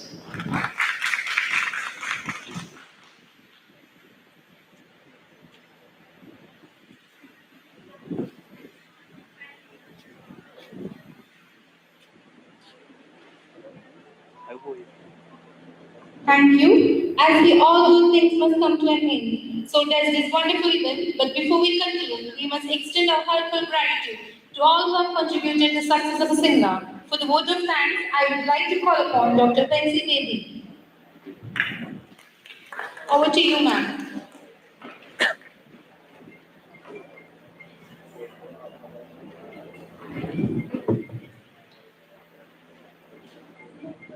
Esteemed dignitaries on the dais, resource persons, faculty members, and dear delegates, very good afternoon all. On behalf of Shifa College of Pharmacy, as a convener of Anisel's National Research Foundation sponsored 2-day national conference on phytoconstituents drug leads, written the Indian system of medicine with modern drug discovery. It's my proud privilege to deliver the valedictory vote of thanks.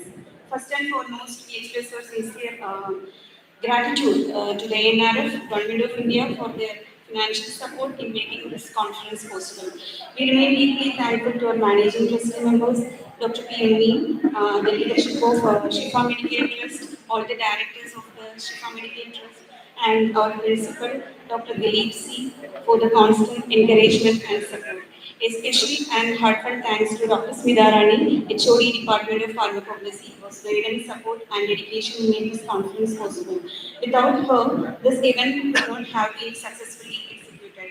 Thank you, ma'am. We also extended our gratitude to Dr. Arun Rashid, Vice Principal, Professor Junais V, Vice Principal Student Affairs, and our trustee members, Mr. Mohan Faisal, Manager, then Administrator, Mr. Nawaz Babu, for their support and guidance. A sincere thank you to all the head of the Department of Shifa College of Pharmacy, all the committee members, then my colleagues, Shraddha, Dr. Shraddha, Sharanya, Ramasar, for your constant support for the past 2 months. And we are grateful to our distinguished resource person, Dr. Sasha Nayak, Dr. K.V. Ganesh Kumar from TGRI, Dr. Sujal Andriya, Dr. Madhu Nicholas, Dr. C.P. Sulaiman, and Dr. Deepataya Boyle. Thank you, sir, for their valuable contribution in science engagement throughout the conference. We also sincerely thank Dr. Sabu, Principal, Gambika College of Pharmaceutical Science, for your valedictory address, sir. And we also thankful for Dr. Muhammad Sheikh Arafat from Arulughu College of Pharmacy, HOD, Department of Pharmacology, and Dr. Maitri from Chettinad School of Pharmaceutical Science for joining us. Thank you, ma'am. Thank you, sir. And special thanks to all the committee members, the registration committee, reception, stage, hall and arrangement, food, and especially the scientific committee, all members of scientific committee, who and the annual meetings for the past 2 days, they excellent coordination and engaging the whole audience for the presence, which helped the session very smoothly. So thank you for the anchoring team. And we would also like to extend our special thanks to our PG scholars, our first batch students of Shifa, Department of Pharmacology and Shifa College of Pharmacy, Aishwarya, Shilpa, and Reshma. Thank you so much for your coordination. And they worked tirelessly over the past 2 days for supporting us in every aspect of the conference and ensuring the smooth conduct of this conference. And I would also like to thank Ms. Ashwini, Jishnu, Niaz, and for the technical support, and the non-teaching staff and office for their invaluable assistance, and all the non-teaching staff of office who work tirelessly behind the scenes to ensure the smooth functioning of the conference. We would also like to sincerely thank the drivers for ensuring the smooth transportation throughout the conference, and the light and sound team for the excellent technical support which helped the sessions run seamlessly. Finally, and thank all the delegates and participants whose active involvement in the discussions and everyone who contributed to the planning and successful execution of this conference. Thank you one and all. Thank you, ma'am, for those words of gratitude. Dear delegates, for your kind attention to receive your certificate of participation for oral presentation, kindly contact the mic point. On behalf of the entire organizing team, we wish you a safe journey back to your destinations. Thank you once again for enthusiastic participation. The conference now stands formally concluded. I request all of you to stand for the national anthem. Thank you.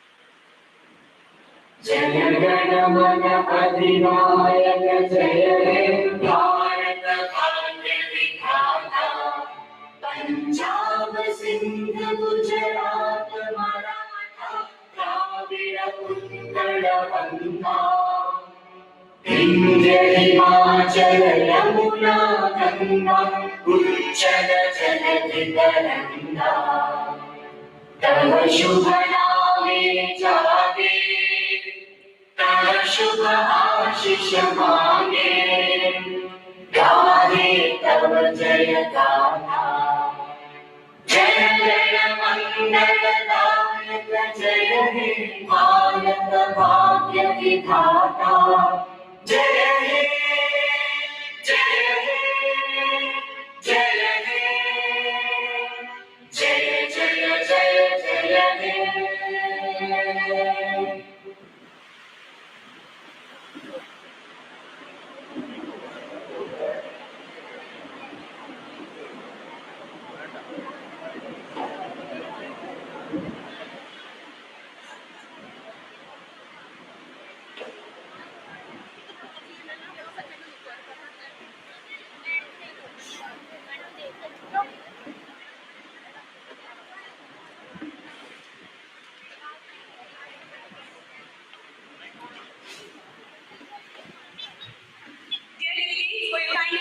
The tea is served at the back of the auditorium.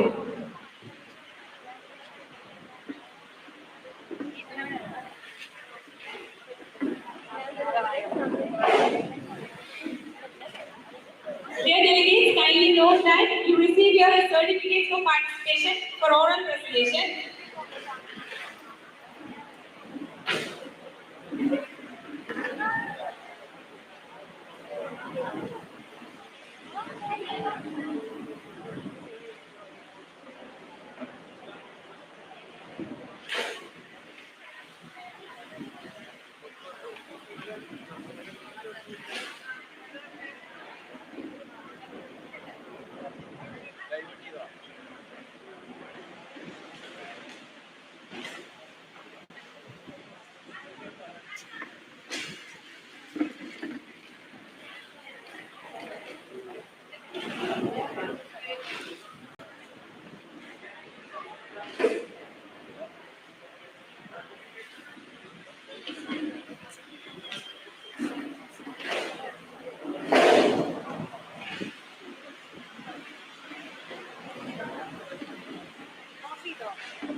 Kindly collect your oral presentation participation certificate before you leave the hall.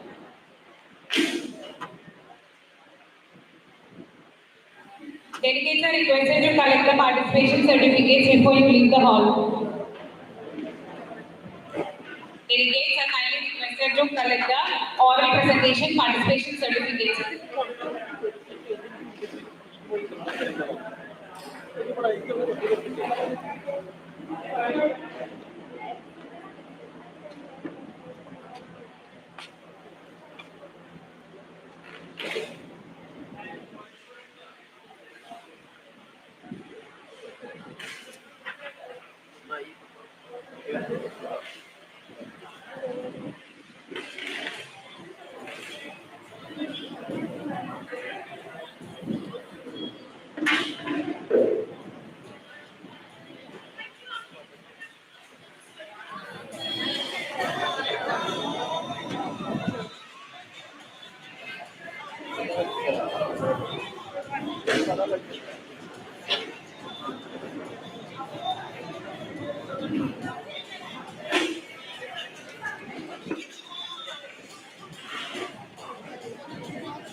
Thank you.